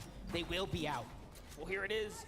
Luckily for them, the threshold is met, and they do not have to fight, but they know what's in front of them now. They have a huge monumental task to step up here. You can see there, that's a wall that cannot be built there. Here it is. So it's all or nothing now, right? We know the Brazilian region to be one of the most aggressive. PHN is literally tied for 3rd for the most FNCS champions individually in his region and globally. So that's a team that has everything to play for right now. But jumping over to Zaku and Marine, they're still alive right now. Some of Japan's best are here. Brennan Thomas HD, one of EU's best as well. And honestly, one of the fan favorites to take it all. 296 above the damage threshold. Joe and Z Andy right in front of him. Piece control is going to be important towards this end game, because if you go into the wrong box at the wrong time, they're going to take you out, and they're just trying to gather that information. They know they don't have far to go, as the shot's going to be fired and landed onto Hen, who's dropped down to about 50 HP. And with that, you see other teams taking notice, and they're also putting that pressure on. Trippin has full trust in his teammate, but their Elim gets sniped up right there. It's Zagu and Mareem who are just coming out and literally reaping the benefits, taking all the spoils. Edgy and Acorn have high ground right now. What in the world? An excellent game, 1 second place finish, leading into game 3 in such dominant position right now. Yeah, and I was one of those people last season saying Edgy can do it on NAEs, try to be the 2 region champion. What would you call that here? Would he be the 7 region champion, 8 region champion if he wins this? I mean, at this point, he's looking to break that second place curse too. He wants to make sure he gets one, but Queasy and Vino caught lacking. Don't forget, they were the most stacked duo in this lobby. This is their home position, the drop spot of Shiny Sound, and now all of that luck and hard work, preparation out the window. Yeah, it was 2 different teams, one from Asia, one from EU. They actually got an elimination each on the team as Scented and Cold trying to get to that front side of zone. They have that victory royale in the last game. 32 above the damage threshold. Luckily for them, not too many players have to go down before they go ahead and have to not worry about it. Is Aqua, Reason, not too much to worry about in terms of Storm Surge, but they have to find that sweet spot in zone. They're gonna use the launch pad to get there. When you see Reason and Aqua looking up, you know there's only one thing in front of them. How can we take this high ground? Tripper no has a problem in front of him. He gets punished, he backs up. Great defensive maneuvers right now. Okay, and Thomas takes the lead. He says, hey, you go ahead, pause down, heal. I'll continue to tarp out. We have the zone right here. See Andy and Joe, even with a messed up finger, Joe is not gonna allow him to stop playing for the big positions right now, and he's got this high ground. It doesn't even look like it's been affecting him at all. Yeah. Look at this, 3 Elans. He had all the mats to hold on to that high ground with 7 moving zone, even if it's contested. Reason and Aqua trying to fight for it, but they're gonna get stuffed. They're gonna get shut down for now, and you can see the pressure from Joe and Z Andy. They're looking towards the backside of zone, and they're putting shots on players who are suffering the Storm Surge. Oh, he goes for the low pad. Aqua wants to get down to the low ground here. No reason to play for the builds. He doesn't have enough to make it. Is Reason behind him is the real question. Meanwhile, another end game for Kitos and PH Sin. They have 4 Elans representing for Brazil right now, and they are almost inching their way to the top 10 right now, but Cold and Scented are right in front of them. This is where they do the most work. This is where they play best. Yeah, they're just recycling a lot of those builds towards the low ground. Trippin trying to take that cheeky shot to the backside of zone. Elevation up. Thomas HD probably leading the charge, making sure that these guys are on the same page through and through. Booga backside of zone. 2 men miss. He's just trying to go ahead and stagger himself out, and he found an elimination on the Jew. More HP for him, and look at the resources he found. And it's huge right now. He's managing to fight his way through. He finds another one there in the zone. A huge tag is going to keep him alive right now. And look at him start to sprint here. But no, he's hunted down and taken out back by Thomas HD. And all of a sudden now Thomas has all the extra refreshes here. But he's starting to run out. Is he going to go for low ground, or is he going to continue to hold out here? Reason has a decision to make as well. Off to the side he goes. This player's in front. Cold is down. We saw that exchange. It's a big one.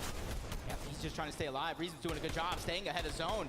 And now he just has to man-min stuff to find a way to stabilize. It's Thomas HD. He's trying to stagger himself towards the backside of zone, running out of sticks onto that man-min. A huge shot's going to be fired. Thomas HD is trying to stay alive, but he goes down. Zagu from Asia strikes again. It's just not enough. Zagu says, I am here to play and put some respect on us. Scented is going to fall to EU Scram. And again, Zagu is now by himself. Chrome Splash comes out. He finds his teammate. Does he get the save? Now this is what you want to see. A big save here in the ultimate low could change the entire story. This could be huge for Asia. This could be huge for Zagu and Miriam. But Joe and Ziani, they have the high ground. Oh no, wasn't able to get the revive off. This is going to be huge. He's the only solo left in the world of duos.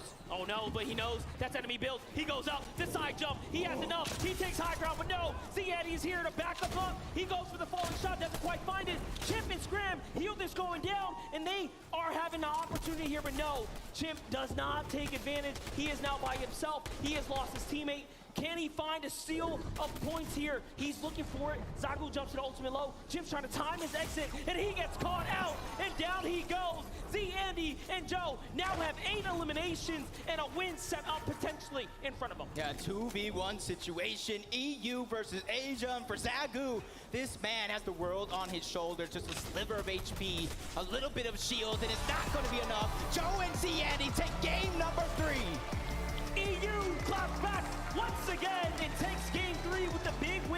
there. But what a performance for Zagu and Marine to show up.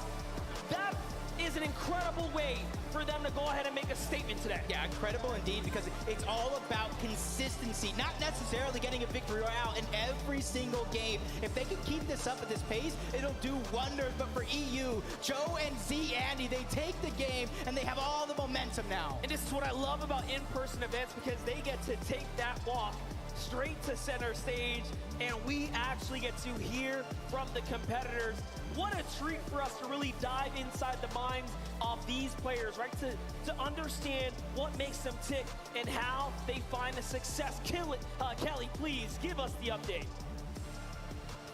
Joined here by Z Andy and Joe. Everyone make some noise for our Game 3 winners. So I swear, I was watching the game and I saw Acorn and Edgy had height. I turned around, looked back, and then you guys had it. How were you able to take it? We just sped it up and cleared 90s to the sky limit. It was absolutely incredible. Not only did you get the VR, but you also walked away with 9 eliminations, I believe. Is aggression a big part of your play style? Yeah, we want height just spraying down gang kills. So from now on, are you guys going to be going for height every game, or is it mostly circumstantial? We'll see. Yeah, and how are you feeling about the remaining 3 games today? Feeling good after that game now. As you should be feeling good. Everyone, one more time, make some noise for these 2 right here. Thank you guys for joining me. Enjoy your break, and we're going to be heading on to the desk. Joe and Z Andy, victory royale in game number 3 of the FNCS Invitational. A huge way to show up, and not only the victory royale, but accompanied by 9 eliminations. Tokata, that's what you want to see on this stage. It's what you love to see, right, Zeke? Those big VRs that boost you up in that leaderboard. I mean, we saw Queasy and Vino dominating the high ground in the first 2 games initially, but Joe and Ziandy now showing how it's done, not only securing the VR, but also with a good amount of elites. And you know what's more impressive, right? This is a very, very north zone. These guys land all the way down to the south, down in Sanap Station, just before the zone started closing. It was 5th zone, I believe it was. They had 3 eliminations. They sorted out their Storm Surge early on. They got the materials, and they were able to take high ground so effectively. I like the way they played it too, Takara. They were playing one up front side, one up back side. No one was getting up there. I love how they've adapted. They were actually originally going to be contested by Baka and On1 in the Synapse Station, but now having it uncontested, they had to figure out how to get that damage, you know, before the late game and not have to worry too much about those rotations, but they've done it, and it's showing. Looks so good here, especially to finally be able to kind of, to get those wheels moving, right? To get these players finally in that place where they can say, look, okay, game 1, regardless of what has happened in previous 2 games, we're all ready to go, and we're ready to put numbers on the leaderboard. Let's take a look at said leaderboard and see how things are shaking out. Remember, we have another 3 games left today. We'll be back tomorrow for the last 6. Queasy and Vino now tied with Meram and Zagu. And I just gotta say, the international teams here, Japan, Brazil, y'all are showing up huge. This is what you love to see from an international event. Queasy and Vino were fan favorites coming in from EU, but now seeing Meram and Zagu tied for that first place spot. Remember, Queasy and Vino, they got knocked out in 6th zone this last match. They had a very strong first 2 games, but this third one was not so strong. But if you want to get that first place spot, you have to stay on top, and that is what the duo from Asia is doing. Yeah, and things were looking peachy for them, right? They were picking up eliminations, they were looking good, they had the materials to go for their classic high ground take, but unfortunately, it couldn't quite work out for them, right? They were just getting sprayed from all different angles. Maybe it was a positional issue, maybe Queasy might have to take blame for that, but you know what? There's still plenty of games to go. You gotta hope that they can just make the adjustments, right? It's fine, they're still in first place, right? Even with the situation, they go down in 21st place. In that game, they're still in first overall in the leaderboard. But for right now, why don't we toss it over? Adam is standing by with Vortex. What's he got to say? Thank you. Take credit, but it could be the points you've scored thus far. 2nd place in Game 2. Hen, how are you feeling after the first 3 games of FNCS Invitational? Not good enough. Obviously, we got 2nd place in the 2nd game, but the 1st and the 3rd game weren't good enough. And hopefully we can fix that after the break. Yeah, that's about it. I mean, Vortex, coming into this competition, he says it's not good enough. Do you set real high expectations every game? Do you set certain things you must do on a game-to-game basis each time? Yeah, we did okay the first 3 games. First game I did a dumb mistake, and yeah, we need to fix it. Gotcha. And I think when it comes down to this competition as well, playing against the rest of the world, there is a pressure, but there are still 9 games to go. 9 games to go. That sounds like fun. That sounds like fun indeed. Thanks very much. Massive shout out to Head and Vortex. Let's head back to Zeke on the main stage.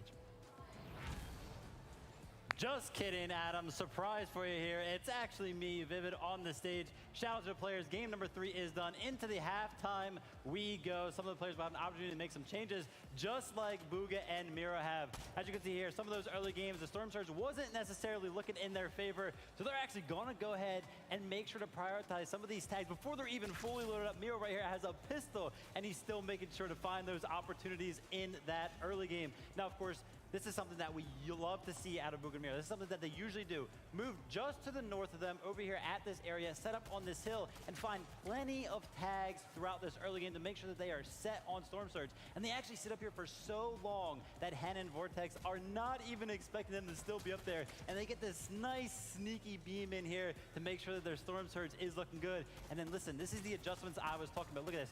Booga and Miro sitting all the way back in the storm, knowing that Malabuka and Merstash have been making this late rotate with the balloons as well, make sure that they get some Storm Surge tags on them as they fly through the air. He does get the knock, ultimately doesn't find the elimination, but the adjustments are being made, and that's what we love to see. Now let's check out what Zeke has for us. Thank you so much, Vivid, for that breakdown. As we come back to the desk, we have a very special guest joining us here on the analyst desk. It's none other than Cypher PK. You guys can give it up. I mean, we all know Cypher is pretty incredible at everything he does. I mean, you can hear the fans absolutely losing their minds. Cypher, how's it going, man? Okay. Yeah, that's awesome. That's awesome. How are we feeling so far about these games? The first 3 underway, done. We have 3 left. What are your thoughts? It's been exciting, man. We've seen some crazy changes, right? I mean, we went into it kind of having expectations. We thought these teams were going to do well. We saw the Queasy and Vino, of course, still doing very, very well. But some of the smaller regions, some of the maybe lesser-known players have turned up today. It's been great to see. We've seen changes in strategy, of course, as well. Some crazy zones that have really put these teams to the test of time. It's what you love to see, though, right? In an international competition like this, teams from all over the globe popping off, right? I mean, the leaderboard right now, I saw some predictions coming into this tournament, and they did not look like the leaderboard is reflecting currently. Yeah, that's right. We are back here on the analyst. Sorry about that, Cypher. I forgot to turn on your mic. That was on me. It's all good. It's all good. Welcome. How are you feeling now that everyone can hear you? I'm feeling great. You know, first 4-night event since World Cup, and you guys blew it out of the water. That's awesome. What are you thinking about the competition so far? How are you enjoying the games? Well, it's great to see some of these players like in a LAN environment, and because there has been one in such a long time, a lot of these players, this is their first ever in-person event. So it's a completely different kind of shock when you're playing in front of a crowd and you hear the cheering and roaring. So some of them are veterans, some of them have LAN experience, and that is going to benefit them, but then the rest are kind of here for the first time. Yeah. Is there like a duo you feel like you're following? You're like, yo, I'm vibing with this duo, and then maybe one that you're like, yo, these are the ones I think are going to win? Well, the duo from Japan, I'm glad to see like a smaller region pop off on like an international level, so I'm kind of rooting for them. That's right, dude. Zago and Maron, they are absolutely, like, it's weird too. They're just running around, and it's like wherever we look, their action, they're just there. Like, they're just like, hey, there's action over there. I want to be there finding eliminations. Who are you hoping to see change things up as we kind of move into the later half of the day?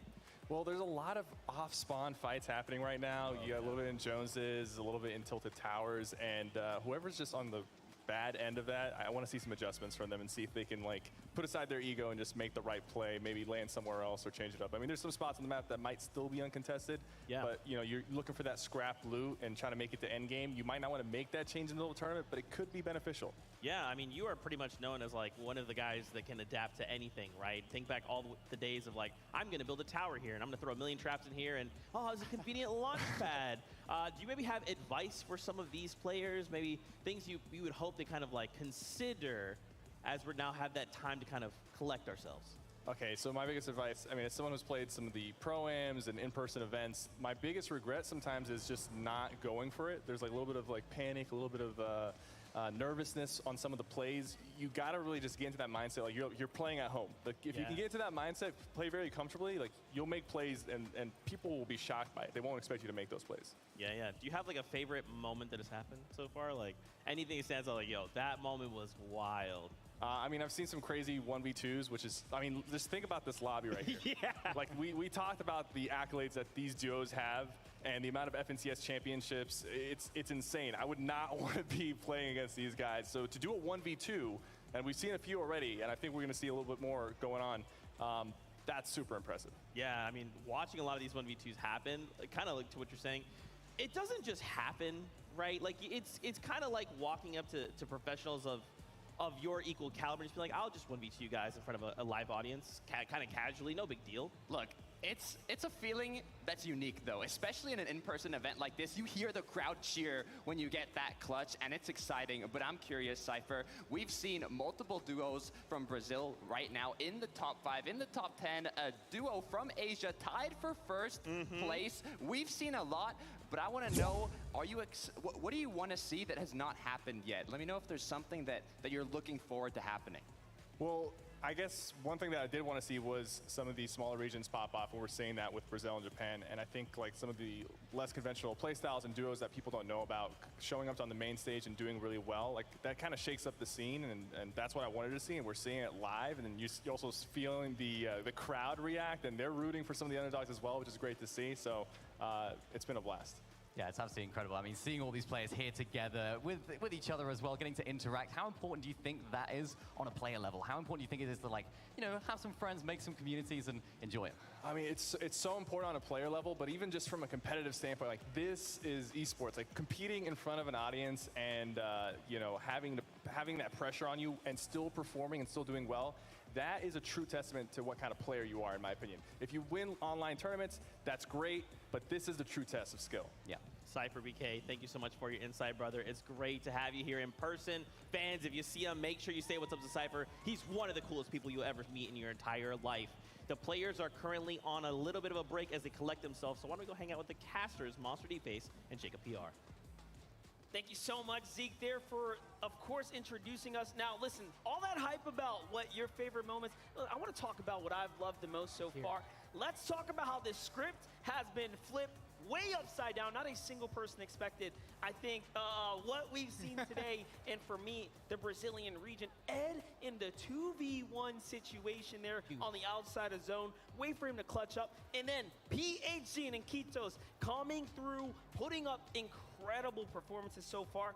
What a way for them to represent for the entire Brazil region. I like how you're going for a region that isn't necessarily the most talked about. No EU, no NA at all, neither one of East or West. And I'm going to follow suit. I'm going over to that Asia region. I want to visit Japan one day, and I hopefully get to meet Zagu and Miriam. These guys are lighting up the leaderboard. They are putting on a show, and it's a show that I don't think anybody expected to see. And they put every single competitor on lobby on notice. We are here. We're here to contend. We didn't fly that long just to come home, which is $1,000, 50th place, just for top 10. They want first. And not to mention, they are coming off the heels of being the champions of their region. That was a big part of the entire story as to why we began rooting for them from the beginning, because we have never seen such a gathering like this before. And it's only their second. This is their second finals appearance. That one championship, that was their first time playing together. They have 100% win rate. Incredible.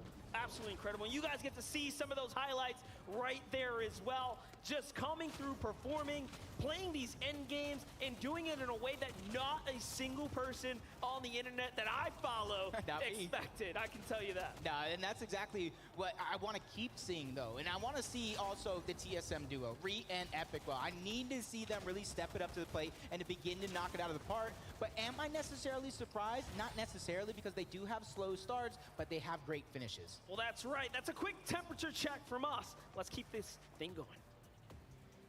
Thank you guys so much. Fantastic insight just all the way around. As you can see, we've got a lot of empty chairs here. Our players, after the first 3 games, have a moment here to collect themselves, go back to the player lounge, talk amongst themselves, potential coaches there, whatever they need to do to kind of recollect and prepare for the last 3 games on the day. Now, earlier, we had a really cool moment. We got to listen between Booga and his duo and kind of hear what was going on. Well, guess what? We've collected a few of those for you guys that you might have missed during the game.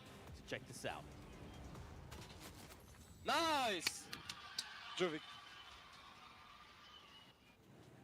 You see clicks at them? Yeah, they're here. I see.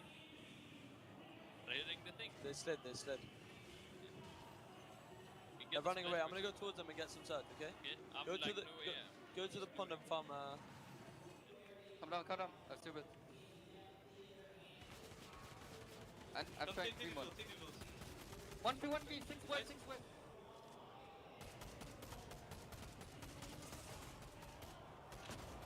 One drop.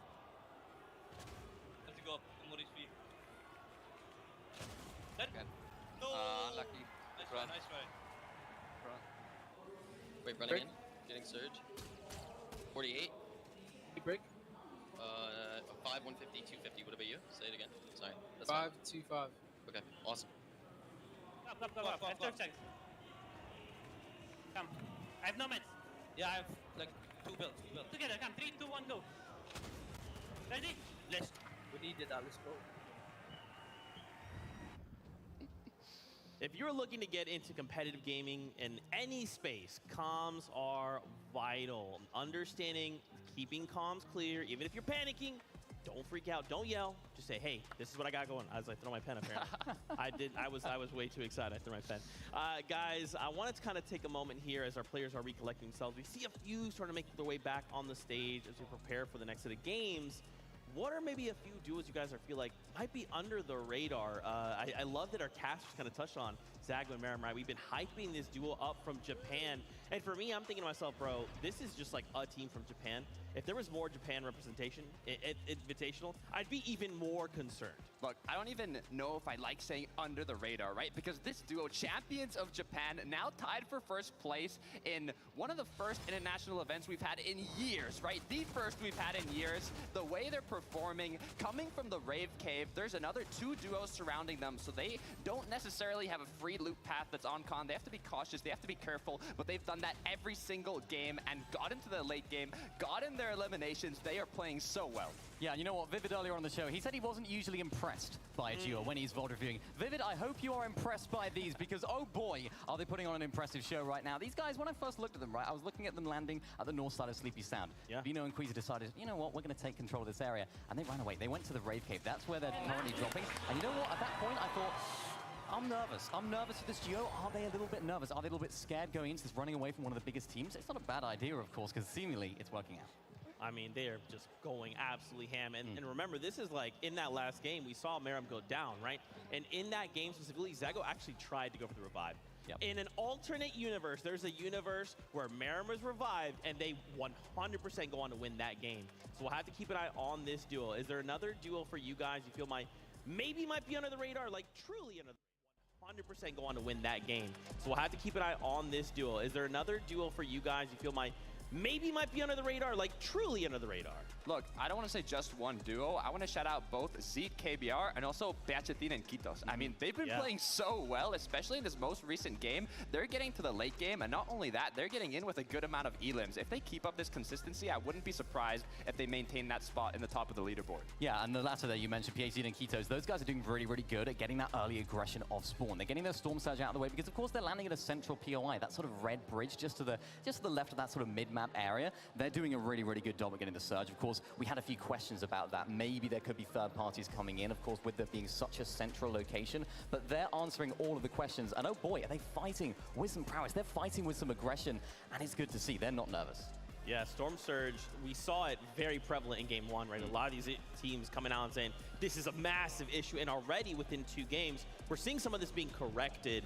What might be a couple of the changes? Like, obviously, a lot of people kind of what we've hinted at is they're just getting aggressive, man. They're just saying, look, if you want to fight at my POI, let's do this. Let's go. Look, speaking about a change, I want to see what Queasy and Vino do after this halftime, right? They've had 3 games. The first 2 went really well, and then this last one, they ended up getting eliminated a little early. I believe it was Queasy that was the last one standing. Vino got knocked down, and then he went for the revive and got taken out as well. So it might have just been, you know, a little mistake that happens. Mistakes always happen, but it's all about overcoming that, you know, leaving it behind you, adapting, and playing better in the upcoming matches. So I'm curious to see what they change. Yeah, and of course they've had that break now, right? We don't usually have this in traditional tournaments. We don't usually have this half-time break in between three and or the first 3 games, the latter 3 games. So this is something that I'm excited to see. Who's made the most of this time? Who's been really looking at their gameplay? Who's been analyzing? How can we solve the problems that we've had? And it's going to be up to the teams that have used that time most effectively. I think they're going to be the ones that have come out on top. And I hope some of them have even taken this time and just said, like, let's just calm our nerves down. Like, as incredible it is to have an audience just lose their mind when elimination goes out or a victory all happens, we just need to contain ourselves. Even if something goes wrong, we're eliminated off spawn, it's not the end of the world. Just calm the nerves. Right, these are 100 of the best duos that all 7 regions have, right? So if they lose an off-spawn fight, doesn't mean they're a bad duo, doesn't mean they're not capable of winning the competition. They just had one off-spawn bad fight, and they need to correct it. Right, I mean, if you're gonna have a bad off-spawn fight, or even a bad match, the best time to have that bad match is right before the break, right? Because you get the time to stay calm, stay collected, refresh your mind, get a bit of water, get hydrated, get some food in you, and continue playing. Of course, and things can change so quickly as well. We saw a very, very north zone in that previous game, all the way up to Shiny Sound, and it wasn't necessarily the zone that we would have expected a team that landed all the way on the south, Joe and Ziandi, to do well in. But it just shows things can change, and it's about the teams that are most adaptable to those changes that are going to be able to find the success. I'm impressed so far with all these high ground plays because a lot of these teams, they are high ground teams, particularly on some of the regions that we haven't talked about so much. Those guys, they know how to play height, so nobody's safe. That's right, man. All these duos are back at it. Just look as we've kind of taken moments to just visit with each duo. You can tell the focus is there. A lot of them are ready to get back at it. What are you guys hoping to see changes for these next 3 games? Look, we've seen a lot of victory royales come from the clouds, right? From up above. I want to see people down in the dirt, fighting back and showing what they're made of, right? Getting those elims on the teams up above and, you know, getting a VR from it. You know who I think can do that?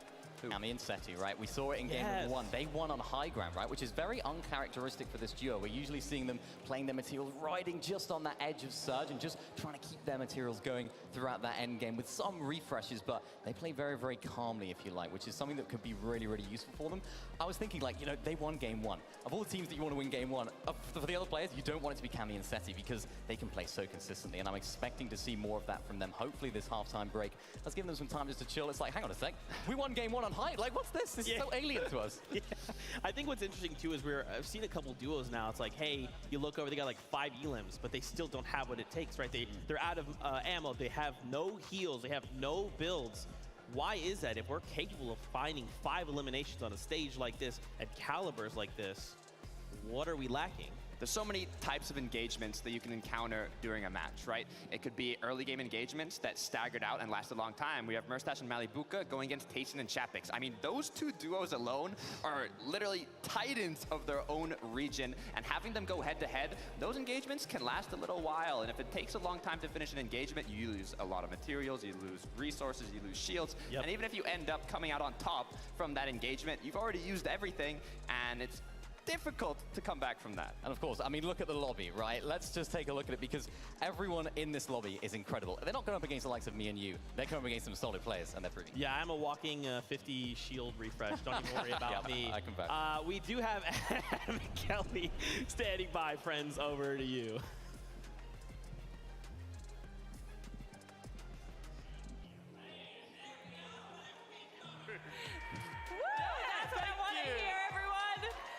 Thank you so much, Desk, and thank you guys for hanging out with us. We wanted to make sure that our players had a break between games 3 and 4, get some food, get some drinks, and now they are ready to go. All right, we have got ourselves a game 4 imminently, but we need the entire world right now to hear us, North Carolina. Let us hear you make some noise! Let them hear you in Japan, in Greenham, let them hear you in Mars! We are here! We are ready, everyone. Let's go to game number 4.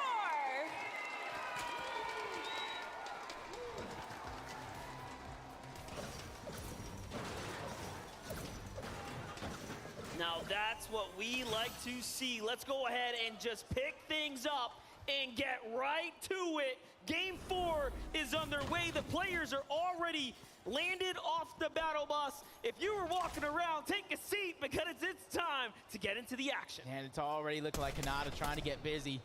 Taking down Vortexers for the first elimination of the game. Ascented trying to put shots on into the distance. It does look like Cole got a knock onto Pars. The angles and the pressure is already coming out. These guys have been battling all weekend long for that contested drop spot in the middle islands. And with Pars dropping, Raze has the world of pressure on his shoulder in this game.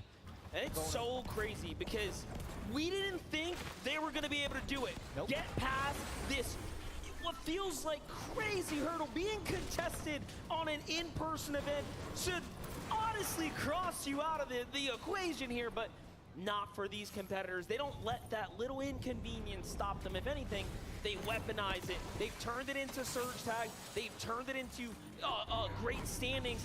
Even Zagu and Marine here from Team Alba representing for their entire region at the Rave Cave. Yep, this is huge. You got Thomas, HD, and Tripper, and Commandment and Avery all landing towards the Rave Cave. Luckily enough, this is one of the biggest POIs with a ton of loot to go around. And you're kind of seeing not too many early game fights going down over there as Kitos and PH Zin trying to have that early game that they want, because for them, they've been doing so consistent lately out of this drop spot. Not too much contesting going by. And for their Storm Surge, they have so many players around them so they can gather it. Now, what's crazy is that the story of Brazil is W key, but not for them. They've made all their points through placement. They actually have some of the lowest eliminations overall. When you stand them against the others inside the top 5, they're actually at the lower spectrum. But Vico and Marine here starting to get into some dangerous territory. You can see the reality tree is no free position by any means. You have Retake and crew up above, Z, Andy, and Joe, who have just taken home a huge moment and win for themselves, are now poised up at the sign adaptation just south of Booga and Miro. Yeah, and right now, even though they have uncontested drop, it almost makes me wonder with the zone kind of being towards the northeast portion. I was going to say exactly this, what Grim Gable looks like for Larson and Smite, who actually did win that off-spawn exchange last game against Buzz and Looter, trying to have that repeat success here in this game. But right now, they're just kind of taking their time. They're high up on the mountain, so they got to be careful for those third-party attempts to come through. Now, Buzz and Looter are playing potentially spoiler here outside the Grim Gables, because we have this Larson and Smite duo who have fought their way on up to 7th.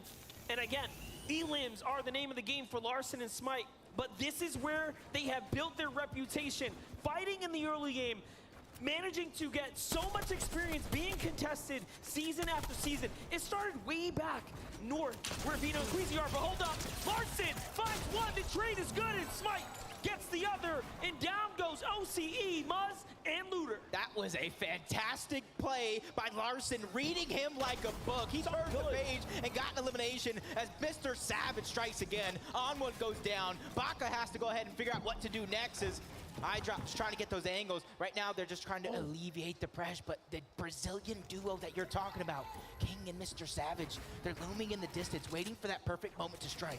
And that's right. This is such a huge opportunity. Now, remember, they land just west of the Chrome Jam Junction. For them to come in, sweep things up, could change the story around. There it is. They open up with a couple tags, but iDrop gets to the loot first. He's got the refresh. He's got a little more material, and you have to assume King and Ed are just a little bit more positioned and ready for this, but a good defense, a good bluff is all you need here to back them off, and it is going to be enough. King and Ed don't get to show us what they're made of in a clean 2v2.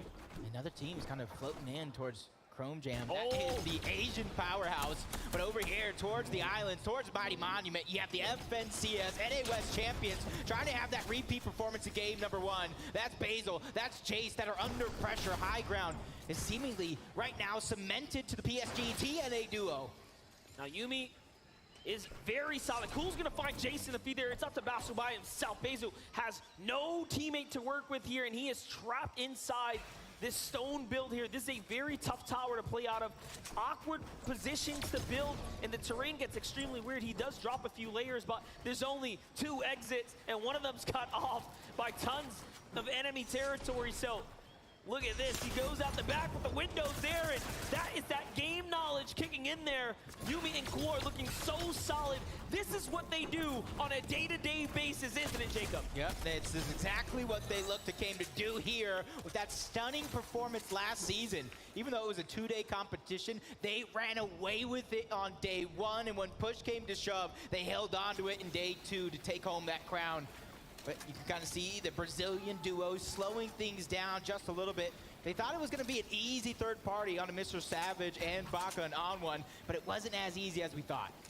Definitely, and of course, plenty of highlights as well. Let's get caught up with how this unplayed and unfolded. So On1 just gets snuck up on there.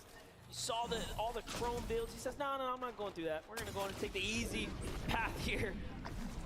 But that's exactly what iDrop was kind of talking about. He said, I've been dropping here for 12 months. Right. I'm ready to fight. I'm not splitting loot. I came to take what's mine. And he does it game after game after game. If they can keep up this type of consistency, mix that with an opportunity to take the end game, this is a recipe for a duo that can catch fire at any moment. Because you got to remember, one of the last in-person events that we had, not the last one, but one of the last, Mr. Savage took it out on top. You had Bizzle in second, and the placement's down far after. That's right, but look at this. Seti and Cammy going to the old trusty right on top of this air blimp. This is what you expect. This is a huge double-edged sword here where you expose yourself, but you just open up the entire terrain before you. As we jump on over to Kitos and PH in here, looking absolutely phenomenal. They have more eliminations against players inside the top 10 than any other duo, just showing us exactly what they are capable and made of. This is literally the story of them on their region as well. They consistently take out teams at the top, and that is perfect preparation for a lobby like this, because you got to think the Brazil region, they're fighters. They love to fight, and right now they're playing against the best, and it's working out. Let's talk a little bit about this zone for a second here. For the first time now, we see a little northern pull off to the east, so we get another kind of shake-up. So the last time we went to Shiny, it didn't quite work out for Vino and Queasy, but what we did see was that they were so just suited for a big game. And now that we know that, it should be the same story. But let's get on over to Lustrous Lagoon here. It's crazy to me how Runa and Peppo have demanded so much respect from this entire regional competition that no one has decided to contest them here at the Lagoon. We've known in seasons past, this is a hot spot. Yeah, and I love how they're playing. They know exactly what happens to any team in Lustrous Lagoon if they have it uncontested. You take too long to loot, these other team on the outskirts will begin to climb up onto that mountain and put the shots down. They met Chimp and Scram there. They don't want to let anything go easy in a lobby like this, but Chimp, you can kind of see him crouching down, biding his time, trying to minimize the audio that he does give out, reuniting with Scram, trying to get that elevation in, but no opportunity is going to be given up by Runa and Peppo. Love the focus that we're seeing from Chimp right now as he is starting to line up Runa and Peppo here. Not afraid of taking a fight, but also playing extremely smart. He does have the slight disadvantage, but Runa swings the thing around there. He says, hold up. Might just go up for high ground. Meanwhile, Queasy looking for tags here in the distance. So there's all types of battles starting to shape up and potentially heat out right now. And remember, this is all in loom of potential storm surge, right? Scram and Chimp still in that high ground fight. The thing is, they're in zone. Every team that landed south is going to come here on this side. This is going to be the most congested side of the map monster. They have to be careful. They got to start looking to end this fight quick, whether it's taking the actual fight or just trying to disengage.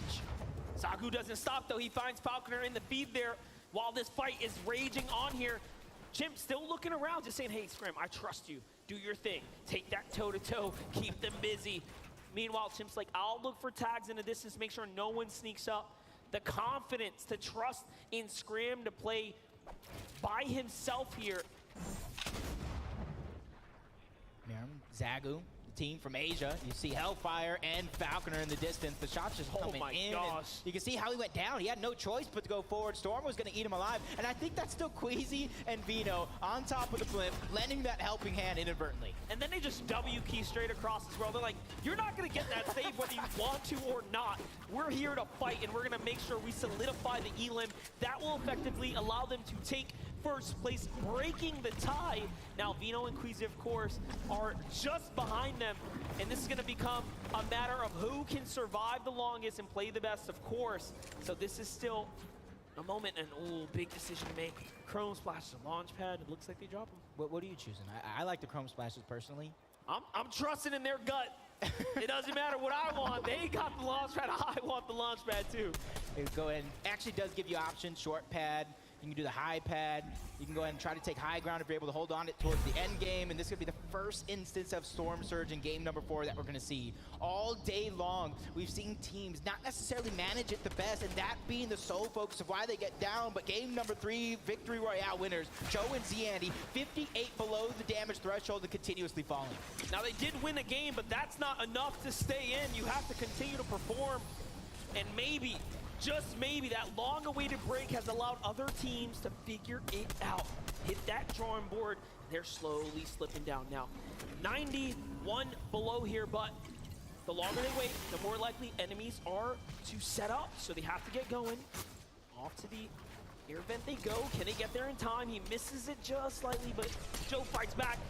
And he doesn't miss. How quick was the setup there? Nicely done. That little bit of defense is something, sometimes all you need to go in and buy you some time. But they're still 46 below the damage threshold. They have a lot more room to cover as well, but luckily for them, they have the Chili Chug splashes. They have the Mighty Monument. Oh, as no! Nico has an elimination onto Miriam. Can he be able to clean that one up and get the spoils after that falls all together? Moraine and Vico really trying to show up this game, and you talked about it during that break about how stacked that top of the leaderboard actually is. And it looks like they were waiting around just a little too long. They try to bait out the vault, and instead they get punished. And now, Zagu is by himself. The shield bubble is going to buy him some time, but it's only a matter of time. If he stays there, yes, they're just going to 2v1 him. He goes up for high ground, and he's trying to get on out of here. Vico and Moraine decide better. They say, all right, I'm okay with that. With Swag and Pablo here, let's just get to the new storm. Let's get safe, and that's what they do first.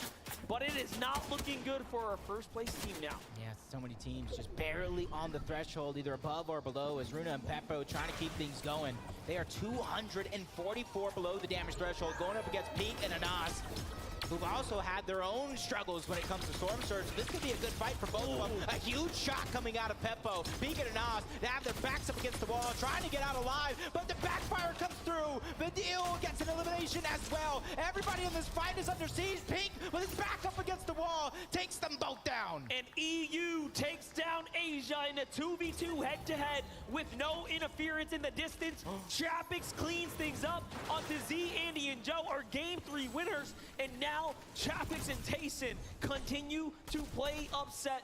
Let's just take a look at the highlight. How did it all go down? He walks up. Man, this is why Chapix is so good. This is what he did in the World Cup. This is what he's doing here now. And, ooh, you can see the pain. That was a tough one. Yeah, that's definitely tough here. But luckily for them, they did get that Victory Royale. They're at the top side of the leaderboard. One bad game does not decide your future. As Queasy and Vino under siege yet again. Just a sliver of HP. Storm Surge doing its wonders, but they have 10 splashes. But Vino has to try to get him out. That means Queasy has to alleviate some of the pressure with the builds. But shots coming in from the distance. Luckily for them, there's another team that is struggling to surge, so they're not the sole focus of the lobby just yet. Now, this is insane. First place has already lost a teammate. Now Vino and Queasy, who are in second, just points behind, are so hurt here, and the surge is continuing. They will have to take this fight. That's not an easy duo, and that one isn't either. This is looking very, very tough now for Queasy and Vino. As Merrim gets knocked down again to Edgy.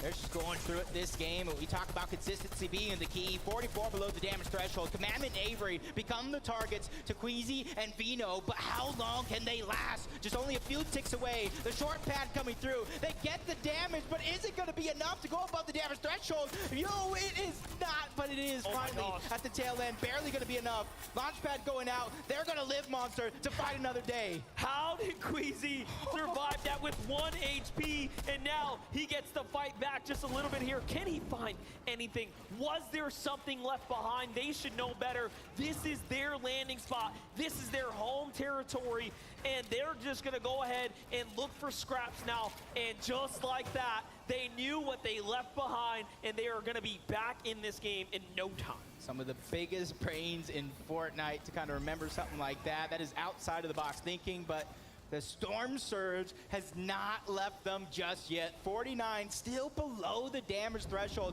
Commandment and Avery, I don't know how they made it out alive either, but they're still doing a good job this time around. 187 above the damage threshold. Let's see what they can do when it's not going to be a worry. Let's not forget, These are our previous NA East champions, but hold up. Vino says we need some elims, but no, he gets taken out, and Queasy, it's up to him, and he falls too.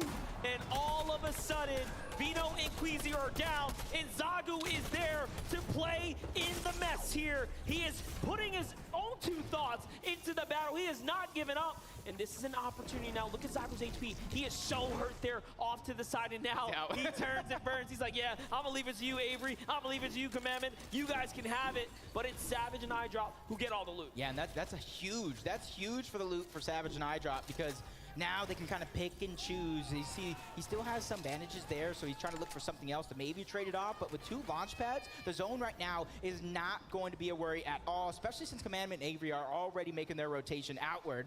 But another team landed towards Cloudy combos, Malabuka and Murstache. So let's think about this, right? 3rd place is out. Joe and Z-Andy are out.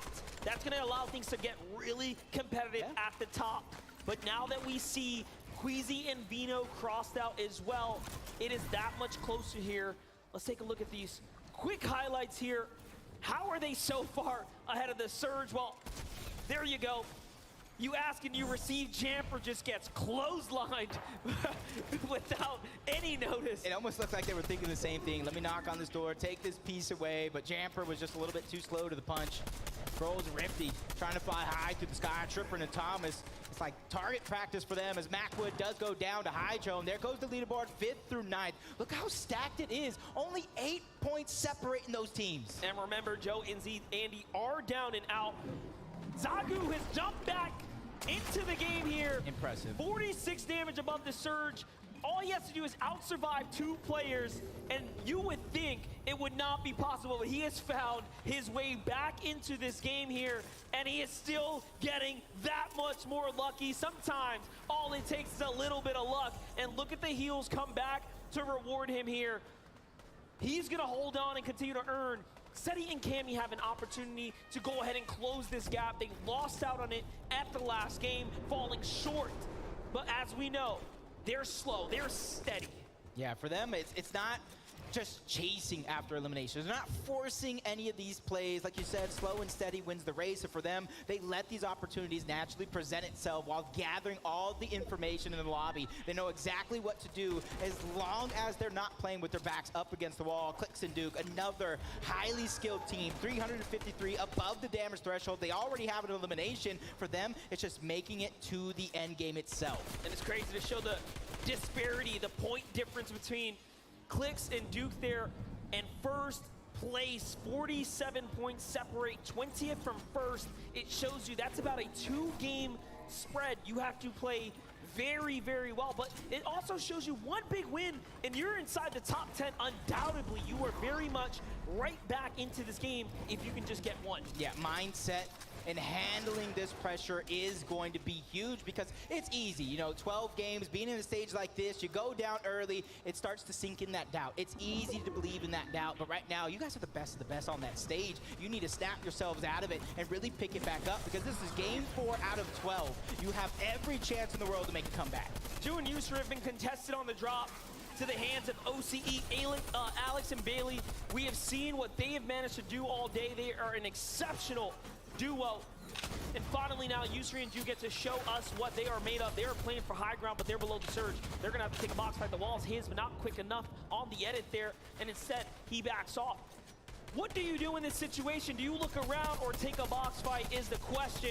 And Ju says, hold that thought. Let me go ahead and get these tags real quick. Don't worry, Monster. I got you. You ask a question, I'll definitely give you an answer in a moment. 48 above the damage threshold. They know their job is not done just yet, but they can at least slow things down, start to gather the information like a lot of these other teams are going to be needing. But them having the high ground, if they pull zone, they're going to be in the perfect position to terrorize the rest of the lobby. Oof. Smite and Nobody Larson gets it. Smite and Larson still alive here.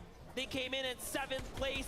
3 elims added on to where they left off. Now effectively has to jump them on up for a fight for top 3, potentially 1st as well.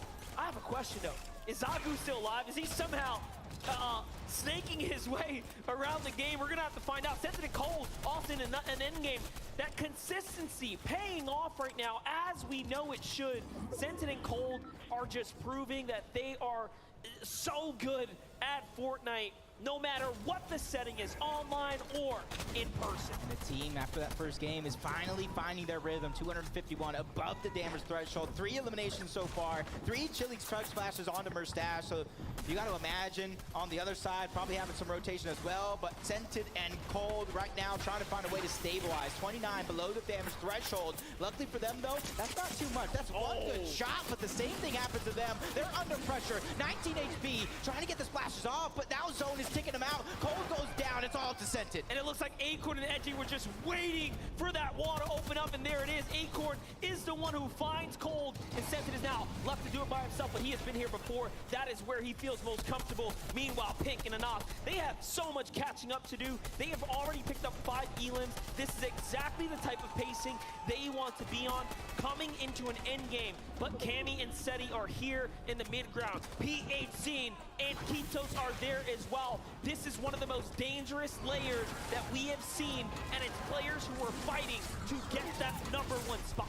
Oh, it's Scented. He was able to take down Thor, but he needs that Siphon to come through, and it goes in just in the nick of time. Trying to stay alive. Chili Chug Splash to try to go ahead and gain the speed to get to the outside of zone. Somehow it knocks us down. You got to thank Commandment Avery for that one. So now Pink is left as a solo. What can he do with only 3 builds to his name? And they take high ground again in this game here. 4 elims now. Things are really starting to get interesting for NAEs. Avery says, come down. Let's go to the low ground and wait for him to start taking the lead here. Now, usually we call Commandment the Mr. Clutch, and Commandment says, trust in me. I have this high ground on lock. Meet me at the top. Yep, for one of the most insane end game finishes for the FNCS Chapter 3 Season 3 Championship. They're looking to do it here again in this game as Malapuka's by himself. He ends up into the box, takes another player out, a huge siphon and refresh to come through just in the nick of time. That was Ed from Brazil who went down, but he's doing a good job. Malapuka immediately beelining to the front side of zone. And back to Pink here. Look at Pink's perspective. He's on that low with 7 elims. He has not stopped picking up. Malapuka continues to fight though. Ustree is gonna fall there, and a quick elim. Someone's behind him though. Now he turns around, and it's just enemy territory everywhere. Which way are you gonna go, son? That's the zone. Larson and Smite are still alive. This is where they do the most work, but no, it's not enough. They get wiped up and taken out. Shot missed. Duke clicks, take advantage in the blink of an eye. Another end game. They're trying to move up to the top leaderboards as Thomas HD goes down. Trippin feeling the pressure as a solo here. Changing elevation. That was a huge play because look how many teams are stuck down low towards the low ground, but now he has to meet him down there. Commandment Avery begin to put on the pressure. Malapuka, 4 eliminations as a solo. 6 as a team. The damage continues, and he's putting on a show. He doesn't stop. Down goes Rifty. 5 elims. Can he get another? No, it's not enough. Trifford fights back. He's got it in him. And now, look at this. Behind the walls, BL and Edgy from the Storm. BL is still in this. It's Seti who's representing on this low ground. Another huge, consistent game for Seti is everything here. There's 5 duos left, and about maybe 3 of them are full duos right now, and Savage loses another one. He's a solo. He's trying to take down the NA West team. He takes down Yumi. Huge siphon coming through. Mr. Savage does it again and gets into the top 4. And you have to love the move in here. Oh my God! Another one. He does not stop. Seti might just be next. Savage is on fire. Let's see it. High ground is still NA East. 1v1v2. Commandment and Avery have everything working for them as Savage is looking to do so much work. But Seti says, hold up, I could find a chance here. He needs to pick and choose this wisely. Do you go for 2 elims on the low ground or a chance at first? And down goes Savage. Seti knows better, and it's a great game for Commandment and Avery. A huge victory royale and a huge boost for the NAE's champions of Chapter 3, Season 3. Commandment and Avery switched up their games after halftime, and it pays off big. And that's why you have to love that little moment where the players get to hit the drawing board. Look at that smile on Commandment. You love to see it as they have managed to put up a huge win and represent. And again, the story goes now. 2 for EU, 2 wins for NAEs. It's just back and forth, showing us how close the competition really is. And you're seeing the polar opposite of what happens to some of these teams. But let's go ahead and listen to them as Kelly is going to dig deep to figure out how they did it. Thank you so much, Jacob. Clearly, you guys have made a great change. What exactly have you done differently in Game 4? We just looked for height way more than like game 1, 2, 3, and like we just landed on it and like won the game, bro. I don't know. So is that going to be the strategy for the next game? When it's free like that, we're definitely going to be on high ground. I mean, you obviously seem to be feeling great right now, man. What's going through your mind? I don't even know, bro. My hands are tingling. That is awesome. Everyone make some noise for Commandment and Avery. Let's head on back to the desk. Thank you so much, Kelly, for checking in with our Victory Royale winners from game number 4, Commandment and Avery. And I'm so thankful they kind of had that moment to be like, yo, my hands are shaking, right? Like, that's what's going on. This pressure is unlike anything. And the moment that these guys took a pop off, you could hear the crowd going absolutely ham.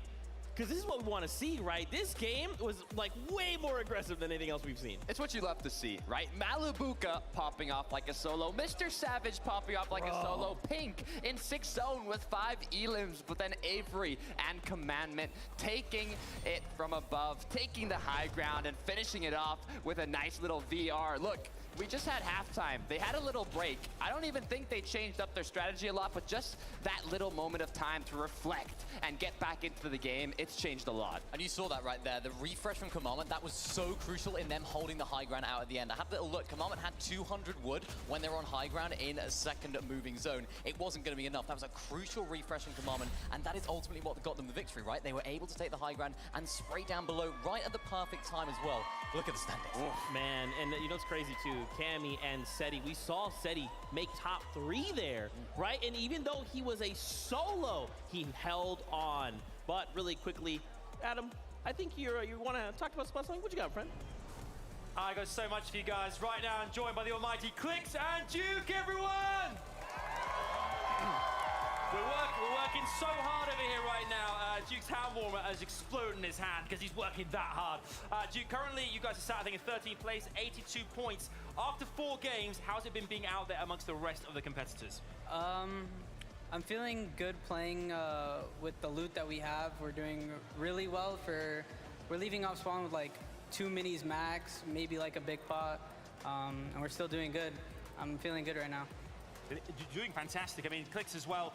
Prior to this competition, you almost partnered with Pink, who was, obviously is dropping in the same area for Jonesy as you guys. How's it being testing yourselves against them each POI and each drop? You know, it sucks. Like what Duke said, we're leaving terrible loot, and we always have to come back. But you know, good luck to them. And you know, it's pretty close right now. It is only 20 points at the top, I think. Yeah, it's like 10. We're 10 points between each other. Okay. But good luck to them. You know. Looking good. I love that. Great sportsmanship there. Big up for Clicks and Duke, everyone. And heading down this way to, coming over to Pink and Ananas. What's up, Pink? How are we? I couldn't miss you with the hair. Looks great. How's the competition been thus far as well for you guys? Anas is playing good, and he's just following me, and I'm playing good. So far, it's good. Lots of good. That's good. And Anas as well, partnering with Pink in this competition. We just asked Clicks the question as well. For Jonesy, both dropping in the same POI. How have you managed to manage it thus far? Yeah, I think we're playing pretty well. There's some minor mistakes that we make that make us die, but like overall, it's pretty good. But you've still got plenty of time to change things up. Yeah, Yes? I think we're gonna keep adapting and just do what it takes. I think in this competition, you have to adapt, being all the regions combined in one lobby. So big up for Anas and Pink, everybody! Let's head back over to Zeke and the gang. Thank you so much, Adam, and fantastic just to hear from these players. I love this setting, right? We can literally just go, I want to know what those players are thinking. Let's walk up, let's ask a couple questions, and kind of see them. You can even tell, like, they're still pretty focused, right? Like, of course, they're going to answer Adam's questions, but there is definitely, like, a level of resolve right there where they're like, look, I just want to get in this next game. I want to get the run back. Look, I want to speak a little bit on our current first place duo, Seti and Cammy, right? We normally see them XL in day 2, but now they're popping off in day 1, 120 points. They're showing their consistency, but I just really hope that they can keep it up. Yeah, and what's interesting about this duo, right? We saw them in the mid-ground layers that time, and usually we do see them there, but a little bit higher up than usual. And that's what they've been doing this season. They've been switching up their playstyle, which hasn't worked out too well for them in the past. They're traditionally low ground, very, very calm, very, very passive, if you like, in the early stage of the game. They're just riding on the surge, of course, that I mentioned earlier, but they are really trying to change things up. And you could see it didn't quite work out. Of course, Cammy going down early. So you know what Seti thought? thought. He thought, you know what? I'm just going to go back to basics. Back down to low ground. We've seen him solo clutching so many times. And oh boy, was he doing it again. Absolutely crazy scenes. I mean, they always put on a show, right? Seti and Cammy, they're well known. They've accomplished so much. And now, if today and tomorrow combined, they can keep it up. They can take home a title, an international title. It would be something that I'd love to see. But them having secured the VR, game 1 from height was surprising. And now seeing them keep up the consistency is not as surprising. We know how strong they are, but you know, we're only 4 games in. There's still so much more to be played out. That's right, man. 2 games left on the day. And remember, this is kind of setting the pace, because we're back tomorrow for another 6 games, and we're going to walk away winners. But it is that time. We are ready for game number 5 here from Raleigh, North Carolina. This is the FNCS Invitational. Thank you so very much, Zeke. There we get to kick things back off one more time. It's Monster D-Face and Jacob PR calling all the action here. What a set of games we've had so far. Yeah, this is nothing short than entertainment at its finest. Right. I feel like a gladiator calling all the action in an arena. This has just been dreams come true. But right now, game number 5 is about to be underway, and this is where some dreams could become nightmares. Hopefully no one's dreams get crushed here, but it is inevitable. At the end, you have to step up. You have to perform. And we've seen so many great performances already, especially when it comes down to this Becoming Legends duo of Cammy and Seti. Wait for them to represent not only for Poland, but the organization. I know my boy Reno is proud sitting back right now as these players are competing at the best of their capabilities. But once again, this northern bus shows us there's going to be trouble for Savage and iDrop here, or Baka and On1. Yeah, I want to see Baka and On1 kind of really either do one of 2 things.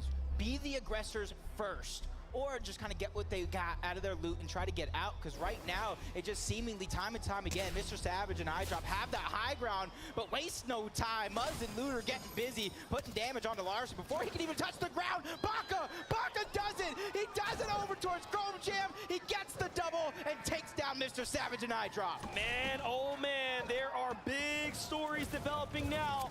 Grin Gables will have a fight soon here. Looter and Muzz have a chance at redemption, but the story has been told for the Chrome Jam Junction. We have to close that book out for now. Meanwhile, don't forget, Kondo has the battles there too. Let's take a look here. This time they go for high ground. He beats them to the drop. Whoa! Best Savage turns and burns on iDrop. What an incredible 2v1 representing for NA West. You didn't think it was possible, but they're putting it up. That's 2 for 2. And another action going down very early yet again. Cloudy Condos, we haven't seen too much of it right out of the gates, but Chapix is down. Aqua was able to get the knock, and they're hunting. They're hunting for Tayson right now. Let's see it.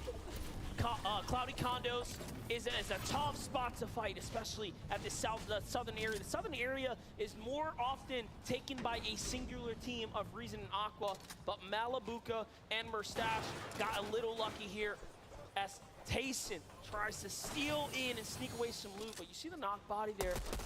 No save just yet. They're going to leave him behind. They're baiting it. They want Tayson to try to go for Chapix here. Aqua gets punished, though.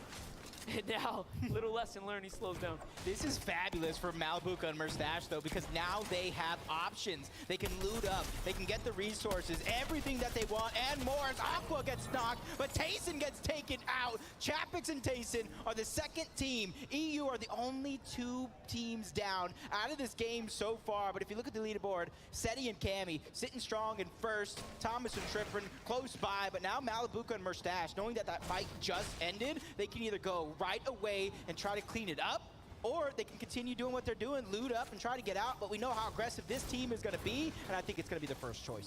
Let's see it.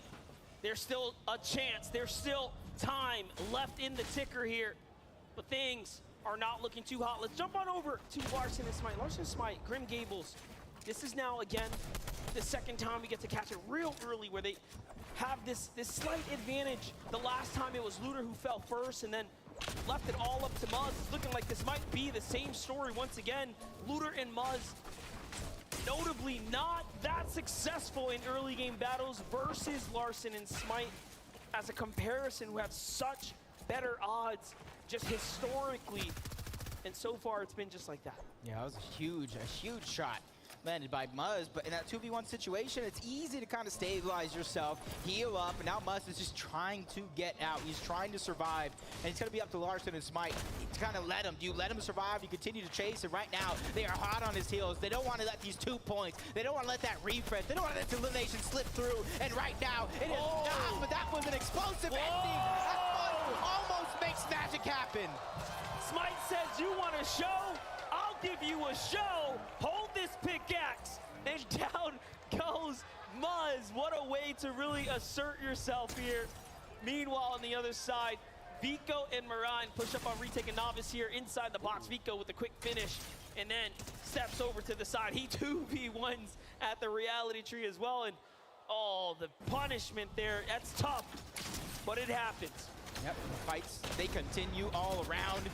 Pink and Anas, they're trying to do it yet again, but it's not Clicks, it's not Dukes, it's Peterbot and Jamper this time around. What are they doing And here? they're ready to fight.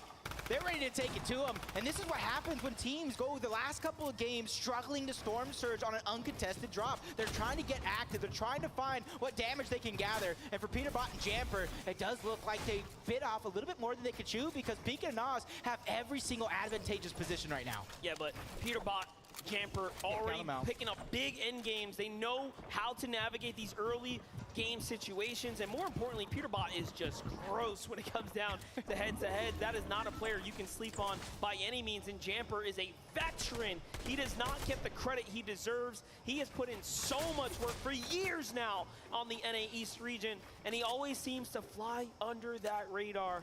What more can do? And this is a respectable disengage, right? They come on in and say, oh, look, these guys are healthy. I don't know where's Clicks and Duke maybe, you know, let's get out of here. Yep, and now you can see Rob, Bob, Kebab, and Wax trying to bring it over towards Chimp and Scram, towards the outskirts, and another team looming in the distance. That's Peppo and Runa. And another team coming from the Lighthouse. That could be Pamsto and Fatch. Who knows? Either way, we're going to have a house party in a couple moments. Let's see it, the breakdown, though. Looking for the chop here. It's held down by nothing, and now it starts toppling over. But there are players in the distance here, making it tough for them, ruining their plans. But down come Chimp and Scram. So, okay, there is a little development here. They do get to reset. Blind shots into the bush. Robobs is like, hold my mini shield. Let me show you what I can do. And he hits some huge, huge tags there. Peppo and Runa, though, are looking at Chimp right now, and oh, they open fire, but no tags there. Yeah, and you can kind of see Chimp and Scram. Chimp, right here, talking about one of the most consistent players on the NA East region. He knows exactly what to do in a lot of these different situations. He's just trying to get out. He realized so many teams are here. So many teams are trying to disrupt and kind of put their hand into the mix, and that's not something they want to be a part of. But that piece control and the peaks, the shots on the defensive end are huge for Chimp and Scram because now that put that fear into Peppa and Runa. Do we continue to fight this off? Do we continue to lose health? As it looks like they're even trying to keep their distance. Yeah, Chimp doing an excellent job defending here, but you know, a refresh would be even better in this instance, but the pressure comes in, he loses his shield, and they are starting to run out of gas here. Robob and Wax walk up to the wall. They say, hey, Chimp, you thought we forgot about you. But no, too much pressure from Runa and Peppo, and they leave the damage to them. And they go ahead and take this as a small W to Scram. Really left to defend himself here, and he's doing an excellent job. This is going to be interesting right now because everybody tried to disengage in a moment. But at the same time, they're so close together. There's only so much you can do. But Runa, he takes a huge amount of damage. They got to figure out a way to stabilize right here. But Chimp and Scram, they know so many teams are around. They don't want to bite off more than they can chew. They don't want to put themselves in a position they might later regret as the shots are still coming in. Scram goes down. Chimp under siege. He's trying to figure out a way to survive. He has no builds left to his name. Rabab Kebab as well. Every single one of these players are now going to be stuck in zone. This is crazy. Runa and Peppo start to fight back. They have the shield chug there, and it's going to allow them to go ahead and heal back up. And now they run in to the zone, hunting for Robot. Peppo's like, no, I want this fight. Robot plays the low ground. Runa comes to support, and all of a sudden he is trapped like a mouse chasing cheese, and it might just be all over here. 10 HP, moments are ticking. Runa's down, he's hurt, but Wax falls first, and Peppo gets the first elimination there for his duo. 1 HP for Runa. Whoa. He got the med miss to stay alive. Can they? Okay, there's another rift there. I was going to say, I thought they were going to get the rift in time, but there's another rift there. Not too much to worry about for them. but every one of those teams that were fighting there that might not be the most healthiest are still going to have to go through Pam, Stu, and Fetch. But on board, Belusi and Haijo, they're feeling good. They got themselves a spot in the zone. Yeah, and you know what? This is a perfect time to catch up with Vivid with a mid-game analysis. Guys, the action is popping off so much so that we missed the fight over here at Chrome Crossroads. Alex and Bailey haven't had the best of starts to the day, but game 5 here, they find these 2 early eliminations, and we know that they love to play the higher ground. We want to show you guys these reactions. They're so happy to find this as well. The dances come out. We'll have to see what type of momentum this uses for them. Excellent. And now we jump over with PH, Zin, and Kitos, who are sitting up on high ground, you know, hands off the desk, relaxing right now, just soaking in what an exceptional day it has been for them. They have played so well, and the zone is now going their way, so for the first time, we have this zone pulling far northwest. This is the backyard of King, Ed, Merim, of course, and Zagu here. Excellent players up top. This could be actually a recipe for success for the Asian powerhouse, the Japanese team, to kind of take a big game and take up that first place spot right back. They're right now in center zone. They have the highest elevation in the lobby, and a couple teams all around in case Storm Surge does become a problem. As Commandment and Avery over still towards Rave Cave. They have Launchpad to use. They have enough rotation.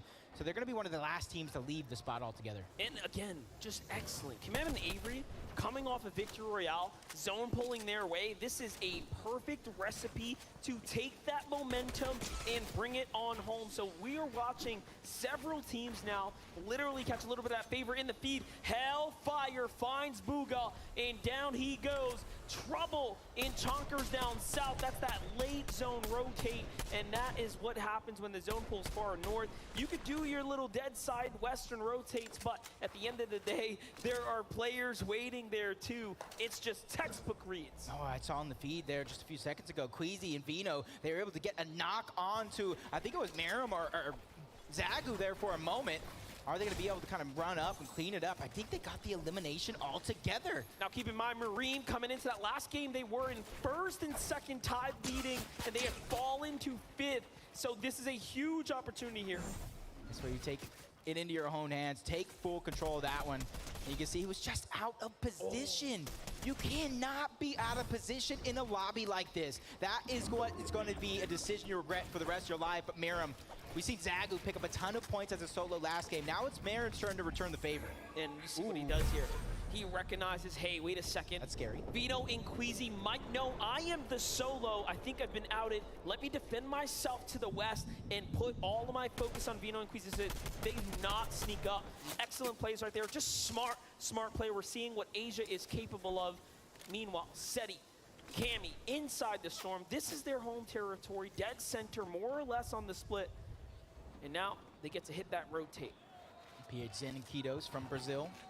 We talked about them, 186 below the damage threshold, but they're a team that can pop off at a moment's notice. They have the most eliminations on players in the top 10 on 6. Look at that stat, flies up right when I'm going to read it right there. But the 189 below the damage threshold, that is so concerning for me, but it looks like Minton and Arthur are closing the distance. They might be below as well. This is between 2 teams, 2 powerhouses trying to land big shots. PH Zin loses his teammate, 2v1 situation. Arthur and Mixon trying to get into the box. This is the first time we see PH Zin lose his teammate this early in the game. This is a huge development for him. And notice the problem is he didn't quite get to the zone early enough, and Z, Andy, and Joe capitalize on that solo opportunity, and PH Zin falls. And now they have a chance to fall down the standings here quite substantially. This is really beginning to open up and become much more interesting. And let's not forget, 5th place again is Mareem, left by himself as well. So this is the second game now too where the Japan duo is struggling here. Yeah, and you can see outside of zone, 270 above damage threshold, and this is exactly the plays that you have to make, especially on a team that's looming into the distance. Basil in a 1v2 situation, he tries to peek and take a shot, but 2 prime shotguns are better than 1. They take him down in a blink of an eye. Baka trying to carry that momentum from the early game, but only 62 above the damage threshold. That's something that is looming in the back of their mind, and they haven't even left Chrome Jam Junction all game long. That is true. And they have King and Ed, some of the regional dangerous fighters right there. We saw what Ed can do. He took out 2 of EU's finest by himself inside the storm while being pressured.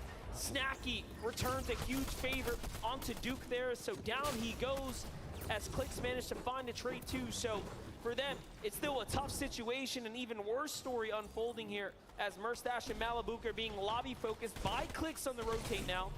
So all around, tough spot to be in here. Merstash barely holds on and survives in, so no knock there. That could be the difference maker. Thomas got 2 on the Hen and Vortex, not just one. You see Fabs trying to reunite with Snacky, Malibuka and Merstash also in the distance. For them, that shield keg was absolutely needed, especially since they're only 67 above the damage threshold. Oh, but I was just gonna say, soon we might have to turn our focus to Peppo and Runa. They find Clix right above Snacky and through. Cammy and Seti put the shield bubble on the boat, and they are gone with a clean rotate right up the river. That is just a 500 head play. Look at the play right here. We absolutely love to see these crazy strategies play out, and there's a reason they are up at the top. This is just outside of the box thinking at its finest. That is the freest rotation I think we'll see all weekend long. And they're only 85 below the damage threshold. That's not much at all. No, they're below. They don't have heals. This is a very tough spot to be in for Cammy and Seti as they have a true chance to once again break away with a big lead here. But they are, you know, fighting with one hand tied behind their back. Peterbot, shields get dropped. Clown finally goes down. Huge siphon for Peterbot. Like I just said, his shield just got dropped. Now you're looking at a short pad from Revsguard trying to make it into zone. As soon as Peterbot hears that, he might try to recycle it, but nobody wants to leave this one just yet. 195 above. Peterbot ready for any challenge. Revsguard goes up and over around each other, and it does look like this might be the moment. They got blessed. Now they're going to try and disengage. Now, when it comes down to N8 East players that know how to fight, Peterbot is one of the few that represent by doing the work, not the talking. He is one of our most leading elimination leaders on the NA East region in general. So for Revsguard to make the rotate out is an excellent decision there, but he is met with Pamsu and Fatch firing directly inside. But we jump on over to Cammy and Seti. The story continues here. They need a tag. They need more than that. Kanata opens the box. They look to fire back. Nothing comes out of it. And now they say, hey, we got to get to these boxes. Maybe it's more important. Maybe it'll be easier to box fight. But Cammy falls to Bad Sniper. And it's up to Seti to do it all. Can he get pretty much a full Elim worth of damage here? Oh, no. I didn't mean to curse him. Luckily for him, no more. He instantly goes down. I was going to talk about the launch pads, the push game to shove. But now Joe and Zian, he found 2 more launch pads. And so much room to work with as Malibuka and Merstash. 2 eliminations. No shield to work with. I would say not much, but none at all to work with as Fast gets one on the swag as well. Malibuka and Merstash, they are in the most congested side of the map right now. They're going to need everything they got to try to stay alive, other than that launch pad. But with no shields on Merstash, that could be a risky play. And what's crazy, remember, Cammy and Seti falling. They were in first place, 11-point lead over Trippert and Thomas. Third place of PA Jin and Kitos. We already talked about them just being completely devastated there. And here's the updated standing. Thomas, HD, and Trippert have a chance to catch up. Smite and Larson, Vino and Queasy as well. This is such a competitive FNCS Invitational. If we've ever seen one, especially after just 4 games, and now the 5th is unfolding before our eyes. Top of the leaderboard, stacked like pancakes in a Waffle House right now. It's Thomas and Trippert, 2 eliminations at the edge of zone. And right now, there's so many teams on the outskirts. They can continue to peek and just put so much pressure on the lobby before they figure out what's next. The choices are definitely there. You see Acorn and Edgy, they're sitting clean. They found themselves a nice spot. Belusi and Hydro as well. Not too many teams on this side of the map, and this is what we would call the slower side, to where you don't have too much to worry about, especially if you're Acorn and Edgy and you're 676 above the damage threshold. That allows you that flexibility, that allows you options to pick and choose. Do you want to go ahead and put pressure on another team? Do you want to rotate around the map? The choice is now theirs. But a team that might not have those same choices as Malibuka and Merstash, they're only 105 above. We talked about the lack of resources that they have. So they're going to have to figure out something here. And you know as well as I do, they're going to have to look for a siphon. They're going to have to look for a refresh. They're going to have to look for a team to catch off guard and really pounce on them. Let's see if they can do just that. 87 damage. It's good, but it's not good enough potentially here. 6 players are the difference between this surge continuing to stay online and turning off. Here it is, 3 seconds before the reveal. They're gonna take the fight against Alex and Bailey. Alex and Bailey are multi-FNCS champions of the OCE region. Murstache and Malabuka looking to step up to this huge challenge here. Gotta be careful though, this is what they love to do! And a great tag here. This is why Murstache and Malabuka are some of the best. The Chrome Shield comes down though, and that'll buy them some time. And right now, Storm Surge taking out a lot of these teams. If you get your shields cracked, they will hear it and they will go. As Malabuka or Murstache, they know the position that they're in. It's all or nothing because you can't make it too much farther with the resources that you have. Alex goes down. Or takes down Threat. Murstache and Malabuka, they're going to be the ones that get all the loot because of it. As Baka and Onward trying to stay alive, they're trying to protect what's theirs. And they do just that. They get a little bit for their efforts, not much, but they're alive, and they've done some damage. They've defended the territory, and everyone backs up. Let's take a wider look here. Fadil has to give up the high ground. Everyone's making a rotate. Thomas HD and Tripper still a launch pad in the bag as they get to half the nap out. This is excellent. Such an excellent position to be in. Switches over to the hard material, and they fortify up and branch out. What? And a play here just to even play for territory, to open up the domain right now. Malabuka and Murstache met their demise. Both King and Hellfire getting an elimination each, taking out one of EU's exciting teams is Queasy and Vino. Another exciting team coming in with all the momentum in the world, winning an EU Elite Cup, winning the NA East Elite Cup Finals back-to-back in the same day. Great. If that's not what you call preparation, I don't know what is. And they're showing us why they're up at the top right now. And they are taking advantage. A northwest zone is excellent for a team like Vino and Queasy. They find Anas down low. That's going to be their 4th Elim. Pink does not stand a chance if they decide to focus together, but it's more important for them to maintain the position right now. And this zone's going far. It's going to cut back towards Acorn and Edgy side. Scented and Cold have more of a dominant rotate here, and this is all shaping out to be a great game. Look at that mountain. They got to go down the hill and then back up the hill. This is literally going to be a roller coaster ride of an end game. And if you don't have a launch pad, if you don't have chrome splashes, I wish you best of luck. Well, we do know if you do, Cold and Scented go ahead and put the chrome splashes to the use here, to the test. And they jump right over that bush and into it. It's going to be a great spot. Meanwhile, everyone else takes to the high ground. Peppo finds an Elin, and Yumi is going to fall there too. He is the victim of the loot that we are watching get sniped up by Larson and Smite here. You know, they called it though. They called it's going to start at the drop spot of Grim Gables. They take out Muzz and Looter and they keep things going. Repscar peaks at the right time. Finds the shots on the Cool. Another elimination going over. And this could be a moment for him to remember for the rest of his days if he can continue to clutch up big like that as Joe and Z-Andy trying to be the first team on the day to win 2 victory royales. And Smite and Larson are still in the game as well. Vino and Queasy have the high ground. Queasy manages to crank his way on up, and that is what you call a well-executed launch pad play there to keep them in the run here. But there's still more points that they have to close out. Here goes Smite. He's going to go for the pad play. Z-Andy and Joe get to the front side of zone now. They rotate their way on out as well. And this is coming back off, way off the height. This is such a tough and Rick, just honestly difficult tough to play. The Epic Games Fortnite roller coaster continues yet again. Down the mountain, up the mountain. I wouldn't be surprised if we saw a loop-de-loop come through as Repguard's trying to catch one off guard, but it's he who gets caught off guard by Z-Andy. And just like that, he is down and out. Tripper and Thomas HD, we get to get a little temperature check with them. They are on the mid-ground, right above Scented and Cold. Smite loses Larson on the rotate, and he is now left by himself.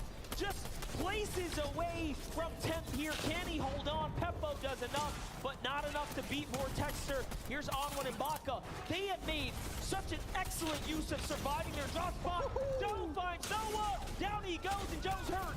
20 HP. This is not looking good. Quick moving, quick thinking, trying to get out, but he gets caught at the tail end as Queasy and Vino. Zone after zone after zone, no matter where this roller coaster went, they stayed on top. Baka loses Onward, but he takes down Fast. Back up against the wall. He gets 2. Baka gets 2. 7 eliminations for the NA West And he duo. has shown you how good he is and why he deserves to be here in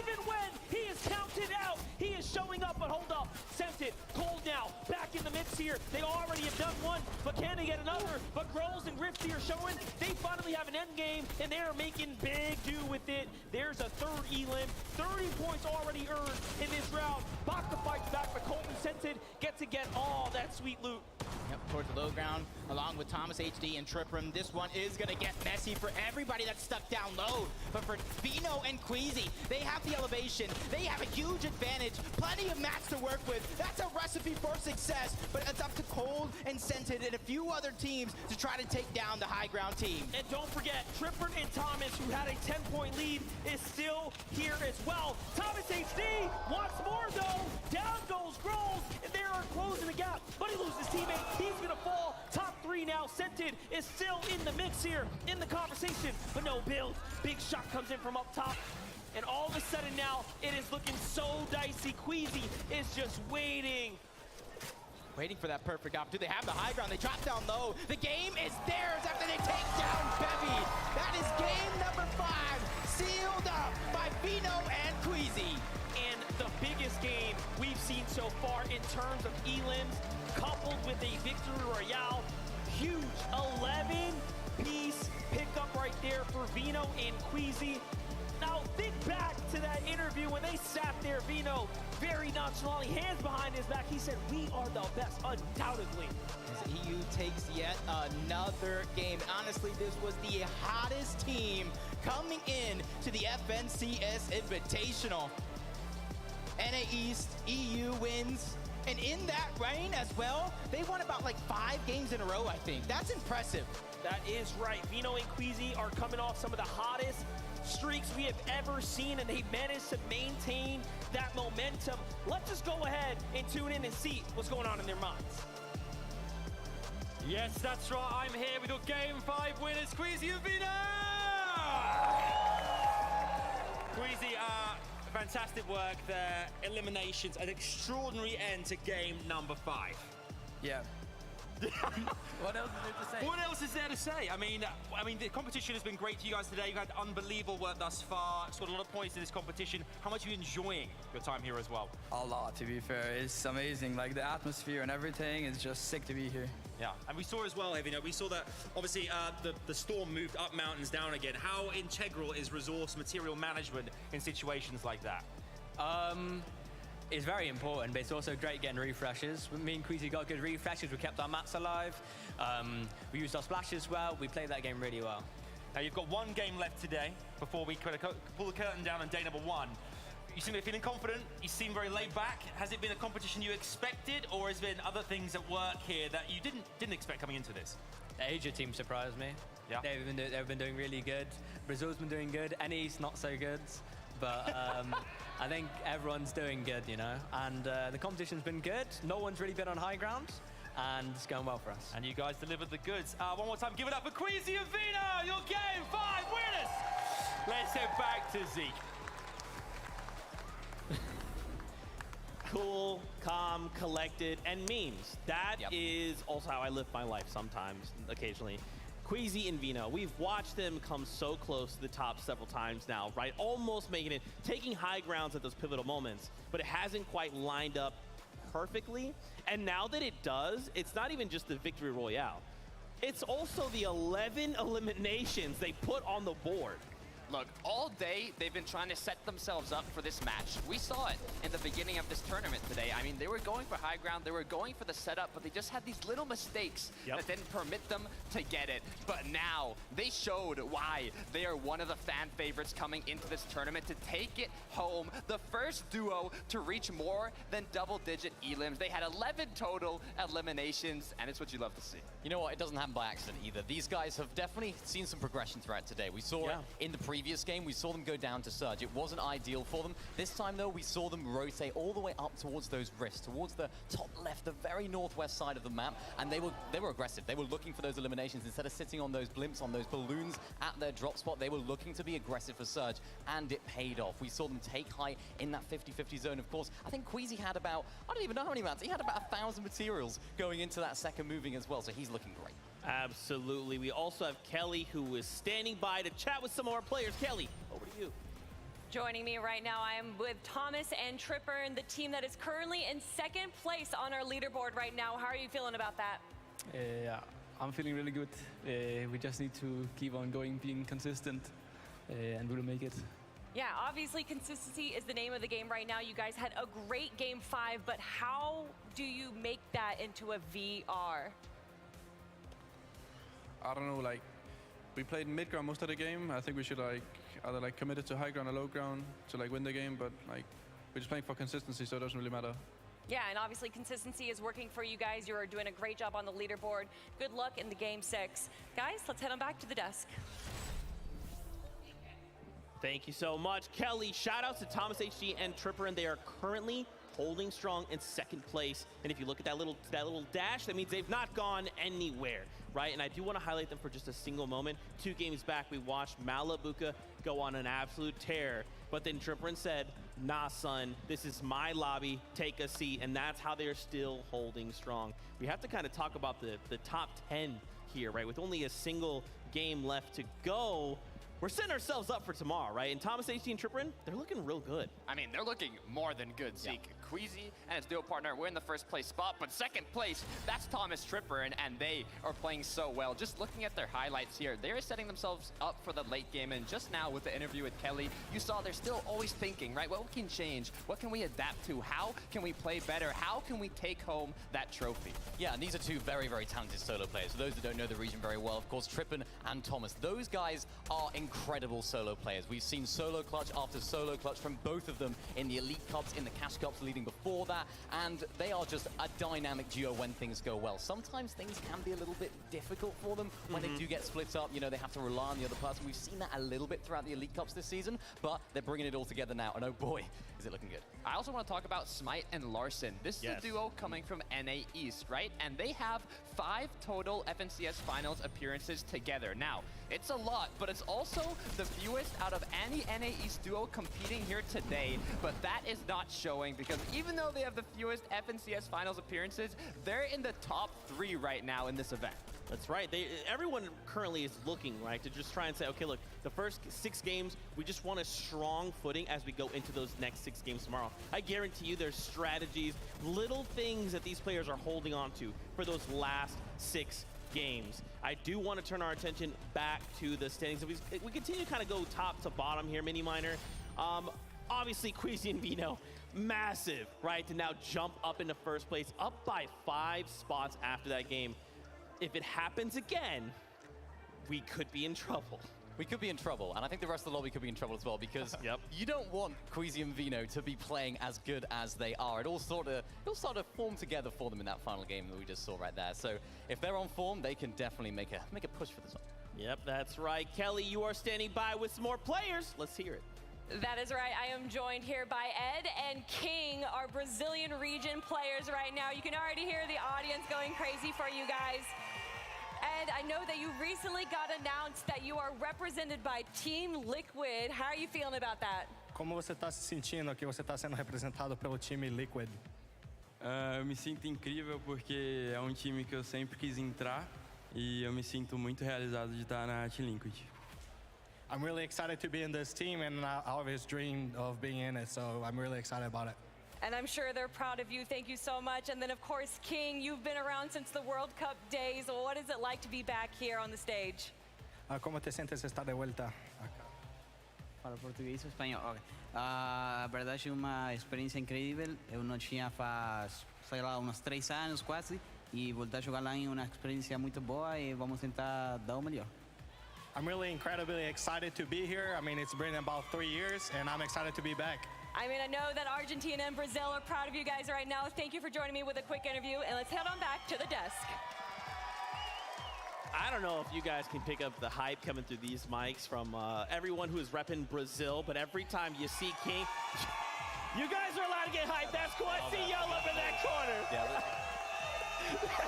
that's right. Ed and King sign. They're holding up the flag. You love to see it. Now, really quickly, as we gear up for game number 6, we come back to the standings, right? Currently, we see Cammy and Seti, they keep kind of ping-ponging, right? They have a really strong game, then they have a game where they funnily throw a shield bubble on a boat. One of the funniest things I think I've ever seen. But then can't transition that because of the shambles positioning. So what has kind of been happening? I mean, it's Fortnite, right? It's hard to predict what's going to happen next because you have so many opponents changing their playstyle and adapting to the same match you're in. But knowing Candy and Seti, they know how to deal with it, right? They can adapt stronger than their opponents that they're facing against, and it's all about doing it in the most effective way possible. Yeah, Storm Surge for this duo at the moment is kind of a little bit of a problem, of course. So many teams that I noticed they were fighting on the edge of zone. Not many teams are rotating in early on enough, and I think that makes Cammy and Seti run into a few issues, right? Because they're, of course, landing in a very central position. They rely on a lot of teams rotating into their domain to get their Storm Surge. Of course, we saw it with the boat rotate as well, the boat-tate as we call it. We could call it that. But yeah, they were looking strong. But of course, when you have that shield bubble, you can't shoot out as well. So they were lacking on the surge tags in that end game, and unfortunately, they didn't quite have the answers. They got a little bit desperate. Things didn't work out too well. Seti, I was hoping that he would solo clutch, but wouldn't quite happen. That's right, and it's okay, right? It's fine. We're still sitting in top 5. Everything is okay. We've got one game left to go. With a single game left, what are some adaptations we're hoping to see? Because remember, this is it for the day, and then we have all night to VOD review. We go back to the hotel, we try and get more games in, we talk to our coaches, our duo mates, etc., and come back stronger tomorrow. Look, you said it yourself, right? It's one game, but it's really 7 games left, right? This is the last game of the day and 6 more to be played out tomorrow. This last match is just about doing it the best you can, and when you're really going to be reviewing, studying, seeing what you can change up is going to be overnight for day 2. Yeah, this is such an important game for these teams, right? Especially if you're looking for a little bit of a change up. So for these teams that are thinking, you know what, let's try and change things up in day 2, this is the time. This is the time to test things out, because what better practice than the lobbies themselves? I mean, we saw it with Vico and Marine as well, of course, landing at the Tilted Towers area. They've sort of shifted their rotation over towards the reality tree. We saw them fighting out there, of course, Vico doing so well to close out those eliminations on the team that were landing there, and they're switching things up, and they're a prime example of a team that's thinking, you know what, things aren't quite working out at Tilted. As we know, it's a bit busy, so let's switch things up, let's go to the reality tree, and that's ultimately what these teams are hopefully going to be doing tonight. That's right, a lot of these duos, man, look at them, look at the focus. They're waving to the camera, which we love and appreciate, but they are lasered in. They're thinking to themselves, they understand, right, with one game left, okay, what are the things we need to do to accomplish? What do we need to just kind of say, look, this is it, we left our mark, and we can walk away happy. I think for me, Zago and Meram, like this team that we saw pop off, they've kind of gone a little bit radio silent. What do we think is happening here? I mean, we've seen them. They've been having a bit of trouble doing enough damage or even staying close together. I've seen 2 times now. One of them, Miriam was left alone, and the other is Zagu was left alone, having their duo partner get eliminated. So I'm not sure if it's because they're not playing together enough, if rotates have changed from their opponents and it's cutting them off while they're trying to get to zone. Yeah. There's a lot of possibilities, but they really have to focus on seeing what went wrong after those initial matches and see what they can change going into day 2. They were trying, though. Of course, they made a really, really solid rotation up towards that Rifts area. They had just the best position on the map. And as you mentioned, Takata, they were a little bit split, right? They didn't quite execute it to perfection. Of course, Queasy and Veno, they decided, you know what, let's just take them out. We'll take this position, and ultimately that's what won them the game. But it's just a little bit of confidence, maybe a little bit dropping potentially with this duo. We saw it early on. The aggression was what made them so impressive. So that set them apart from the rest of the teams here, and that were really, we admired it, right? We admired their confidence in fighting. Maybe now they're thinking, actually, maybe we need to tone it down a little bit, when in fact, keep it up, you know, keep up that aggression, because if you're toning it down, you're not getting the Storm Surge tanks, you're not getting the damage that you need to make it to endgame. Guys, I want to see more of their aggression. Yeah, and honestly, they're kind of reminding me of a Queasy and a Vino, right? Like, they're doing what Queasy and Vino are doing. You watch on the high ground, you're like, okay, Queasy's up there. If there's one person up there, they're tarping, they're not doing anything, and then suddenly there's someone knocking on your wall like, hi, it's me, Vino. I'm just going to pick up both of you. Thanks. Like, they are capable of this, so I'm not ready to count them out. I think, like you're saying, there's maybe just a couple things they need to shore up, and then they're going to get right back to it, right? Is there anybody else you guys are seeing that you're like, maybe I want to see more of this duo. I want to see more of that duo? Look, I was looking at the birthday boy, right? Mr. Savage, who had an incredible solo clutch in a late game, but directly after got taken off out of the spawn, right? Baka and On1 eliminated both players there, but I kind of saw the flames in his eyes, right? Mr. Savage was getting ready. He was feeling good, and I'm hoping that he can come out on top in one of these next early games and show what he's really made of. Yeah, he's got that experience, right, of in-person events, and you can sort of see it in the swagger, the way he plays. Like, you know what? I've been here before. I mean, look at Quick Flex. Cool. Yeah, I want to be like him. I don't know what it is. He's just so cool. And it's reflecting his gameplay as well. He is really taking the game to Storm. He is really popping off in the end game. He's performing, and he's not showing any signs of nerves. He's really just 2v1ing. We're seeing 2v1s. We're seeing some crazy clutches, and that's what you need. At this level, you need to have those individual pop-offs, because without it, you can't make your way to the top of the leaderboard. And on screen right now, we've got Reet and Epic Whale. In case you didn't know, Epic Whale, a 6-time FNCS champion, paired up with Reet, who's on controller, representing the controller gang. We have, this duo has actually been pretty quiet, right? Over in NA West, we've seen, it's a much slower game overall, and a slower meta. And now, when we're trying to get way more aggressive, it feels like Reet and Epic Whale maybe need to kick it up too, slow. I mean, I'm wondering what's happening, because I was watching this duo practice, right? In the player lounge, they were prepping themselves, getting ready for this tournament. And in the scrims, right, in the practice matches, they were 3, 4, even 5 elims in the mid game before the late game even started. They were playing aggressive, and they were doing it right against the opponents they're competing against today. So I'm wondering what happened, but we'll have to see if they adapt for day 2. That's right. Really quickly, hanging out in the player lounge, we've got Adam Savage standing by. You have indeed here, Zeke, but I am joined by the one and only Cease, everybody! Cease, we've talked so much about you in the past. You know, it's great to see you here at the competition. How has it been for you? One of our backup players this weekend. How great has it been to be around the crowd, the players? How much have you enjoyed this? It's been a pleasure, man. I mean, being here back at another international LAN event, it's amazing. I mean, everyone said it so far. You've heard it on repeat all day, but it's such a great experience and feeling to be here. What's it been like, the vibe with the players as well? Obviously, you had a chance to kind of spend some time with them. The player lounge is right behind us as well. What's on the DL? What's been the kind of vibes amongst the players from your perspective? Cold-blooded. Man, these guys are locked in, especially some of these EU players. Headphones on, listening to music. Yeah. They don't play around. No, they are focused. What does this mean for the community as well? A competition like this, like FNCS Invitational, it seems it's been massively well received. Dude, I mean, we've been waiting for this to happen. I mean, obviously COVID delayed things so much since World Cup, but it's such a great time to experience, like, see all the fans and see the whole community, the whole competitive scene all together in one area. It's awesome. It's really awesome. And you're awesome too. Thank you. Thanks so much. One more time, give it up for Cease, everybody! What legend. Let's go back. Cease, one of just the coolest people I think I've ever met. Got to hang out with him a couple times over Media Day. Legitimately one of the coolest people, so thankful that he could be here. I want to set the stage here for us. Once again, we take a look at the top 10 coming into this game. Now, please don't try to freak out. Your Brazilian team in 10th place. PhZin, Kitos right now sitting on a tiebreaker. Vortexers and Bevies. Look, I want to talk about this duo, Bejatin Kitos. They have 25 FNCS finals appearances.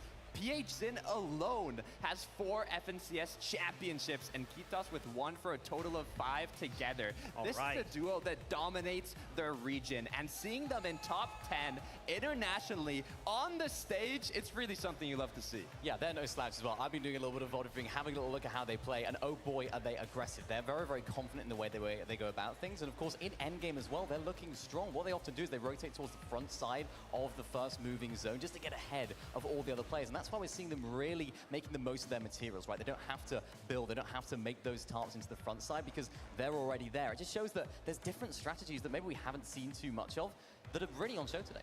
That's right. We saw him in 8th place there, Scented and Edgy. Once again, Edgy always hitting that 2nd place. Now, of course, 2nd place is still absolutely incredible, but he wants that 1st place, and he wants to do it on a stage like this. Look, but if he's able to keep getting 2nd places, and it's able to get them that trophy, I think it's okay, right? As long as you're able to consistently get those points, make your way up the leaderboard, it's what you want to see. That's right. Ladies and gentlemen, here in Raleigh, North Carolina, y'all need to make some noise because this is the last game here of the day. This is game number 6 of the FNCS Invitational. Let's run it one more time. Here we go. Game number 6 is just moments away, and we get to close out this crazy day 1. Yeah, and you're already seeing from game number 1 all the way till here, it is action-packed, and that action continues to improve, and it continues to get better each and every game that we watch. That's right, and listen, Fortnite is at its best when we get to see everyone go head-to-head from all of our favorite regions, but listen up. there is only one more round in front of us, which means there's no time to lose out now if you want to be set up for day 2. Yeah, and honestly, if you didn't necessarily have the best day, don't worry, because game number 6 is about to start. And if you are at the bottom half of that leaderboard, it's not always how you finish. Or it's not always how you start, it's how you finish. And a lot of these teams, they can finish strong. Well, listen up. Let's give it up one more time for Game 6 here for our players as we start to load onto this battle bus. Here we go. Different bus path this time around. And a good chance for an off-spawn Cloudy Condos. 5 games, we didn't see too much. Or 4 games, we didn't see too much, but in that 5th game, that's when we saw a lot of activity. And it helped a team like Malibuco and Mustache, who wasn't necessarily in the fight. They got the surge, and they got out right away. That's right. Well, listen up as things start to get ready here and we settle in. Looks like we're going to have to gear up this battle bus one more good time, and it wouldn't be a fun event if we didn't just give you a little bit more airtime for some of our favorite players while we were at it. So give us a moment here. Take a look at the focus of our players. Jacob, we have ourselves still one more game left today. Yeah, and just take note, that victory royale there from Queasy was his 8th straight finals with a VR. That is impressive. That means Queasy and VRs go together in finals like peanut butter and jelly, spaghetti and meatballs. They are a duo, so you better watch out, Vino. Not only that, Vino was talking about how NA East hasn't shown up. I was looking at that top 10. I saw 3 NA East teams on that top 10 leaderboard. But not only that, they are 3 contested NA East teams showing up. So there really has been some crazy performances and put-ups. But let's go ahead and send on over to the analyst desk. Let's just continue to gear this thing. Thank you guys so much. Sorry about that. We're making sure all of our players are on that battle bus and ready to go. We cannot miss anyone on this pivotal game here in game number 6, the last one on the day. Now, if you're just tuning in, welcome. This is the FNCS Invitational. You've missed a lot, but hey, we're happy you're here now, and there's a lot to talk about. Starting with Queasy and Vino, these guys have been absolutely running the EU region as of late. And now, after winning that last game, 11 eliminations, they are sitting pretty in first place. I mean, they were the first duo to break the double-digit elim record at this tournament, right? Previously being 8 eliminations, but now 11 for this duo. I mean, they're playing very well. Vino.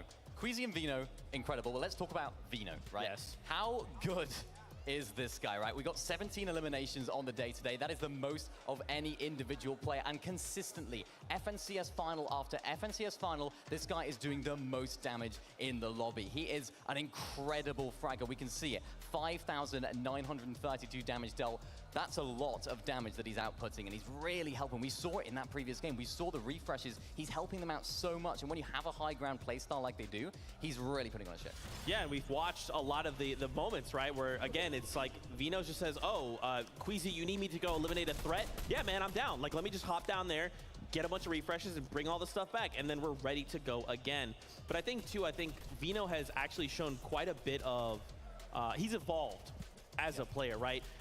When Vino first hit the scene, he was just this like aggressive player. He's like, I want to W key every single person in my face. But now he understands, like, okay, this may not be the moment, but when that moment arrives, I promise you I will be knocking on your wall. Look, not only having the strong mechanics, but also that strong mentality, it's what you need to be a top-tier professional player. But I want to see if any of these other duos are going to be able to contest the high ground as much as they have been doing, especially in day 2 with more time to adapt, right? We have duos like Alex and Bailey coming from OCE. I mean, at one point, I believe they had On Height in their name, right? Because of how much they like going for the high ground. So I'd like to see some more teams up there going for the clouds and seeing what they can really do. But we mentioned it, right? Vino, his progression of play, I think his overall play style has developed so much, but it's also, he's got so much of a smarter player, right? He used to have his name as Tundra IGL. So he's not necessarily taking on the IGL role in this duo, but he has the brain to take it on. That's right, another duo sitting here in your top 10. It's Thomas HD and it's Tripper and Thomas HD.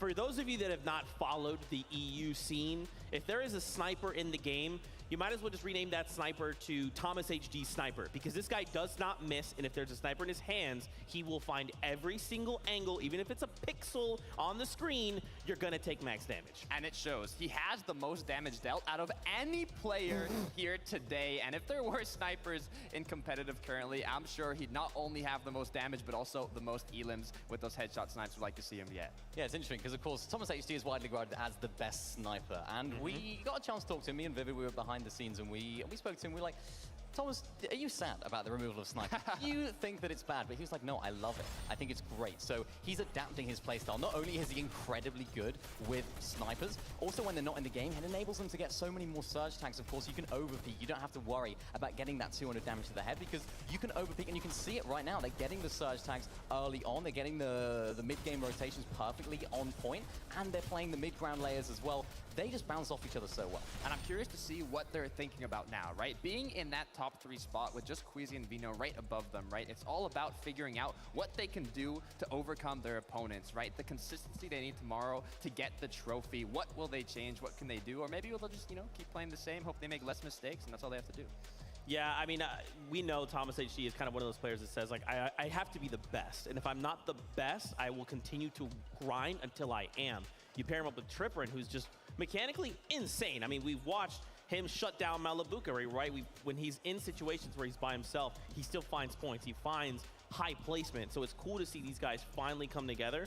They've been doing for like 3 seasons, 4 seasons since the beginning. I don't even know at this point. I mean, that's another interesting fact to bring up, right? There's a lot of duos here that have been competing together. They're like brothers, right? They're like companions. And then we have other newly formed duos, right? King and Ed, first tournament competing together. And they kind of have that synergy disadvantage, right? That some of these other duos might have. Yeah, it's definitely true, but it's not showing, of course. We can see them popping off every single time, particularly that Ed 1v2 clutch that we saw earlier on. I know the guys at the back there really, really liked that one. They were cheering a lot for that. That's right, my friends. We're drawing ever closer. We're just counting heads, making sure everyone's on that bus, because once again, we don't want to leave anyone behind. We want to make sure everyone is here, ready to go. You can see it on their screens. They're getting prepared. And I just got to say, it's been an honor and a pleasure to be here with this amazing crowd here at the Raleigh Convention Center. You guys are just losing your minds, and that's what I love to see. That's right, that's right. We have 1 game left to go. And guess what? I'm getting word. It is that time. Game number 6 of the FNCS Invitational starts right now. Let's do it one more time here in Raleigh, North Carolina. It is game 6 of the FNCS Invitational. Jacob, we get to close out day 1 soon. And this is going to be a huge closeout event. 5 games, 5 different Victory Royale teams coming out on top, just going to show that it's honestly anyone's game at this point. That's right, and we've seen so much new attempts and ways for this to all play out. We gave the players time to go ahead and think about how they want to strategize, but here it is. Let's see if it was all worth it. Game 6 is in front of us.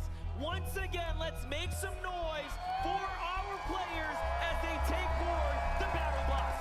And that time that you were talking about for preparation has run out. Everybody now taking their position on the map. We've seen wonders over towards Chrome Jam Junction. We've seen so many fights go down towards Fort Jonesy as well. But honestly, interesting enough, neither of them involved these 2 teams going at it off spawn. Not only that, the coast has 2 teams as well, so there's so much going on in this area, and we've seen it play out a few times now, round after round, but this is a first take at Clix and Duke not necessarily being right on top of their opponents, pinking and off there. They've given each other some space, and this is, you know, honestly, last game vibes are here. It just makes sense. Everyone wants to take it slow and try to play this one out. Yeah, that's respect to them too, because they know the position that each of them are in. You know what I mean? If you go ahead and take that fight and it doesn't go well for either one of you, that's kind of throwing away that game. So they want to split the loot and try to get more on their path to the center of the zone. But just like very many games before, we're going to have a little bit of a northern zone, which looks like it bode well for Queasy and Vino yet again. Can you believe Smite and Larson are in 3rd place being contested at the Grim Gables? What a way to play some Fortnite today for them. it looked like it was all over when you viewed the paper and you crunched the numbers, but they have really turned all that lemon into lemonade. Yeah, I believe they lost game number 1, but I think that was the game 1 jitters of an international stage. That's the right. first in-person Fortnite event in quite a long time. They shake those off, and they're rising to the occasion. NA East, best hope right now to close out day number 1 with a top spot. You can see Vico over towards Reality Tree. Lost Bride pretty early, and that was Retake and Novice who also land over here. Hey, listen, I'm from the Bronx. I know all about being scrappy. Vico and Moran are clawing their way out of the mud here, officially breaking back into top 20 with those 2 elims right there. That's a big point swing for them. It's going to mean all the difference. What's wild about these 2-day formats is anything can happen right now. We have seen teams just in this bubble area range jump all the way back up. You have to stay consistent. Larson and Smite get defended off of their drop effectively. They're pushed out by Muzz and Looter. So that fight will continue. We jump on over to Savage and iDrop versus Bakken on one. Not that 50-50 we saw before. This one's going to be a little bit prolonged, and I think that kind of sits a little bit better for iDrop and Mr. Savage, simply because iDrop knows this POI like the back of his hand. He knows exactly where to get the loot. He knows where a lot of the chests are. He knows every single thing, and he also knows any pathing in order to disengage in a lot of these fights, but it does look like the TSM duo, Epicwell, strikes first, taking down Scented. That's a big elimination right there, as well as Scented and Cold, and one of the few NA East teams inside of that top 10. And for them to fall to the hands of Epic Whale just around the Tilted Towers is definitely not a part of the plan. Marine finds Falconer in the feed there, but Peterbot and Jamper looking to continue their battle here. We talked about these contested coastal battles, and now we get to see it unfold for the first time from the beginning. Going up against Jace and Basil.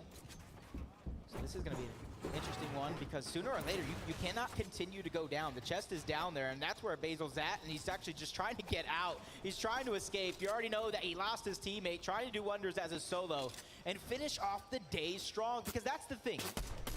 FNCS NA East Chapter 3 Season 3. After day 1, Commandment and Avery were in 9th place. Day number 2, they had the comeback for the Aces to take the top spot, as Peterbot takes the elimination, but flies high through the sky, just a little too high. The shots are coming in. He's finally able to land on his 2 feet and try to stabilize. That's what Peterbot is known for.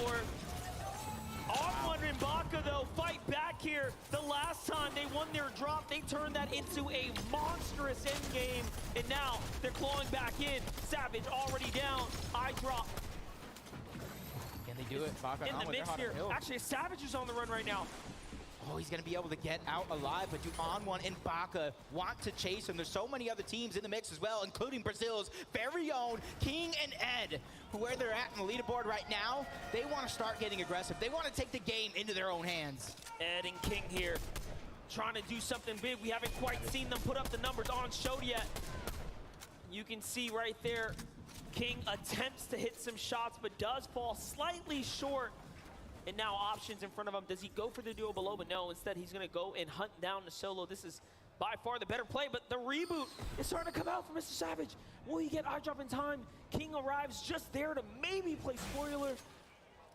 But again, this fight over towards Cloudy, it's those same 2 teams, while Malibuca and Mustache are always trying to find an angle so that way they can get the damage they need for Storm Surge and try to get out alive. And I think Ed even found Peppo somewhere, but no, they're actually chasing down Mr. Savage, and they're gonna clean that one up.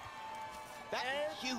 And King get their first 2 eliminations onto Mr. Savage and iDrop here in game number 6. Huge deal for him right there.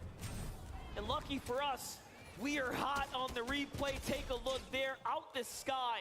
Ed wastes no time. He says, King, you might have missed some shots before, but I got your back. That was a huge outside of the box play. They could have easily pushed Mr. Savage, got the elimination, and got 2 points. Done, over with, easy. They allowed Mr. Savage to get the reboot off, got the elimination on iDrop, got the elimination onto Mr. Savage, and got 4 points instead of 2. That's right, way to play big there, and they need it.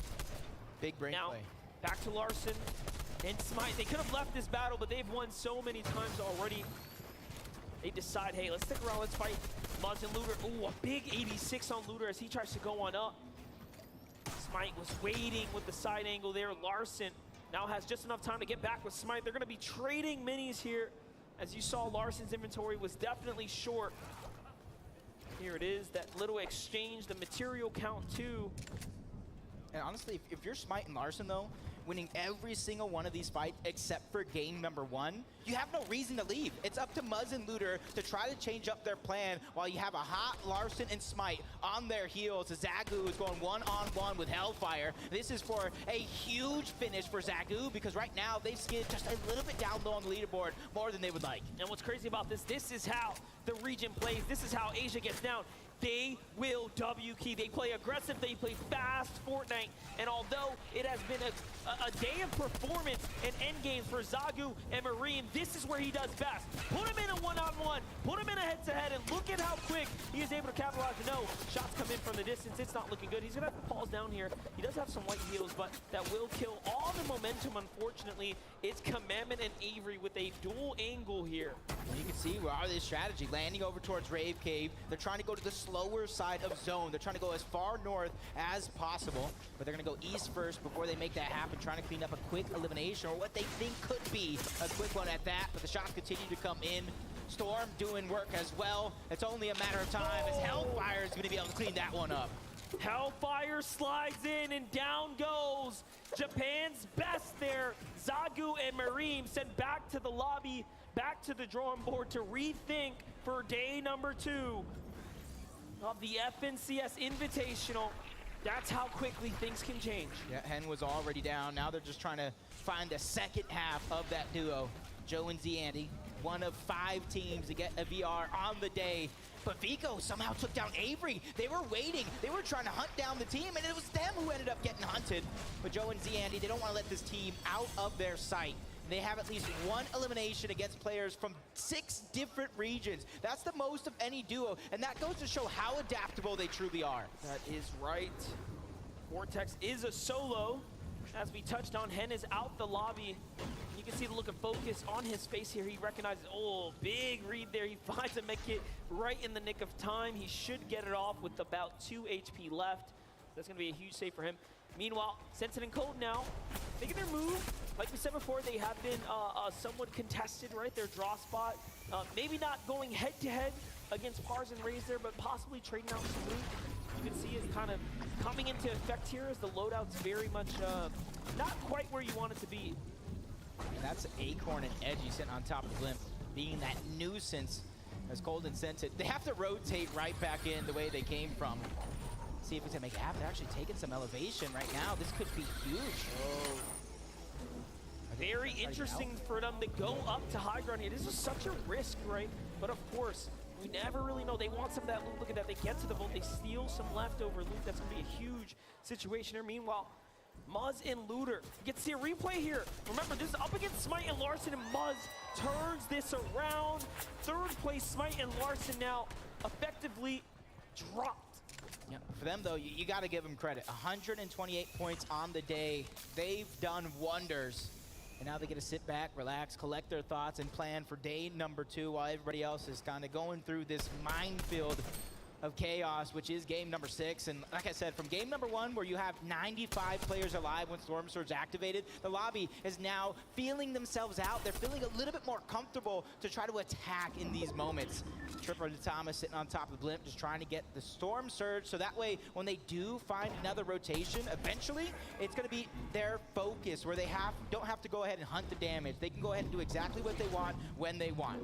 Let's take a look at Yumi and Cool here on the move.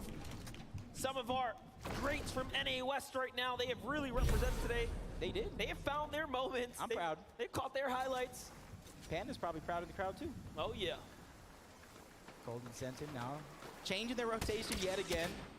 Don't want to go through Acorn and Edgy anymore. They got the heals that they wanted out of the vault, and now they're trying to find another way around. And for them, they need scraps. They are in shambles right now, and there's another team right in front of them. They spotted them out, and that would have been a great sneak attempt coming out from Sensen and Cold, but now they have to think of plan B. It's crazy. Cole gets caught out by Thomas HD. Thomas HD D, Mr. 6,000 damage coming into game 6 here and adding to the chart here. Joe FN's gonna be the victim of a few shots there, but not enough for Senti to claw out of this tough situation he is in. Now, mind you, NA's third place Larson and Smite are down. Cold and Center were in 5th coming into this, and it's looking very, very grim now. Yep, the only other NA East team in there is going to be Acorn and Edgy, who came into this game in 8th place, but in the distance, Scented sees Fabs and Snack. He sees Joe and Z Andy trying to get his Storm Surge damage up while being in the storm without any heals, but luckily enough, his escape plan, you can already see it, it is going to be that launch pad. He's playing a very dangerous game here. He's already been tagged for whites there. There it is, he doubles back now, protects himself as well. There's a med kit. Okay. He knew that. Try to get Sented's card, likely. There it is. Okay, time to med off. He will have enough time. Will he play for the reboot is the true question. We'll find out soon. On the other side, Zeet and KBR are still alive right now. 39 above, they're looking pretty solid. Zeddy finds Jamper in the feed. Peterbot goes down too, so that's had to be an Eastern edge zone rotate that just did not go their way. Yeah, and that south side of the zone right now is just going to become so congested. You're going to have to figure out another way to try to rotate around as Chicho's trying to find some damage. Barely gets above the damage threshold. Gets a knock on the Rapid in the distance as well. And you see some other shots coming through. They know that that player is under pressure. Now the lobby is now taking hands to try to take him out all together. Bevies is now joining the fray along with Vortexers as well. Andalix has his back up against the wall. He's trying to survive. And Alex and Bailey are also rotating in. It's going to be such a hard way for him to try to survive. This is such a tough spot to be in right now as it's all going down. Our 10th plate PH Zen looks like he falls in the feed there too. It's looking extremely desperate now for Brazil right now in this last game. Here's Booga on the other side of Anas and Pink's wall. They're gonna heal up. Eyes on Mirror and Booga, but no, they wanna get out of here. This is a little too dicey for them now. Lopad's gonna get them right to the safe zone. Pretty decent. It's a great spot to be in right now. They're okay on the surge, but they could use a refresher here. Plenty of options up to be served as well. Hellfire looks like he found Avery. Hellfire was a solo in the zone way north as Commandment and Avery were pointing inwards, and look, Avery fully finished there. The surge possibly finishing the deal. Yeah, that's not good. You can kind of see why they rotated out of Rave Cave, trying to third party some of those fights, but they ended up getting snuck on, which probably turned their entire story around as Booga and Miro trying to get in towards the zone. Focus of the lobby begins. Can Booga try to survive? 43 HP and a dream. Miro's there to try to alleviate some of the pressure, and it does look like it's gonna stop. That was tough. Very, very close right there. Usually when that happens, it's all over, but luckily the teams decided, nah, it's the last game. I can't burn all my resources if I cannot pick up the loot, so everyone slows down. For Taste and Chapix, they are very much comfortable right now. No pressure on them, but there's a lot of players in this vicinity here. Movement, little scarce. Macwood over there, Pars and Rays surviving as well. Cammy and Seti trying to take that top spot back.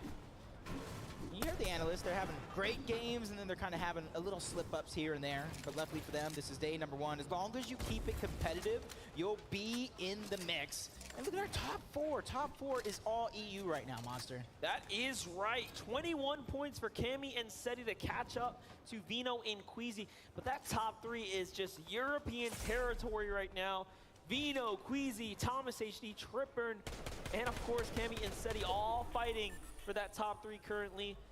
It's what you expect. We've seen a lot of our community folk really put those 3 up in the standings and wait for them not to let down the fans. I think Malabuka Mustache might be low on Storm Surge. Yet again, being one of the 3 teams over towards Cloudy Condos. Nobody really going at it off of spawn, but a team that doesn't have much to worry about. You saw them high at the top of the blip. Acorn and Edgy, almost 500 above. They're just picking and choosing their battles, trying to figure out what the right play is going to be.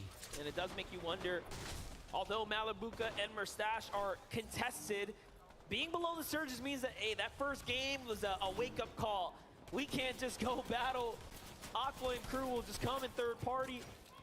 But look at this, Fatch finds Malabuka there. That's a huge one, and now we get to see Ed and FaZe King's perspective here. King from Argentina, Ed from Brazil. Right here, right now, 2 elims already potentially going head-to-head against On1 in Baka. The young duos from NA West. No, the peak, the punishment. Down goes Baka. Is this going to be able to get it, though? Doesn't He look will. like in the mini-map that they're going over. So, yeah, you are correct. He is going to get a second chance at life as On1 is placed in the top 10 in every FNCS final he has played in, trying to put NA West on his back along with Yumi and Cool, Fabs and Snacky. So many top competitors in this tournament still, and this is only day number 1. Down to Video, 120 below, make it 60 now. They do need a little bit more damage. It's gonna continue to fluctuate. Vigo finds Baka, down goes On1 as well. Vigo just cleans that up. Meanwhile, Kanata and Macwood, they started off so hot, and now all of a sudden they are in a world of trouble here, surrounded by some of Europe's most dangerous here on this south side of the zone. But hey, they have time, they have plenty to work with here. It shouldn't get too sketchy just yet. If they can keep a low profile for a while, they'll survive to the next moving zone or the half in, half out reveal. Here's a look at 3rd, 4th, 5th. 6th and 7th are down, 5th is down. Hey, that's a blessing for some and a curse for others. For the teams from 8th and below, this is their chance to really close the gap in the final game. That's all of NA East out in game 6. That hurts just a little bit. Just a little bit, but you still got Acorn and Edgy still alive. Catching one on to Joe. Janice is going to be left as a solo. As Video does get knocked in that moment. That's Taze and that's Chapix that are hot on the heels. But pressure is coming from all sides for a lot of these teams. And even Macwood and Kanata are trying to put some shots on to Tayson and Chapix. You see Janice trying to break through. He is that solo that we were looking at, trying to survive. Video finally goes down. Janice still knocking on the door. Storm Surge taking him down, but Tayson gets the last laugh. And in the end, it's going to mean 4 eliminations for Tayson and Chapix. And they absolutely needed it. They were slipping so far behind, well outside that top 20 bubble. Way to make a hero's effort push in game 6 to set yourself up for a good day 2. But they still have a long road in front of them. They have to close out this round. The zone is going to pull far northeast. It's on a little piece of a zone, so if you have that mountaintop just right there, you're going to be in a sound and strong position for Edgy and Acorn to be some of the last to jump on over. And we said we want to see Epic Whale and Reed. They're just above sitting down, so this might be their game. But first, Vino and Queasy have to show us why they're in the lead. And they don't really have to do anything here. Look at the loot right now. They're on the edge of zone. They have some high ground. All these players flying through the sky. Easy shots. You're just like serving it up on a silver platter for a team that has been playing this good, but only 7 damage below the threshold. And let me tell you something, this is not bad for a team that lands north and then has this half in, half out pull north. It makes a big difference when you are already positioned there and this comes your way. Now they just have to worry about damage management and closing out this last game. But you can see Tripper and Thomas HD are there as well. They have that same story. They are very much close by. Here's our high ground king, Reet, an Epic Whale, the 6X, and of course Reet, a multi-FNCS winner himself. Going head-to-head against Refsguard right now. They're starting to crank up, but Reet does not want to give it up, not just yet. He jumps down. This is what he does best, is take those fights, but no, plays a little smarter. He has to play for the end game. And I saw Pink and Anas go down to Pars. It's finally starting to heat up. Tayson gets another one. Kanata as well. Refguard as a solo stole Hideaway from the TSM duo. That is absolutely insane right now. But you got to take note of where they actually landed, though. They still landed at a high enough layer so they could take it back at a moment's notice. Just need to evaluate the situation. No need to burn material this early. Smart play. It's the best play. Vino, what a huge tag there. Shield crack there. That's going to go ahead and get him a little excited. But Acorn and Edgy now reveal themselves to his layer as well. He's not too happy about that one. You see him back up just a second there. Meanwhile, Refsguard on high ground by himself, just looking down here, enjoying the view. But 130 damage is what he needs. He gets 4 tags. That's great, but not enough. Here comes the big drop, and he hits it. Okay, he stays in the game. Almost seeing his life flash before his eyes, just a few centimeters in the wrong direction. He goes down, he goes out, but Queasy and Vino are trying to go up.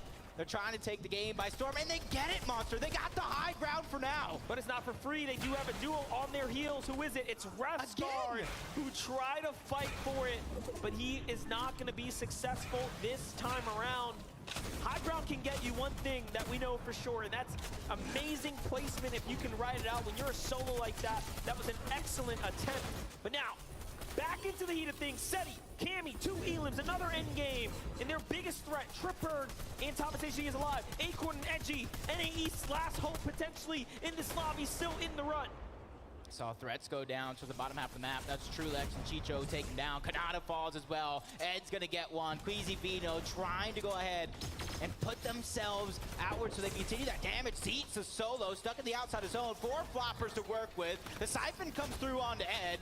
This is an opportunity for him to pick out placement points while being outside of the zone. Not only that, Clicks is still alive too, but here's Tayson. Tayson's gonna fall inside the storm now. It's up to Acorn and Edgy, making their way up the outskirts here. Look at the clean rotate here from Acorn. He is just exceptional, but we get to jump into Duke. 200 HP, now down to 72, make it less than that. It's not looking good. From 0 to hero, he's trying to claw his way into this. They find a player on the edge.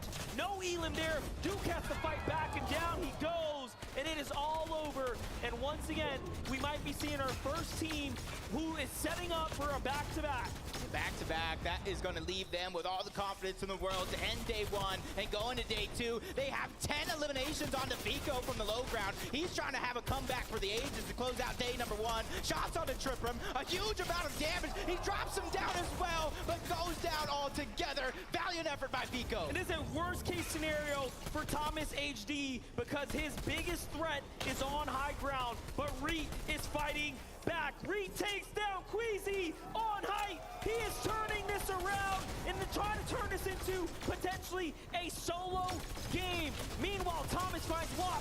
Thomas is still alive, and Reet falls there in the end. Look at Thomas holding the low ground. Chicho's right next to him. Trulix hurts him too, but Vino has the grip of height. Acorn waiting on the side. Out of builds, he's gonna have to come down too.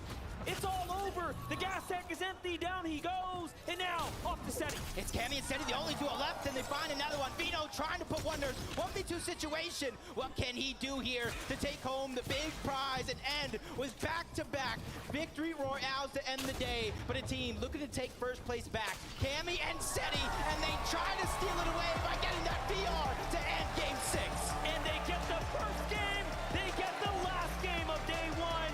What a story for Cammy and Seti. Becoming legends must be so proud right now of these players.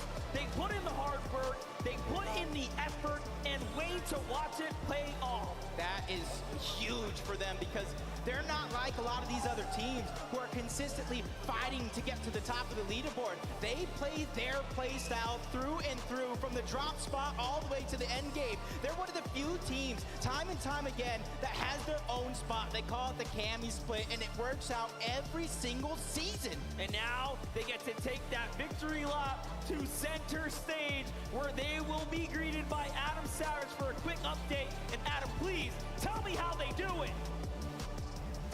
Right now, they're looking mighty fine. Give it up for Cammy and Seti! GG's, boys! 2 victory royales out of 6 games at FNCS Invitational. That must feel amazing. Yeah, it's really amazing. It's really amazing. Talk us through, you saw there that we had Queasy and Vino on the high ground. We saw Queasy went down, Vino was solo. When you saw that happen, was there an opportunity for you guys to get your way in and win that game? Yeah, but we didn't want to take the high ground because we wanted to get more kills on low ground. That's why we stayed low. And Gotcha. Yeah.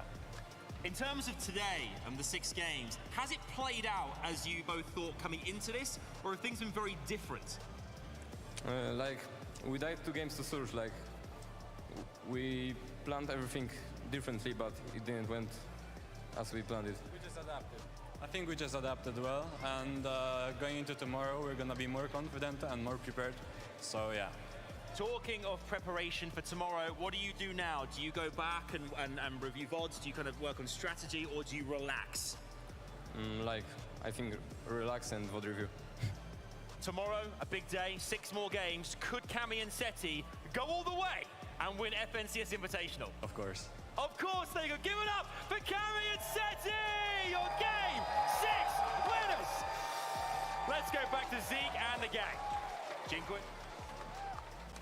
I made this joke. Game 1 of the FNCS Invitational. Cammy and Seti are living their life on repeat right now. They've done this dance before, right? This happened at DreamHack. They win Game 1, they win Game 6, they stay on top. For Cammy and Seti, all of EU right now is thinking this is it. We are the best. Look, EU is on top right now, but Cammy and Seti, they're gonna have a stressful night. It ended on a high note, it started on a high note, but with the history of Cammy and Seti, having 2 back-to-back good days is a curse that we haven't seen too often. So I'd be really happy to see them continue this momentum forward from this last match into day 2. Yeah, and Seti said it himself, right? They're really, really adaptable. They're adapting very, very well, and that's what I like to see from this team. What I've noticed about the way that they play and the way that they sort of carry themselves, they don't get down after a bad game. You know, we saw, as they said, 2 bad games. Surge wasn't quite looking too good for them, but look at that. They come back. They make the changes that are required to bring them up in the leaderboard, and you can see it's working out. Yeah, right now they're holding, right? They're not in that first place spot, and of course, as they talked about, they were eliminated 2 games to Surge, right? And they identified those issues, and now we see the correction in Game 6, a Victory Royale, right? So, to your point, Okada, tomorrow they come back stronger. We can see them win it all. Look, the tricky part is they did adapt very quickly and effectively in that last match. They had a difficult mid-section of the tournament, but the thing is now overnight, those duos that didn't have the best day 1 will also change. They'll also adapt, and maybe the adaptation that Cammy and Seti had for this last match won't be valid in day 2. We will find out. Right now, we have Kelly standing by with the duo in first place. Kelly, take it away. Everyone, I am joined by Vino and Queasy, our first place team out of day 1.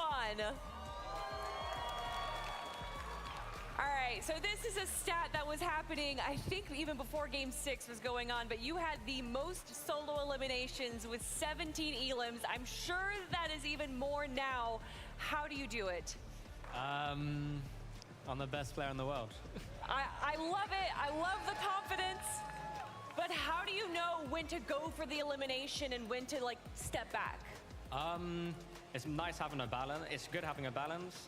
We have chugs, so a lot of the time when we're playing high ground, I can drop back and look for kills, especially when I have the Ranger shotgun because of the range on it. And that's when you can at least get a lot more kills. And I used the Ranger shotgun really well the other game. I got a kill on the Asia team, Zagu, I think, and that led us to winning that game. I mean, obviously, it's not just winning you the game, but it's also winning you the whole tournament right now. Queasy, after that VR in Game 5, to almost do it again in Game 6 as well. I mean, obviously, you're going into day 2 pretty confident. Yeah, of course. I mean, the lobby is not that hard. I feel like we should have been way better than we are right now. We had, like, a hard choke in Game 4 and 5, I think. Or no, Wait, 3 you and got 4? the VR in Game 5. 3 and 4. But yeah, other than that, feeling confident going tomorrow. I mean, obviously, you guys are doing something right. You're in first place right now. Good luck in day 2, and thank you for joining me here for an interview. And we're going to head back on to the desk. Thank you so much, Kelly. And this is just, like I talked about this earlier on in the day. Vino is a player who is constantly evolving. I just want to kind of consider how this could have gone differently, right, for Cammy and Seti. It was a 1v2 against Vino. And it's because Reet played spoiler and eliminated Queasy. In the same other universe I talked about, you know, this one earlier on in the show, you know what I'm talking about. Yeah. In this other alternate universe, Queasy's still alive. And then we see a true 2v2 against Queasy and Vino versus Cammy and Seti. The way these guys have been playing, I think it would have gone to Queasy and Vino. Look, we could have seen the back-to-back Victory Royale from Vino and Queasy, right? They had it all lined up. But I'm also, happy to see what we saw, right? When Cammy and Seti got the VR, it was the first VR from down in the ground, right? On the low ground. They managed to secure it. All the Victory Royales came from that high ground up above, so it was great to see a little change up. But that change up was because Queasy ended up going down and Vino was left in the 1v2. Yeah, we saw it, right? We saw Queasy going down, but of course it opened the floodgates for the players down below to really just rack up eliminations, rack up the placements as well. And there was a few moments here I thought, well, you know what? We talked so highly of Vino, and you could tell by the interview, he's oozing with confidence. I could feel it from over here. He could clutch this, right? He could clutch this 1v2. Couldn't quite work out for him, though, although we've seen it do him so many times. Yeah, and I don't want to take anything away from Seti and Cammy. They are phenomenal players, and they deserve that victory royale in that moment. I just want to see some good Fortnite, man. And in this alternate universe, we got to see a 2v2 against two of the greatest in the world. Now, I do want to take a moment. I'm getting word that none other than Adam Savage is sitting by with one of our duos currently in the top 10. It is Smite and Larson. That is right. Thank you very much, Zeke. Smite and Larson, everybody! Bear in mind, Smite and Larson are an average size. I'm just an anomaly. I am massive. Guys, it's been an amazing day. 7th after the first 6 games. You must be feeling great. Was there a target prior to this after day 1 that you aimed for, and did you exceed expectations? Well, we tried to end around 150. We didn't really reach that, but off spawn, we did way better than we thought we would, and it was amazing. Talking about off spawn as well, obviously Muzz and Looter, Grim Gables, going head to head. Larson, how many of the 6 battles did you guys win? We won 4 out of 6, but it should have been better. It should have been 6-0, but it's all good. We saw your reaction as well. We loved seeing your reaction to some of the moments. You look like you're enjoying yourself and getting quite passive-aggressive at the same time. Yeah, I had to let them know that they're trash, and we're beating them every game tomorrow. Okay, I like the fighting talk here as well. Smite, going into this evening as well, how do you guys prepare for day 2 tomorrow? Do you go and relax, or is it back to grinding this evening? We're gonna go over VOD, see what we did wrong, and fix it for tomorrow, and we're gonna hopefully win every game. Okay, everybody, Smite and Larson, thank you so much. Let's head to my man Vivid on the main stage.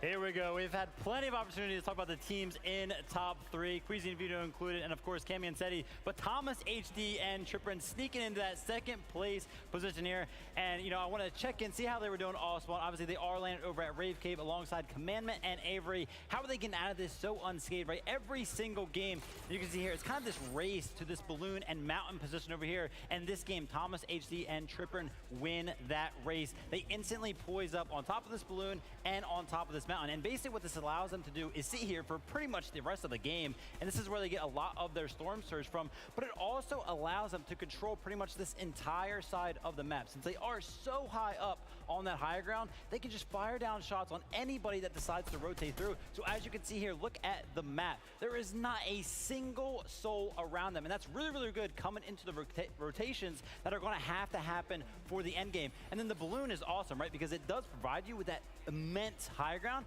but then they can also just use it for those rotations that I was just mentioning. Of course, that is not possible if they aren't allowed to control that much of an area. So well done for them. Coming into day number 2, I want to see more of that out of them. Now, Adam tosses me. I'm going to toss it right back to him. Thank you very much, my man.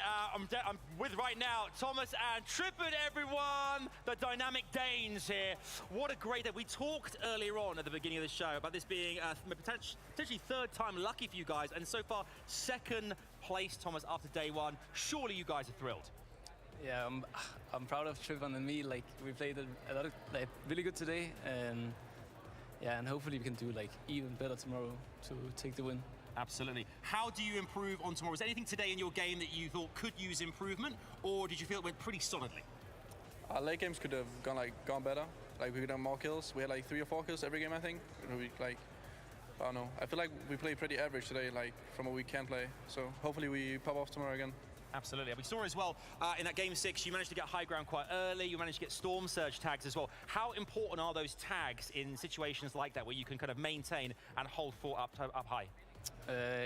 We didn't really play high ground today, but the surge tags are of course important. That's why he has me. Yeah. Dare I say it, I'm going to ask you guys, do you think potentially you could be the favorites? You could win FNCS Invitational tomorrow. In 2nd, Trippin, it's looking pretty good. Maybe, we'll see. Maybe we'll see. Guys, give it up for Trippin and Thomas HD! Love to see it. Let's head back to the desk. Over to you guys. Thank you so much. That's crazy. Adam did an interview with Smite and Larson and said he was the anomaly. I guess there was 3 anomalies there. I'll see myself out. Don't worry about that. MDF, Jacob, before we say goodbye, we want to get your thoughts on the day. It has been a great day indeed. Listen, I enjoyed every single moment of this awesome competition. I've been entertained through and through from games 1 to game 6. It honestly exceeded my expectations. And you know what? The player that stood out the most to me, the duo that stood out the most to me. To us. To us, for sure. It has to be Mareem and Zagu. representing for the Asia region, the Japanese powerhouse, the champions of the Asia region. Let's talk about it. Yeah, and honestly, could you even believe that this is their second FNCS finals together? They played together last season. They took home the Axe of Champions, and they're looking to do it here yet again. But no story would not come without its ups and downs. They had a good start to the day, not necessarily the best start at the end, but they're still exceeding my expectations. And if they can somehow come out on top with that same fire tomorrow, it'd be amazing. And that's the interesting thing about the way this all played out. You had these first 3 games, they popped off, and they could have probably took that momentum, but then we hit that small break, right? Everyone gets to reset, reevaluate, and all of a sudden, it was a tougher back half. So tomorrow, they get the full day to reset. If they can kick things off and stay explosive, I think we'll be in for a great show. Yep, but that's going to be it from us. You guys, thank you for enjoying this great day. That's right. Take it away.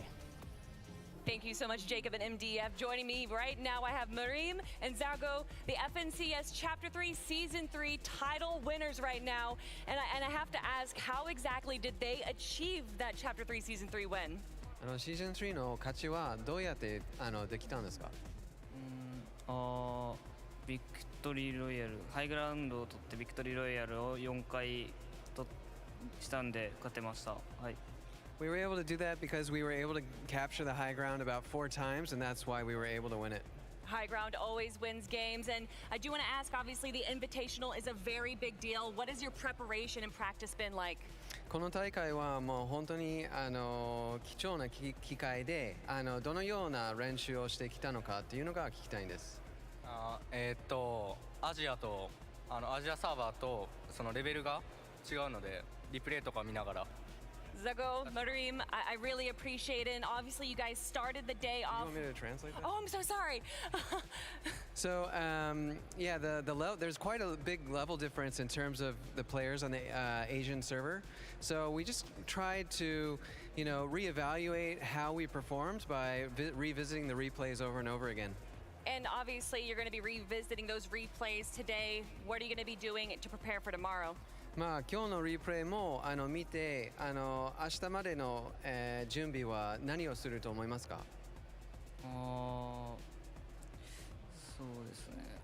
ダメだったところを改善して明日もっといいプレーできるように頑張りたいと思います。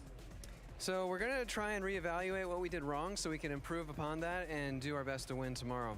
I would love to see it. Thank you guys so much again for joining me here for an interview, and we're going to head back on to the desk. A fantastic interview there. And I just got to say, before we kind of wrap up the day, the thing that's impressed me the most is just how humble a lot of these players have been. Obviously, there's been quite a bit of smack talk, sure, this is competition, that's going to happen, but you can tell for a lot of these players when they are kind of talking about their gameplay, what they want to improve on, there is that level of respect. Like, look, I am trying to be the best at this, and I'm aware that I'm not yet.